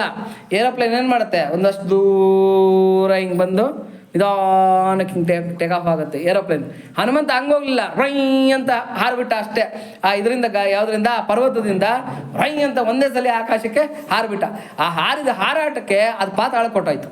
ಯಾವುದೋ ಆ ಮಹೇಂದ್ರ ಪರ್ವತ, ಆ ದೊಡ್ಡ ಪರ್ವತ ಏನಾಯ್ತು ಆ ಪಾತಾಳಕ್ಕೆ ಏನು ಅಣಗತೊಕ್ಕೆದಿ ಅಂತಾರೆ ನೋಡಿ, ಹಂಗೆ ಹೊರಟಾಯ್ತು. ಈಗೇನಿದೆ ಅಲ್ಲ ಪುಟಾಣಿ ಶಿಖರ ಮಾತ್ರ ಇದೆ ಮೇಲಕ್ಕೆ, ಹಿಂಗೆ ಎಲ್ಲ ಏನು 70% ಭೂಮಿ ಒಳಗಡೆ ಕೊಟ್ಟಾಗಿದೆ ಅದು. ಇನ್ನು 20-25% ಮಾತ್ರ ಮೇಲಕ್ಕೆ ಕಾಣೋ ಥರ ಇದೆ ಅದು. ನೀವು ರಾಮೇಶ್ವರ ಟೂರ್ ಹೋದರೆ ನೋಡ್ಕೊಂಬರ್ಬೋದು, ಅದೆಲ್ಲ ಅದ್ಭುತವಾಗಿದೆ. ಹಾಗೆ ಹಾರಿಬಿಡ್ತಾನೆ. ಎಷ್ಟು ಜೋರಾಗಿ ಹಾಡ್ತಾನೆ ಅಂದರೆ ಆಕಾಶಕ್ಕೆ ಹಾರಿದನು. ಆತನು ಆ ಸಮಯದಲ್ಲಿ ತನ್ನನ್ನು ಗರುಡನೆಂದೇ ಭಾವಿಸಿದನು. ಗರುಡ ಹಾರ್ದಂಗೆ ಹಾರಿಬಿಟ್ಟ, ರೈ ಅಂತ ಹೊರಟ, ಒಳ್ಳೆ ಜೆಟ್ ಪ್ಲೇನ್ ಹೋಗುತ್ತಲ್ಲ ಹಾಗೆ ಹಾರಿಬಿಡ್ತಾನೆ. ಇಷ್ಟೊತ್ತಿಗೆ ಏನಾಗಿದೆ, ಸೂರ್ಯ ಮುಳುಗುತ್ತಾ ಇದ್ದಾನೆ. ಸೂರ್ಯ ಏನಾಗ್ತದಾನೆ, ಮುಳುಗ್ತಾ, ಈವ್ನಿಂಗ್ ಆಗಿದೆ, ಸೂರ್ಯ ಮುಳುಗುತ್ತಾ ಇದ್ದಾನೆ. ಹನುಮಂತನು ವೇಗದಿಂದ ನೆಗೆದಾಗ ಆ ಪರ್ವತದಲ್ಲಿ ಬೆಳೆದಿದ್ದ ದೊಡ್ಡ ದೊಡ್ಡ ಮರಗಳು ಮುರಿದು ಕೊಂಬೆಗಳುಳ್ಳಗಳಾಗಿ ಬುಡಮೇಲಾಗಿ ಉರುಳಿದವು. ಅಲ್ಲಿ ಅವನು ಹಾರಿದ ವೇಗಕ್ಕೆ ಏನಾಗೋಯ್ತು ಅಂತಂದರೆ ಅಲ್ಲಿ ಇದ್ದಿದ್ದ ಮರಗಳೆಲ್ಲ ಏನಾಗೋಯ್ತು, ಬುಡಮೇಲಾಗೋಯ್ತು. ಕೊಂಬೆಗಳೆಲ್ಲ ಕಿತ್ತು ಬಿದ್ದೋಯ್ತು, ಬುಡಮೇಲಾಗೋಯ್ತು ಮರಗಳೆಲ್ಲ ಕೂಡ. ಬುಡಮೇಲಾಗಿದ್ದಷ್ಟೇ ಅಲ್ಲ, ಹನುಮಂತನ ಆ ವಾಯುವೇಗ, ಇವಾಗ ನೋಡಿ ಯಾವುದಾದ್ರೂ ಒಂದು ದೊಡ್ಡದು ಯಾವುದಾದ್ರೂ ಒಂದು ಬೋಟ್ ಹೋಗ್ತಾ ಇರುತ್ತೆ, ದೊಡ್ಡ ಶಿಪ್ ಹೋಗ್ತಾ ಇರಬೇಕಾದ್ರೆ ಸಣ್ಣ ಶಿಪ್ಪುಗಳನ್ನ ಪಕ್ಕದಲ್ಲಿ ಬಿಡೋದಿಲ್ಲ. ಯಾಕೆಂದರೆ ಆ ನೀರಿನ ಸೆಳೆತ ಅಷ್ಟಿರುತ್ತಂತೆ. ಯಾಕೆಂದರೆ ಆ ನೀರಿನ ಸೆಳೆತಕ್ಕೆ ಸಣ್ಣ ಶಿಪ್ಪುಗಳೇನಾಗುತ್ತೆ, ಬಂದು ಕ್ರ್ಯಾಶ್ ಆಗಿಬಿಡುತ್ತೆ, ದೊಡ್ಡ ದೊಡ್ಡ ಬೋಟುಗಳ ಜೊತೆಯಲ್ಲಿ ಕ್ರ್ಯಾಶ್ ಆಗಿಬಿಡುತ್ತೆ. ಟ್ರೈನು ಯಾವುದೋ ಒಂದು ಶತಾಬ್ದಿ ಎಕ್ಸ್ಪ್ರೆಸ್ ಹೋಗ್ತಾ ಇದೆ ಅಂದ್ಕೊಳ್ಳಿ, ಪಕ್ಕದಲ್ಲಿ ಅವನನ್ನು ನಿಂತ್ಕೊಂಡಿದ್ರೆ, ಸ್ವಲ್ಪ ದೂರದಲ್ಲೇ ನಿಂತ್ಕೊಂಡಿದ್ರು ಕೂಡ ಆ ವೇಗಕ್ಕೆ ಏನಾಗುತ್ತೆ, ಹೋಗಿದ್ದ ಟ್ರೈನ್ ಹೊಡ್ಕೊಂಡ್ಬಿಡ್ತಾನೆ. ಆಮೇಲೆ ಚಿಕ್ಕ ವಾಹನಗಳು, ಇವಾಗ ಟೂ ವೀಲರ್ ಯಾವುದೋ TVS ಟೂ ವೀಲರು, ಇವೆಲ್ಲ ಏನು ಅಂತಂದರೆ ದೊಡ್ಡ ವಾಹನಗಳು ಹೈವೇಗಳಲ್ಲಿ ಸ್ಪೀಡಾಗಿ ಹೋಗ್ತಾ ಇರಬೇಕಾದ್ರೆ ಪಕ್ಕದಲ್ಲಿ ಹೈಟ್ಯಾಕ್ ಇದು ಮಾಡೋಕ್ಕೆ ಹೋಗಬಾರ್ದು, ಏನಂತಾರೆ ಅದನ್ನು ಓವರ್ಟೇಕ್ ಮಾಡೋದಕ್ಕೆ ಹೋಗಬಾರ್ದು. ಯಾಕೆಂದರೆ ಆ ಓವರ್ಟೇಕ್ ಮಾಡೋದ್ರಲ್ಲೇ ಎಷ್ಟೋ ಆಕ್ಸಿಡೆಂಟ್ಗಳಾಗಿ ಸುಮಾರು ಜನ ಸತ್ತೋಗ್ಬಿಟ್ಟಿದ್ದಾರೆ. ಯಾಕೆ ಅಂತಂದರೆ ಅವ್ರ ತಪ್ಪು ಏನಿರಲ್ಲ, ಇವನ್ ತಪ್ಪು ಏನಿರಲ್ಲ, ಅವ್ರ ತಪ್ಪು ಏನಿರಲ್ಲ, ಅವರಷ್ಟಕ್ಕೆ ಅವ್ರು ಹೋಗ್ತಾ ಇದ್ರು ಕೂಡ ಆ ವೇಗಕ್ಕೆ ಏನಾಗುತ್ತೆ, ಆ ದೊಡ್ಡ ಗಾಡಿಗಳ ವೇಗಕ್ಕೆ ಈ ಚಿಕ್ಕ ಗಾಡಿಗಳು ಕ್ರಾಶ್ ಆಗಿಬಿಡುತ್ತೆ. ಅದೇ ಥರನೇ ಈ ಹನುಮಂತ ಹಾರಿದ ವೇಗ, ಆ ವಾಯು ವೇಗ, ಆ ಜೆಟ್ ಪ್ಲೇನ್ ಥರ ಹಾರಿದ್ನಲ್ಲ, ರೈ ಅಂತ ಆಕಾಶಕ್ಕೆ ಹಾರಿದ ತಕ್ಷಣ ಆ ಬುಡ ಮೇಲಾಗಿರ್ತಕ್ಕಂಥ ಮರಗಳು ಒಂದು 10-15 ಆ ಹನುಮಂತನ ಅನುಸರಿಸ್ಕೊಂಡು ಅವು ಆಕಾಶಕ್ಕೆ ಎಗರ್ಬಿಡ್ತಂತೆ. ಆ ವಾಯು ವೇಗಕ್ಕೆ, ಆ ವೇಗಕ್ಕೆ ಅವು ಕೂಡ ಜೊತೆಯಲ್ಲಿ ಹನುಮಂತನ ಜೊತೆಯಲ್ಲಿ ಹಾರ್ತಾ ಇದೆಯಂತೆ. ಆ ಮರಗಳು ಕೂಡ ಹೇಗಿದೆಯಂತೆ ಅಂತಂದರೆ, ಇವಾಗ ಯಾರನ್ನ ನಾವು ಬಸ್ಗೆ ಕಳಿಸ್ಬೇಕಾದ್ರೆ ಏನು ಮಾಡ್ತೀವಿ, ಬಸ್ ಸ್ಟ್ಯಾಂಡ್ವರೆಗೂ ಹೋಗ್ಬಿಟ್ಟು ಬರ್ತೀಯನಪ್ಪ ಅಂತ ಬಾಯಿ ಹೇಳ್ಬಿಟ್ಟು ಬರ್ತೀವಿ. ಹಂಗೆ ಈ ಮರಗಳೆಲ್ಲ ಹನುಮಂತನಿಗೆ ಬಾಯಿ ಹೇಳೋದಕ್ಕೆ ಪಾಪ ಸ್ವಲ್ಪ ದೂರ ಬರ್ತಾ ಇವಿ ಏನೋ ಅನ್ನೋ ಹಂಗೆ ಇದೆಯಂಥದ್ದು. ಅಂತ ಅದ್ಭುತವಾಗಿರತಕ್ಕಂಥ ಘಟ್ಟ. ಬಿಳಿಯ ಕೊಕ್ಕರೆಗಳಿಂದಲೂ ಹೂಗಳಿಂದಲೂ ತುಂಬಿ ಹೋಗಿದ್ದ ಮರಗಳನ್ನು ತನ್ನ ತೊಡೆಗಳ ವೇಗದಿಂದ ಹಾರಿಸಿಕೊಂಡು ನಿರ್ಮಲವಾದ ಆಕಾಶದಲ್ಲಿ ಆತನು ಸಾಗಿದನು. ತಾನು ಹಾರಿದ್ದಷ್ಟೇ ಅಲ್ಲ, ಆ ಕೊಕ್ಕರೆಗಳಿಂದ ಹೂಗಳಿಂದ ತುಂಬಿರ್ತಕ್ಕಂಥ ಆ ಮರಗಳನ್ನು ಬುಡಮೇಲೆ ಮಾಡಿಕೊಂಡು ಆಕಾಶದಲ್ಲಿ ಹನುಮಂತ ಹಾರ್ತಾ ಇರಬೇಕಾಗಿದ್ರೆ ಜೊತೆನಲ್ಲಿ ಈ ಮರಗಳು ಕೂಡ ಹಾರ್ಕೊಂಡು ಹೋಗ್ತಾ ಇದೆ. ಈಗ ನೆಕ್ಸ್ಟ್ ಶ್ಲೋಕಗಳನ್ನು ಹೇಳ್ಕೊಳ್ಳೋಣ. ಊರು ವೇಗೋದ್ಧವ ವೃಕ್ಷ ಮುಹೂರ್ತಂ ಕಪಿಮನ್ವಯೋ ಪ್ರಸ್ಥಿತಂ ದೀರ್ಘಮಧ್ವಾನಂ ಸ್ವಬಂಧುಮಿವ ಬಾಂಧವಾಃ ತದೂರು ವೇಗೋನ್ಮತಿಥಾಃ ಸಾಲಾಶ್ಚಾನ್ಯೇ ನಗೋತ್ತಮಾಃ ಅನುಜಗ್ಮುಃ ಹನುಮಂತಂ ಸೈನ್ಯಾ ಇವ ಮಹೀಪತಿಂ ಸುಪುಷ್ಪಿತಾ ಅಗ್ರೈರ್ಬಹುಭಿಃ ಪಾದಪೈ ತರನ್ವಿತಃ ಕಪಿಃ ಹನುಮಾನ್ ಪರ್ವತಾಕಾರೋ ಬಭೂವಾದ್ಭುವ ಅದ್ಭುತ ದರ್ಶನಃ ಸಾರವಂತೋತ ಯೇ ವೃಕ್ಷ ನ್ಯಮಜ್ಜನ್ ಲವಣಾಂಭಸಿ ಭಯಾದಿವ ಮಹೇಂದ್ರಸ್ಯ ಪರ್ವತ ವರುಣಾಲಯೇ ಸನನಾ ಕುಸುಮೈ ಕೀರ್ಣಃ ಕಪಿಸ್ಸಾಂಕುರ ಕೋರಕೈಃ ಶುಶುಭೆ ಮೇಘ ಸಂಕಾಶಃ ಕದ್ಯೋತೈರಿವ ಪರ್ವತಃ ವಿಮುಕ್ತ ತಸ್ಯ ವೇಗೇನ ಮುಕ್ತ್ವಾ ಪುಷ್ಪಾಣಿ ತೇ ದ್ರುಮಾಃ ಅವಾಶೀರ್ಯಂತ ಸಲಿಲೆ ನಿವೃತ್ತಾಃ ಸುಹೃದೋ ಯಥಾ. ಅಂದ್ರೆ ಪ್ರಯಾಣ ಹೊರಟ ಬಂಧುಗಳನ್ನು ಬಾಂಧವರು ಹಿಂಬಾಲಿಸಿ ಸ್ವಲ್ಪ ದೂರ ಬೀಳ್ಕೊಡಲು ಬರುವಂತೆ ಅವನ ತೊಡೆಯ ಹೊಡೆತದ ವೇಗಕ್ಕೆ ಸಿಕ್ಕಿದ ಮರಗಳು ಸ್ವಲ್ಪ ದೂರ ಅವನನ್ನು ಹಿಂಬಾಲಿಸಿದವು. ಅದೇ ನಾನು ಹೇಳದ್ನಲ್ಲ, ಈ ಬಂಧು ಬಾಂಧವರು ಯಾರನ್ನ ಕಳಿಸ್ಕೊಡೋದಕ್ಕೆ ಅಂತ ಹೇಳ್ಬಿಟ್ಟು ಹಿಂದೆ ಹಿಂದೆ ಬರ್ತಾರಲ್ಲ, ಹಂಗೆ ಹನುಮಂತನ ಹಿಂದೆ ಈ ಬುಡಮೇಲಾಗಿರ್ತಕ್ಕಂಥ ಮರಗಳು ಸ್ವಲ್ಪ ದೂರ ಆಕಾಶಕ್ಕೆ ಹಾರ್ತಂತೆ. ಆಮೇಲೆ ಏನಾಯ್ತು, ಆತನ ತೊಡೆಯ ವೇಗದಿಂದ ಬುಡಮೇಲಾದ ಆ ಸಾಲವೇ ಮೊದಲಾದ ಶ್ರೇಷ್ಠ ಮರಗಳು ರಾಜನನ್ನು ಸೇನೆ ಹಿಂಬಾಲಿಸುವಂತೆ ಅವನನ್ನು ಅನುಸರಿಸಿದವು. ರಾಜ ಹೋಗ್ತಾ ಇದ್ರೆ ಏನಾಗುತ್ತೆ, ಅವನು ಒಂದಿಮಾಗಾದ್ರೆ ಎಲ್ಲ ಕೂಡ ಹಿಂದೆ ಹೋಗ್ತಾ ಇರ್ತಾರೆ. ಆ ಥರ ಹನುಮಂತ ಹಾರ್ತಾ ಇದ್ರೆ ಆಕಾಶಕ್ಕೆ, ಆ ಫೋರ್ಸ್ಗೆ ಆ ಬುಡಮೇಲಾಗಿರ್ತಕ್ಕಂಥ ಮರಗಳು ಸ್ವಲ್ಪ ದೂರ ಆ ಹನುಮಂತನ ಅನುಸರಿಸ್ಕೊಂಡು ಬರ್ತಾ ಇದೆಯಂತೆ. ಅದ್ಭುತವಾಗಿರ್ತಕ್ಕಂಥ ದೃಶ್ಯ ಅದು. ಹೂವು ತುಂಬಿದ ತುದಿಭಾಗಗಳುಳ್ಳ ಮರಗಳಿಂದ ಹಿಂಬಾಲಿಸಲ್ಪಟ್ಟ ಪರ್ವತಾಕಾರದ ಹನುಮಂತನು ಅದ್ಭುತವಾದ ಆಕಾರದಿಂದ ಕಂಗೊಳಿಸಿದನು. ಅದ್ಭುತವಾಗಿರ್ತಕ್ಕಂಥ ಆಕಾರ ಸಾಲದಕ್ಕೆ ಆ ಹನುಮಂತ ಹಾರ್ತಾ ಇದ್ರೆ ಹೂವು ತುಂಬಿರ್ತಕ್ಕಂಥ ಮರಗಳು ಹಿಂದೆ ಹಿಂದೆ ಬರ್ತಾ ಇದೆ. ಅದ್ಭುತವಾಗಿ ಏನೋ ಬೊಕ್ಕೆಗಳು ಕೊಡ್ತಾ ಇದಾರೇನೋ, ಫ್ಲವರ್ ಬೊಕ್ಕೆಗಳು ತಗೊಂಡ್ಬಂದು ಕೊಡ್ತಾ ಇದಾರೇನೋ ಹನುಮಂತನಿಗೆ ಅನ್ನೋ ಥರದಲ್ಲಿ ಕಾಣ್ತಾ ಇದೆಯಂಥದ್ದು. ಅದ್ಭುತವಾಗಿರ್ತಕ್ಕಂಥ ಒಂದು ದೃಶ್ಯ. ಸಾರವತ್ತಾದ ಭಾರದಿಂದ ಕೂಡಿದ ಮರಗಳು ಏನೋ ಸಾಲ ವೃಕ್ಷಗಳು ಅಂತ ಕರೀತಾರೆ ಅದನ್ನು. ಸಾಲ ವೃಕ್ಷಗಳು ಅಂದರೆ ತುಂಬ ತೂಕ ಇರುತ್ತೆ. ಈ ಮಹಾಗನಿ ನಾವೆಲ್ಲ ಕೇಳಿರ್ತೀವಿ, ಮಹಾಗನಿ, ಆಮೇಲೆ ಈ ಹಲಸು, ಮಾವು ಇವೆಲ್ಲ ಏನು ಅಂತಂದರೆ ಸಾರವತ್ತಾಗಿರ್ತಕ್ಕಂಥ ಮರಗಳು. ಇವೆಲ್ಲ ತೂಕ ಜಾಸ್ತಿ ಇರುತ್ತೆ. ಬೇವು ಇವೆಲ್ಲ ಕೂಡ ತೂಕ ಜಾಸ್ತಿ ಇರತಕ್ಕಂಥ ಮರಗಳಿವೆ. ಸಾರವತ್ತಾಗಿರತಕ್ಕಂಥ ಈ ಮರಗಳು ಮಹೇಂದ್ರನ ವಜ್ರಾಯುಧದ ಹೊಡೆತದ ಭಯದಿಂದ ಪರ್ವತಗಳು ಸಮುದ್ರದಲ್ಲಿ ಅಡಗಿರುವಂತೆ ಸಮುದ್ರದಲ್ಲಿ ಮುಳುಗಿ ಹೋದವು. ಸ್ವಲ್ಪ ದೂರ ಏನಾಯ್ತು, ಹಿಂಗೆ ಹಾರ್ಬಿಟ್ಟು ಹನುಮಂತನ ಜೊತೆನಲ್ಲೇ ಬಂದ್ಬಿಟ್ಟು ಆಮೇಲೆ ನಿಧಾನಕ್ಕೆ ತಪ ತಪ ತಪ ತಪ ತಪ ಅಂತ ಎಲ್ಲ ಕೂಡ ಸಮುದ್ರಕ್ಕೆ ಬಿದ್ದೋಯ್ತು. ಯಾವ ಥರ ಬಿತ್ತು ಅಂತಂದ್ರೆ, ಮೊದಲೆಲ್ಲ ಏನು ಅಂದ್ರೆ ಪರ್ವತಗಳೆಲ್ಲ ಹಾರ್ತಾ ಇತ್ತಂತೆ. ಮುಂದೆ ಮೈನಾಕಂದು ಬಂದಾಗ ಹೇಳ್ತೀನಿ, ರೆಕ್ಕಲುಂಡಂಟ ಎಲ್ಲ ರೆಕ್ಕೆಗಳಿತ್ತಂತೆ ಪರ್ವತಗಳಿಗೆ. ಅವೆಲ್ಲ ಏನು ಅಂತಂದ್ರೆ ಹಾರ್ಕೊಂಡು ಹೋಗೋದು, ತಾನಿಗೆ ಎಲ್ಲಿ ಕೂತ್ಕೋಬೇಕು ಅನ್ಸಿದ್ರೆ ಅಲ್ಲಿ ಕೂತ್ಕೊಂಡ್ಬಿಡೋದು. ಕೆಳಗಡೆ ಇರ್ತಕ್ಕಂಥ ಪಟ್ಟಣಗಳು ನಗರಗಳು ಎಲ್ಲ ನುಚ್ಚು ನೂರಾಗೋಗಿ ಎಲ್ಲ ನೆಲಸಮ ಆಗೋಗೋದಂತೆ. ಇದರಿಂದ ಜನಗಳಿಗೆ ಎಲ್ಲರಿಗೂ ಕೂಡ ತುಂಬ ತೊಂದರೆ ಆಗ್ತದೆ, ಜೀವಿಗಳಿಗೆ ತುಂಬ ತೊಂದರೆ ಆಗ್ತದೆ ಅಂತ ಹೇಳ್ಬಿಟ್ಟು ಎಲ್ಲರೂ ಹೋಗ್ಬಿಟ್ಟು ದೇವೇಂದ್ರನಿಗೆ ಕಂಪ್ಲೇಂಟ್ ಮಾಡೋದಂತೆ. ಕಡೆಗೆ ದೇವೇಂದ್ರ ಏನು ಮಾಡೋದಂತೆ, ಈ ಪರ್ವತಗಳ ರೆಕ್ಕೆಗಳನ್ನೆಲ್ಲ ತನ್ನ ವಜ್ರಾಯುಧದಿಂದ ಕತ್ತರಿಸ್ಬಿಟ್ನಂತೆ. ಆವಾಗ ಎಲ್ಲ ಪರ್ವತಗಳು ಎಲ್ಲೆಲ್ಲಿ ಇದ್ದಿದ್ದು ಅಲ್ಲಲ್ಲೇ ದಪ ದಪ ದಪ ದಪ ಅಂತ ಬಿದ್ದೋಯ್ತಂತೆ. ಮೈನಾಕ ಅಂತಕ್ಕಂಥ ಅವನು ಪಾರ್ವತಿಯ ತಮ್ಮ, ಗೊತ್ತಲ್ವಾ? ಪಾರ್ವತಿ ಹಿಮವಂತನ ಮಗಳು. ಈ ಹಿಮವಂತನಾಗಿರ್ತಕ್ಕಂಥ ಪಾರ್ವತಿಗೆ ಒಬ್ಬ ತಮ್ಮ ಇದ್ದ, ಮೈನಾಕ ಅಂತೇಳ್ಬಿಟ್ಟು. ಅದು ಬಂಗಾರದ ಪರ್ವತ, ಬಂಗಾರದ ಶಿಖರಗಳಿಂದ ಕೂಡಿರ್ತಕ್ಕಂಥ ಪರ್ವತ ಇವತ್ತಿಗೂ ಇದೆಯಂತೆ. ದಕ್ಷಿಣದ ಸಮುದ್ರದಲ್ಲಿ ಇವತ್ತಿಗೂ ಇದೆ ಅಂತ ಹೇಳ್ತಾರೆ. ಆ ಬಂಗಾರದ ಶಿಖರಗಳಿಂದ ಕೂಡಿರ್ತಕ್ಕಂಥ ಈ ಮೈನಾಕ ಅಂತಕ್ಕಂಥ ಪರ್ವತ ವಾಯುವಿಗೆ ಮಿತ್ರ. ವಾಯುದೇವ ಇದನ್ನಲ್ಲ, ಅವನಿಗೆ ಮಿತ್ರ. ಅವ್ನು ನೋಡೋದಂತ, ಅಯ್ಯೋ ನನ್ನ ಫ್ರೆಂಡ್ಗೆ ರೆಕ್ಕೆಗಳು ಕತ್ತರಿಸ್ಬಿಡ್ತಾನೆ ಇಂದ್ರ, ಅನ್ಯಾಯವಾಗಿ ಅವನ ಎಲ್ಲಂದ್ರಲ್ಲೇ ಬಿದ್ದೋಗ್ಬಿಡ್ತಾನೆ, ಏನು ಮಾಡೋದು ಅಂತೇಳ್ಬಿಟ್ಟು ಆ ಫ್ರೆಂಡ್ಶಿಪ್ ಮೇಲೆ ಏನು ಮಾಡೋದಂತೆ, ಇಂದ್ರ ನೋಡದೆ ಇರೋ ಹಂಗೆ ತನ್ನ ಗಾಳಿಯಿಂದ ದೂರ ತಳ್ಕೊಂಡು ಬಂದು ದಕ್ಷಿಣದ ಸಮುದ್ರದಲ್ಲಿ ಬಿದ್ದೋಗೋ ಥರ ಮಾಡೋದಂತೆ. ರೆಕ್ಕೆಗಳ ಸಮೇತ ಮೈನಾಕ ಏನು ಮಾಡೋದಂತೆ, ಸಮುದ್ರದಲ್ಲಿ ಬಚ್ಚಿಟ್ಕೊಂಡಂತೆ. ಈ ಮೈನಾಕಾರ ನೆಕ್ಸ್ಟ್ ಆಂಜನೇಯನಿಗೆ ಅಡ್ಡ ಬರ್ತಾನೆ, ಈ ನೆಕ್ಸ್ಟ್ ಬರುತ್ತೆ ಘಟ್ಟದಲ್ಲಿ. ಹೀಗೆ ಪರ್ವತಗಳೆಲ್ಲ ಹೆಂಗೆ ರೆಕ್ಕೆಗಳನ್ನು ಕತ್ತರಿಸ್ಕೊಂಡು ಇಂದ್ರನ ಒಂದು ಶಕ್ತಿಗೆ ಒಳಪಟ್ಟು ಎಲ್ಲ ಕೆಳಗಡೆ ದಪ ದಪ ಅಂತ ಬಿತ್ತು ಪರ್ವತಗಳು, ಆ ಥರ ಈ ಮರಗಳೆಲ್ಲ ಕೂಡ ಸಾಗರದಲ್ಲಿ ದಪ ದಪ ಅಂತ ಬಿದ್ದೋಯ್ತಂತೆ. ನಾನಾ ವಿಧವಾದ ಹೂಗಳು, ಚಿಗುರು, ಮೊಗ್ಗುಗಳಿಂದ ತುಂಬಿ ಹೋಗಿದ್ದ ಶರೀರವುಳ್ಳ ಹನುಮಂತನು ಮಿಣುಕು ಹುಳುಗಳಿಂದ ತುಂಬಿದ್ದ ಪರ್ವತದಂತೆ ಕಾಣುತ್ತಿದ್ದನು.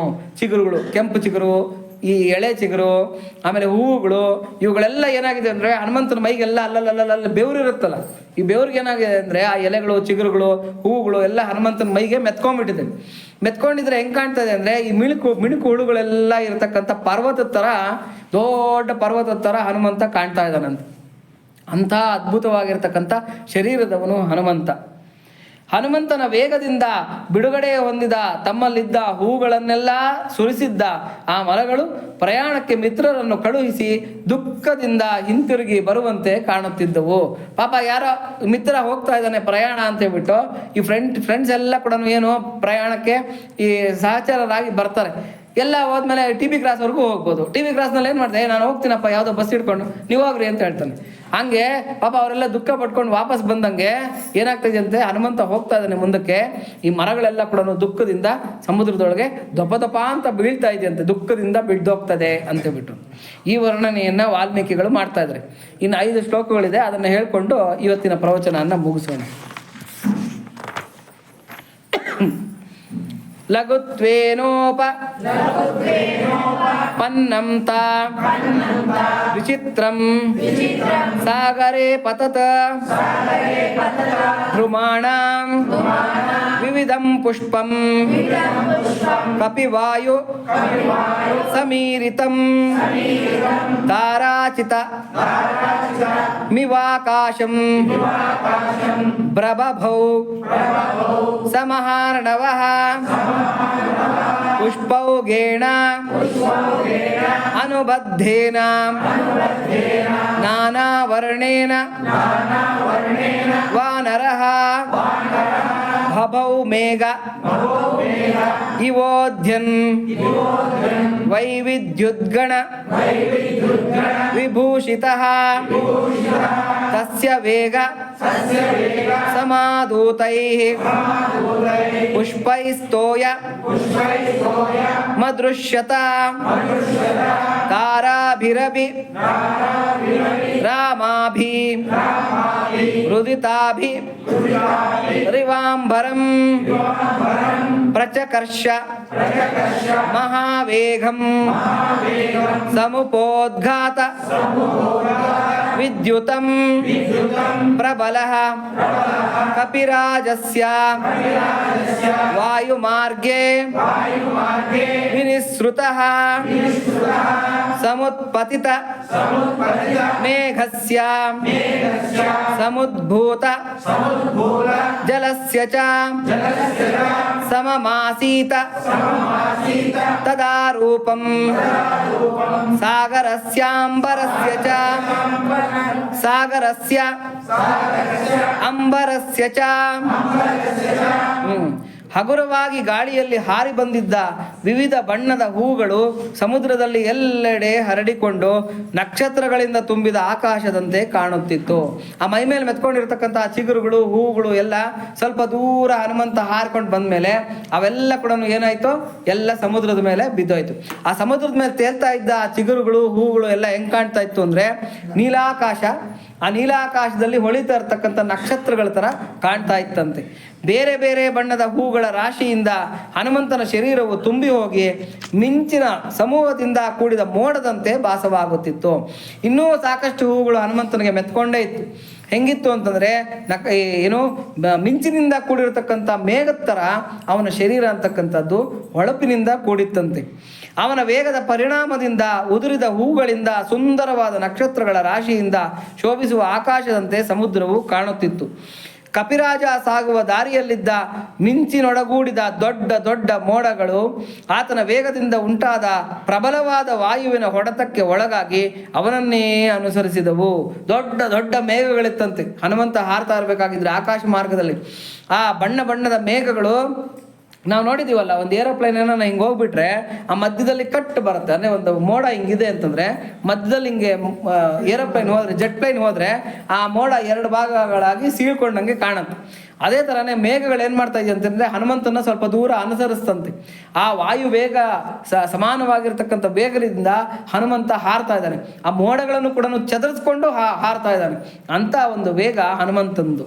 ಹನುಮಂತನ ವೇಗದಿಂದ ಮೇಲಕ್ಕೆ ಎತ್ತರೆತ್ತರಕ್ಕೆ ಚಿಮ್ಮುತ್ತಿರುವ ಅಲೆಗಳಿಂದ ಕೂಡಿದ ಸಮುದ್ರವು ಮೋಡಗಳಿಂದ ತುಂಬಿದ ಆಕಾಶಕ್ಕೆ ಸಮಾನವಾದ ಶೋಭೆಯನ್ನೇ ಪಡೆದಿದ್ದಿತು. ಇನ್ನು ಸಮುದ್ರದ ಕತೆ ಏನು ಅಂತ ಹೇಳೋಣ. ನಾನು ನೋಡಿ ಒಂದು ಚಿತ್ರ ಹಾಕ್ತಾ ಇದ್ದೀನಿ. ಈ ಸುಂದರಕಾಂಡದ ಯೂಟ್ಯೂಬ್ ಇದಕ್ಕಿದೆಯಲ್ಲ, ಅದ್ರಲ್ಲಿ ಒಂದು ಫಸ್ಟ್ ಚಿತ್ರ ಬರುತ್ತೆ. ಅದ್ರಲ್ಲಿ ಏನು ಅಂದ್ರೆ ಹನುಮಂತ ಹಿಂಗೆ ಹಾರ್ತಾ ಇದ್ರೆ ಸಮುದ್ರದ ಅಲೆಗಳು ಏನು ಮಾಡಬೇಕು, ದಡಕ್ಕೆ ಬರ್ಬೇಕು ತಾನೆ.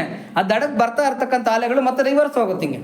ಹನುಮಂತನ ವೇಗಕ್ಕೆ ಏನಾಗುತ್ತೆ, ಆ ದಡಕ್ಕೆ ಬಡಿಯೋದಕ್ಕೆ ಅಂತ ಬರ್ತಾ ಇದ್ದಿದ್ದ ಸಮುದ್ರದ ಅಲೆಗಳು ಮತ್ತೆ ಅದು ರಿವರ್ಸ್ ತಿರ್ಕೊಂಡು ಮತ್ತೆ ವಾಪಸ್ಸು ಸಮುದ್ರದ ಕಡೆಗೆ ಹೋಗುತ್ತೆ. ಆ ಚಿತ್ರಣ ತುಂಬ ಚೆನ್ನಾಗಿದೆ. ಆ ತರಹ ಹನುಮಂತ ಏನು ಮಾಡೋದಂತೆ, ರೈ ಅಂತ ಈಗ ಹಾರೋ ಅಷ್ಟೊತ್ತಿಗೆ ಆಕಾಶಕ್ಕೆ ಆ ಸಮುದ್ರದ ಅಲೆಗಳೆಲ್ಲ ಕೂಡ ಪೀಡಿತವಾಗಿ ಎಲ್ಲ ಕೂಡ ಹಿಂದಕ್ಕೆ ವಾಪಸ್ಸು ಹೋಗ್ತಾ ಇದೆಯಂತೆ. ಆ ಹನುಮಂತನ ವೇಗದಿಂದ ಮೇಲಕ್ಕೆ ಎತ್ತರಕ್ಕೆ ಚಿಮ್ಮುತ್ತಿರುವ ಅಲೆಗಳಿಂದ ಕೂಡಿದ ಸಮುದ್ರವು ಮೋಡಗಳಿಂದ ತುಂಬಿದ ಆಕಾಶಕ್ಕೆ ಸಮಾನವಾದ ಶೋಭೆಯನ್ನು ಪಡೆಯುತ್ತಿತ್ತು. ಮೋಡಗಳಿಂದ ತುಂಬಿದ ಆಕಾಶದ ಥರ ಕಾಣ್ತಾ ಇತ್ತಂತೆ. ಅಂದರೆ ನೋಡಿ, ಸಮುದ್ರದ ಅಲೆಗಳು, ಸಮುದ್ರ ನೀಲಿಯಾಗಿರುತ್ತೆ, ಈ ಅಲೆಗಳು ಬೆಳ್ಳಗೆ ಬರ್ತಾ ಇರುತ್ತೆ, ನೊರೆಗಳು ಕಕ್ಕತಾ ಏನು ಮಾಡುತ್ತೆ, ಬೆಳ್ಳಗೆ ಹಿಂಗೆ ತಿರುಗಳು ಸುತ್ಕೊಂಡು ಬರ್ತಾ ಇರುತ್ತೆ. ಅದು ಯಾವಾಗ ಮತ್ತೆ ಹಂಗೆ ರಿವರ್ಸ್ ಹೋಗುತ್ತೆ, ಮೋಡಗಳಿಂದ ತುಂಬಿದ ಆಕಾಶ ಥರ ಕಾಣ್ತಾ ಇದೆಯಂತೆ. ಯಾಕೆಂದರೆ ನೀರನ್ನು ಕಲಕದಷ್ಟು ನೊರೆ ಜಾಸ್ತಿ, ಮೋಡಗಳಿಂದ ತುಂಬಿದ ಆಕಾಶ ಥರ ಕಾಣ್ತಾ ಇದೆಯಂತೆ. ಅಂತಹ ವಾಯುವೇಗದಿಂದ ಈ ಹನುಮಂತ ಏನು ಮಾಡ್ತಾ ಇದ್ದಾನೆ, ಆಕಾಶಕ್ಕೆ ಹಾರ್ತಾ ಇದ್ದಾನೆ. ಇನ್ನೊಂದು 5 ಶ್ಲೋಕ ಹೇಳ್ಕೊಬೋದಾ? ಹೇಳ್ಬಿಡೋಣ.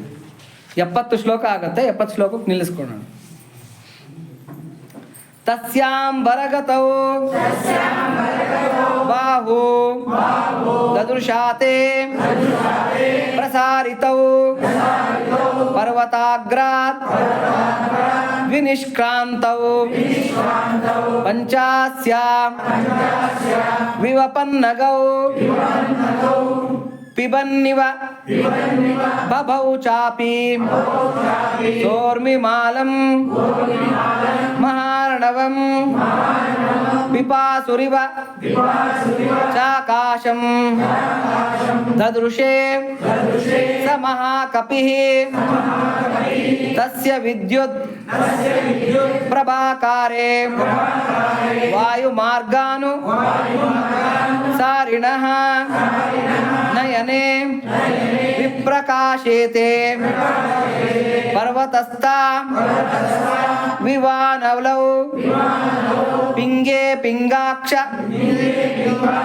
ಮುಖ್ಯಸ್ವ ಬೃಹತಿ ಪರಿಮಂಡಲೆ ಚಕ್ಷುಷಿ ಸಂಪ್ರಕಾಶೇತೆ ಚಂದ್ರ ಸೂರ್ಯ ವಿಬೋಧಿತೌ ಮುಖಂ ನಾಸಿಕಯಾ ತಸ್ಯ ತಾಮ್ರಾಯ ತಾಮ್ರಮಾಭವೌ ಸಂಧ್ಯಯಾ ಸಮಭಿಸ್ಪೃಷ್ಟಂ ಯಥಾ ಸೂರ್ಯಸ್ಯ ಮಂಡಲಂ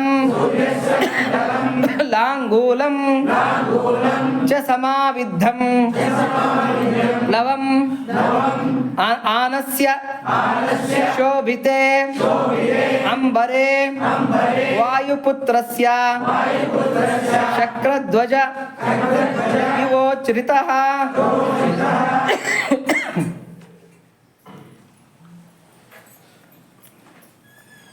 ಆಕಾಶದಲ್ಲಿ ಸಾಗುತ್ತಿದ್ದ ಆತನ ಅಗಲವಾಗಿ ಚಾಚಿದ ಬಾಹುಗಳು ಪರ್ವತದ ತುದಿಯಿಂದ ಹೊರಬಂದ 5 ಎಡೆಗಳುಳ್ಳ ಹಾವುಗಳೋ ಎಂಬಂತೆ ಕಾಣುತ್ತಿದ್ದವು. ಆಕಾಶಕ್ಕೆ ಹನುಮಂತ ಹಾರಿದಾಗ ಆಮೇಲೆ ನಮಗೆ ಚಿತ್ರಗಳಲ್ಲೆಲ್ಲ ಏನು ಅಂದರೆ ಗದೆ ಇರೋದನ್ನು ತೋರಿಸ್ತಾರೆ. ಗದೆ ಇಟ್ಕೊಂಡು ಹನುಮಂತ ಹಾರ್ತಾ ಇದ್ದಂಗೆ ತೋರಿಸ್ತಾರೆ. ಆದರೆ ಇಲ್ಲಿ ಗದೆ ಇರಲ್ಲ, ವಿತೌಟ್ ಗದೆ ಹಾರ್ತಾ ಇರ್ತಾನೆ ಹನುಮಂತ. ಆ ಥರ ಹಾರ್ತಾ ಇರಬೇಕಾಗಿದ್ರೆ ತನ್ನ 2 ಬಾಹುಗಳನ್ನು ಹಿಂಗೆ ಮುಂದಕ್ಕೆ ಇಟ್ಕೊಂಡಿದ್ದಾನೆ. ಯಾಕೆಂದರೆ ಹೋಗಬೇಕಾಗಿದ್ರೆ ಏನಾಗಿರುತ್ತೆ ಅಂತಂದರೆ, ನಾವು ಹೀಗೆ ಹೋದರೆ ಗಾಳಿಯ ಹೊಡೆತ ಹಿಂಗಿರುತ್ತೆ, ಎದುರು ಗಾಳಿಗೆ ಏರೋಡೈನಾಮಿಕ್ಸ್ ಅಂತ ನೋಡಿ. ಏರೋಪ್ಲೇನ್ ಹೆಂಗಿರುತ್ತೆ, ಹಿಂಗೆ ಚೂಪಾಗಿರುತ್ತೆ. ಅದೇ ಥರನೇ ನಾವು ಹಾರಬೇಕಾಗಿದ್ರೆ ಗಾಳಿಗೆ ಅನುಕೂಲವಾಗಿರತಕ್ಕಂಥ ಶರೀರ. ಹೌದು, ಹೋಗೋದಕ್ಕೆ. ಹಾಗಾಗಿ ಗಾಳಿ ಎದುರು ಗಾಳಿ ತಳ್ಳಬಾರ್ದು. ನಾವು ನೋಡಿ ಇವಾಗ ಒಂದು ಸೈಕಲ್ ಮೇಲೆ ಹೋಗ್ತಾ ಇದ್ದೀವಿ ಅಂದ್ಕೊಳ್ಳಿ, ಮೊದಲೇ ಅಪ್ಪಲ್ಲಿ ಇವಾಗ ನ್ಯಾಷನಲ್ ಕಾಲೇಜ್ ಅಪ್ಪ ಹತ್ತಾ ಇರ್ತೀವಿ ಸೈಕಲ್ ಮೇಲೆ, ಎದುರು ಗಾಳಿ ಬಂದುಬಿಟ್ರೆ ಹತ್ತಕ್ಕಾಗತ್ತಾ, ಎಷ್ಟು ಕಷ್ಟಪಡಬೇಕಾಗತ್ತೆ.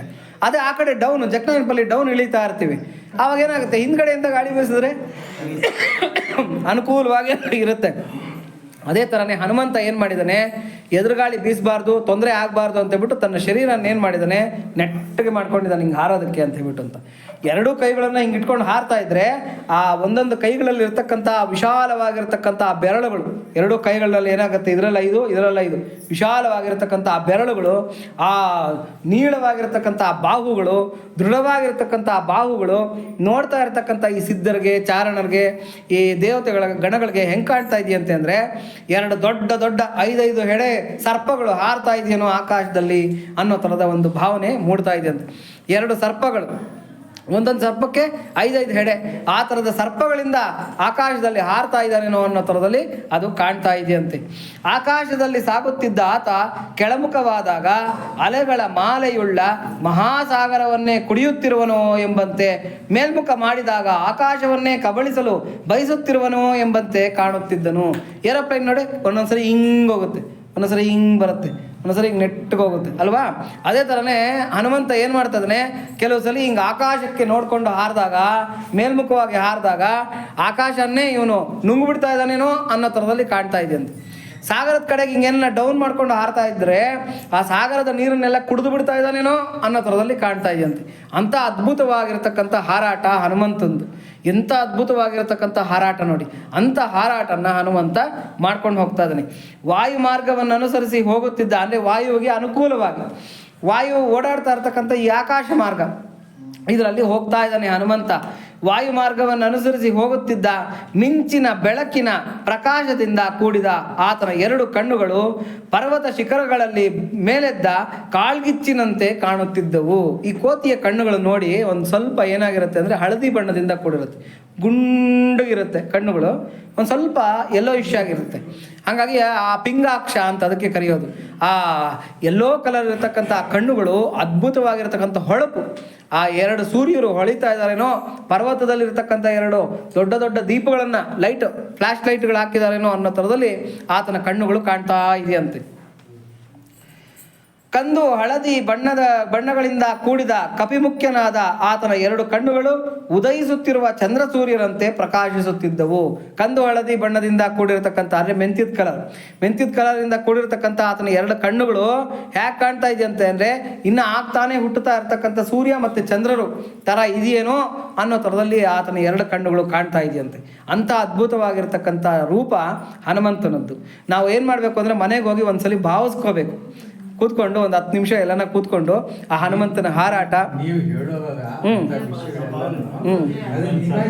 ಇಮ್ಯಾಜಿನ್ ಮಾಡಬೇಕು.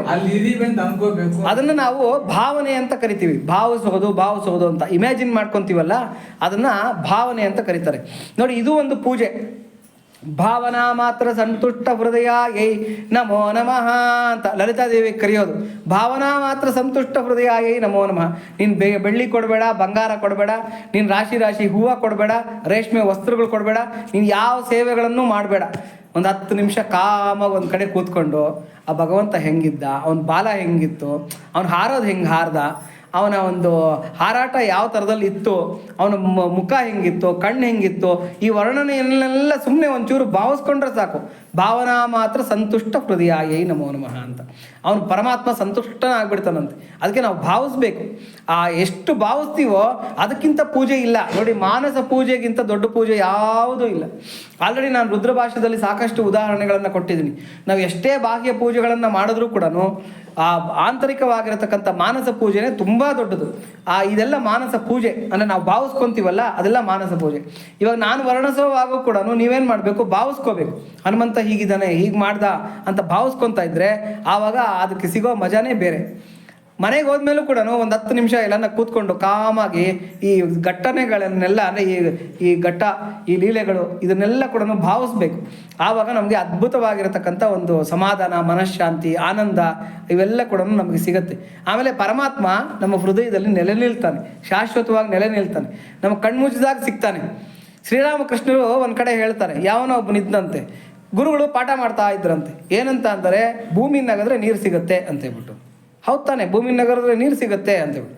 ಭೂಮಿ ನಗದ್ರೆ ನೀರು ಸಿಗುತ್ತೆ ಅಂತೇಳ್ಬಿಟ್ಟು ಅವನೇನು ಮಾಡಿದಂತೆ, ಮಾನ್ಯಸನೆ ಬಂದ್ಬಿಟ್ಟು ಹಿತ್ತಲಿನಲ್ಲಿ ಏನು ಮಾಡಿದಂತೆ, ಒಂದು ಕಡೆ 10 ಅಡಿ ಆಗದಂತೆ, ಇನ್ನೊಂದು ಕಡೆ 20 ಅಡಿ ಆಗದಂತೆ, ಇನ್ನೊಂದು ಕಡೆ 5 ಅಡಿ ಆಗದಂತೆ, ಎಲ್ಲ ಹಿತ್ತಲೆಲ್ಲ ತೂತುಗಳು ಮಾಡಿಟ್ಬಿಟ್ಟಂತೆ ಎಲ್ಲ.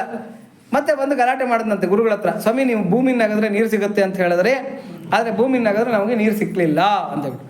ಎಲ್ಲಪ್ಪ ತೋರಿಸ್ ನಡಿ ಅಂತೇಳ್ಬಿಟ್ಟು ಗುರುಗಳು ಕರ್ಕೊಂಬಂದ್ರೆ ಹಿತ್ತಲೆಲ್ಲ ಬರೀ ರಂಧ್ರಗಳೇ ಕೊರೆದು ಬಿಟ್ಟಿದ್ದಾನಂತೆ.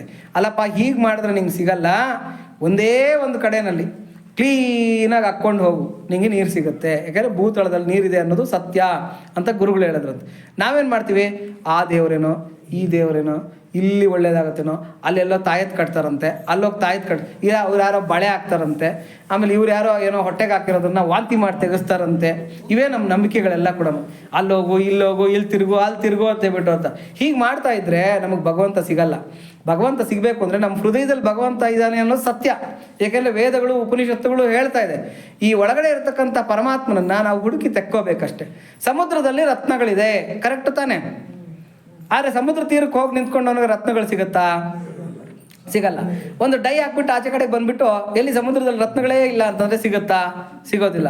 ಆದರೆ ಪ್ರಶಾಂತವಾಗಿರ್ತಕ್ಕಂಥ ಸಾಗರದಲ್ಲಿ ಆಳವಾಗಿ ಈಜ್ಕೊಂಡು ಹೋದಾಗ, ನಿಧಾನಕ್ಕೆ ಈಜ್ಕೊಂಡು ಹೋದಾಗ ಅಲ್ಲಿ ನೋಡಿ ನಿಮಗೆ ಹವಳಗಳು, ಮುತ್ತುಗಳು, ರತ್ನಗಳು ಇವೆಲ್ಲ ಸಿಗ್ತಾ ಹೋಗುತ್ತೆ.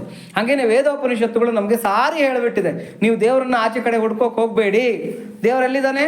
ನಮ್ಮ ಹೃದಯಗಳಲ್ಲೇ ಇದ್ದಾನೆ. ಅದಕ್ಕಿಂತ ದೊಡ್ಡ ಸಿಂಹಾಸನ, ಅದಕ್ಕಿಂತ ದೊಡ್ಡ ದೇವಸ್ಥಾನ ಭಗವಂತನಿಗಿಲ್ಲ. ಹಾಗಾಗಿ ಎಲ್ಲರ ಹೃದಯಗಳಲ್ಲೂ ಪರಮಾತ್ಮ ಇದ್ದಾನೆ. ಆದರೆ ಅವನನ್ನೇನು ಮಾಡಬೇಕು? ಹುಡುಕಿ ತೆಗಿಬೇಕು. ಕಡಲೆ ಬೀಜ ಗೊತ್ತಲ್ವಾ? ಕಡಲೆ ಬೀಜದಲ್ಲಿ ಏನಿದೆ? ಎಣ್ಣೆ ಇದೆ. ಆದರೆ ನಮ್ಮ ಕಣ್ಣಿಗೆ ಕಾಣ್ತಾ ಇದೆಯಾ?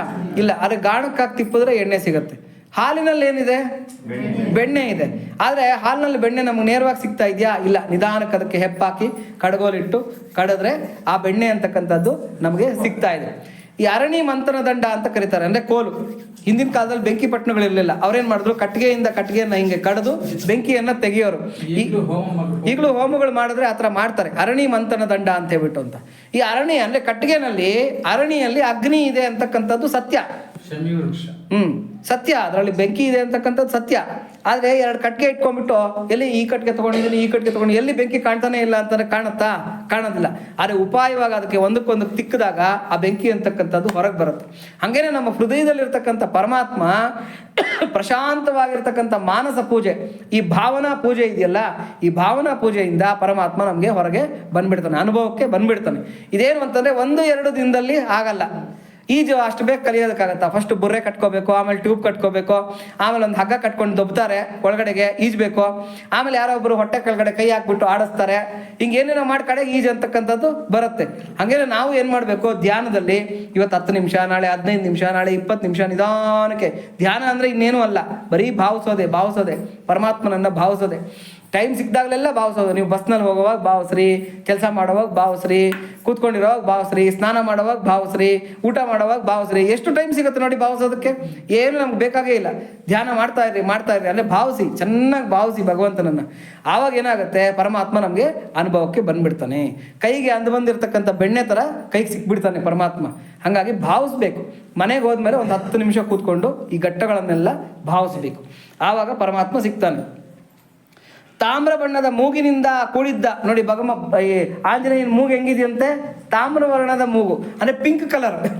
ತಾಮ್ರ ವರ್ಣದ ಮೂಗಿನಿಂದ ಕೂಡಿದ್ದ ಆತನ ಮುಖವು ಸಂಧ್ಯೆಯ ಕೆಂಪು ಛಾಯೆಯೊಡಗೂಡಿದ ಸೂರ್ಯಮಂಡಲದಂತೆ ಶೋಭಿಸುತ್ತಿತ್ತು. ಸಾಯಂಕಾಲ ನೋಡಿ ಕಿತ್ತಳೆ ಬಣ್ಣಕ್ಕೆ ಬರುತ್ತೆ ಚಂದ್ರ, ಸೂರ್ಯ ಮುಳುಗ್ತಾ ಫಸ್ಟ್ ಕೆಂಪಗಿರ್ತಾನೆ. ಮುಳುಗ್ತಾ ಇನ್ನೇನು ಮುಳುಗುದ ಅನ್ನೋ ಅಷ್ಟೊತ್ತಿಗೆ ಆರೆಂಜ್ ಬಣ್ಣಕ್ಕೆ ಬಂದ್ಬಿಡ್ತಾನೆ, ಅಂದರೆ ಕೇಸರಿ ಬಣ್ಣಕ್ಕೆ ಬಂದ್ಬಿಡ್ತಾನೆ. ಆ ಕೇಸರಿ ವರ್ಣದ ಮೂಗಿನಿಂದ ಕೂಡಿದಂತೆ ಹನುಮಂತ. ಅವನ ಶರೀರದ ಬಣ್ಣನೂ ಯಾವುದು? ಕೇಸರಿ ಪಿಂಕ್ ಕಲರ್ ಬಣ್ಣನೇ ಯಾರ್ದು? ಆ ಹನುಮಂತಂದು ಕೂಡ. ಇದಕ್ಕೆ ಸಾಲದು ಅಂತ ಹೇಳ್ಬಿಟ್ಟು ಸೂರ್ಯ ಮುಳುಗ್ತಾ ಇದ್ದಾನೆ, ಪಶ್ಚಿಮದಲ್ಲಿ ಸೂರ್ಯ ಮುಳುಗ್ತಾ ಇದ್ದಾನೆ. ಹನುಮಂತ ಹಾರ್ತಾ ಇದ್ದಾನೆ ಆಕಾಶದಲ್ಲಿ, ಪಶ್ಚಿಮದಲ್ಲಿ ಸೂರ್ಯ ಮುಳುಗ್ತಾ ಇದ್ದಾನೆ.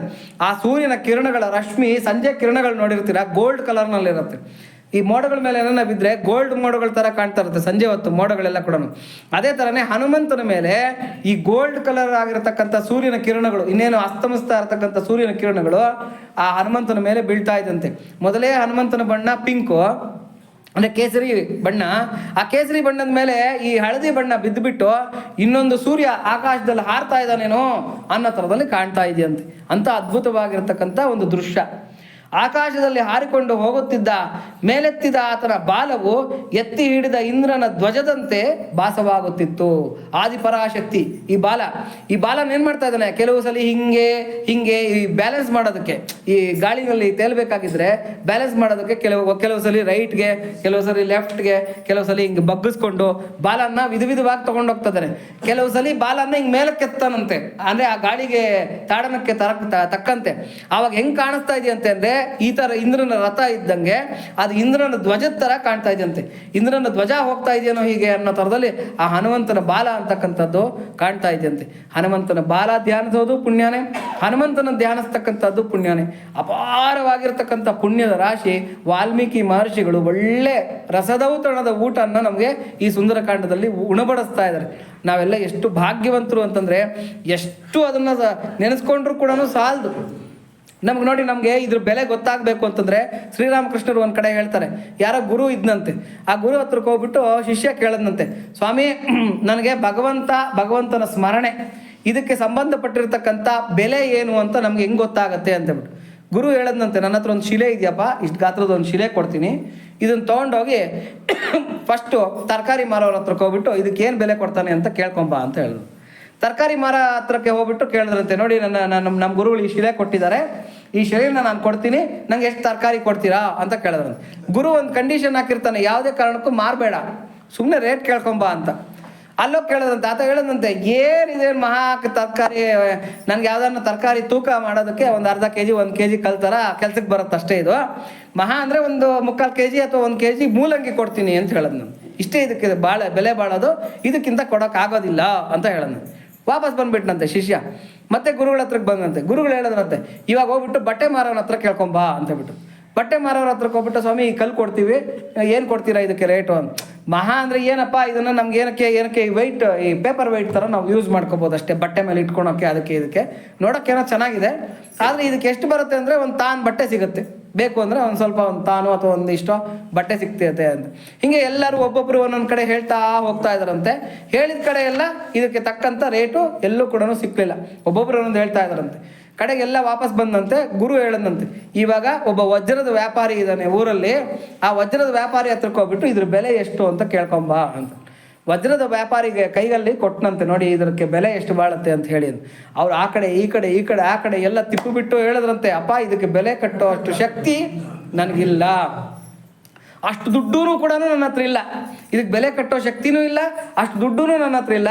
ಹಾಗಾಗಿ ಇದಕ್ಕೆ ಬೆಲೆ ಕಟ್ಟಬೇಕು ಅಂತಂದರೆ ನೀನು ಚಕ್ರವರ್ತಿ ಹತ್ರಕ್ಕೆ ಹೋಗಬೇಕು. ಯಾರಾದರೂ ಚಕ್ರವರ್ತಿಗಳ ಹತ್ರಕ್ಕೆ ಹೋಗಿ ಇದಕ್ಕೆ ಬೆಲೆ ಕೊಡಿ ಅಂದರೆ ಅವ್ರೇನನ್ನ ಕೊಟ್ಟರೆ ಕೊಡಬಹುದೇನೋ, ಇಲ್ಲಾದ್ರೆ ಅವ್ರ ಹತ್ರನೂ ಇಲ್ಲಿರ ಹೋಗ್ಬೋದೇನೋ, ಅಂಥ ಬೆಲೆ ಬಾಳೋ ಶಿಲೆ ಇದು ಅಂತ ಹೇಳಿದ್ರಂತೆ. ಇದನ್ನು ಶ್ರೀರಾಮಕೃಷ್ಣರು ಉದಾಹರಣೆಯಾಗಿ ಕೊಟ್ಟು ಹೇಳ್ತಾರೆ. ನಮ್ಮ ಭಾಗ್ಯ, ಇವಾಗ ನಾನು ಯಾಕೆ ಹೇಳ್ತಾ ಇದ್ದೀನಿ ಅಂತಂದರೆ, ನಾವೆಷ್ಟು ಭಾಗ್ಯವಂತರು ಅನ್ನೋದು ನಮ್ಗೆ ಬೆಲೆ ಗೊತ್ತಾಗ್ತಾ ಇಲ್ಲ, ನಮ್ಗೆ ಅರ್ಥ ಆಗ್ತಾ ಇಲ್ಲ.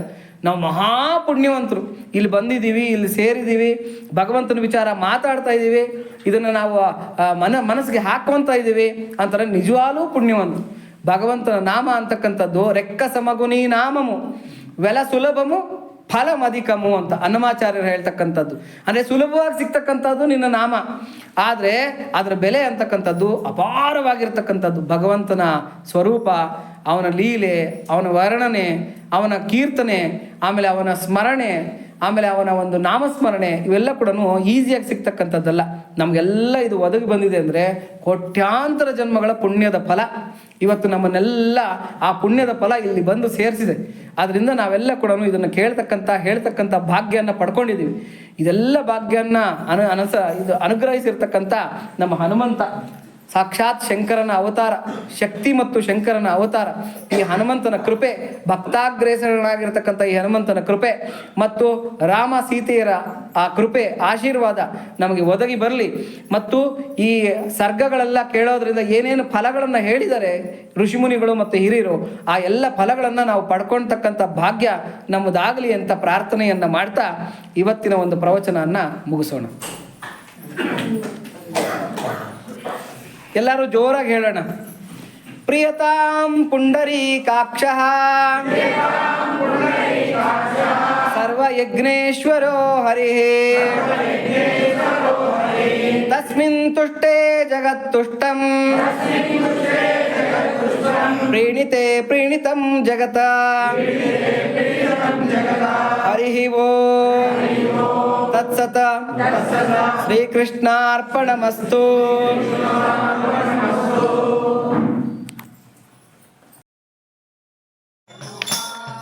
ಜೈ ಜೈ ಹನುಮಾನ್, ಜಯ ಹನುಮಾನ್, ಜೈ ಜೈ ಹನುಮಾನ್, ಜಯ ಹನುಮಾನ್.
हनुमान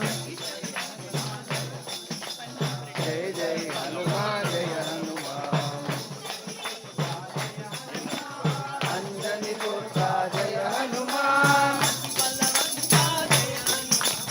अति बलवंता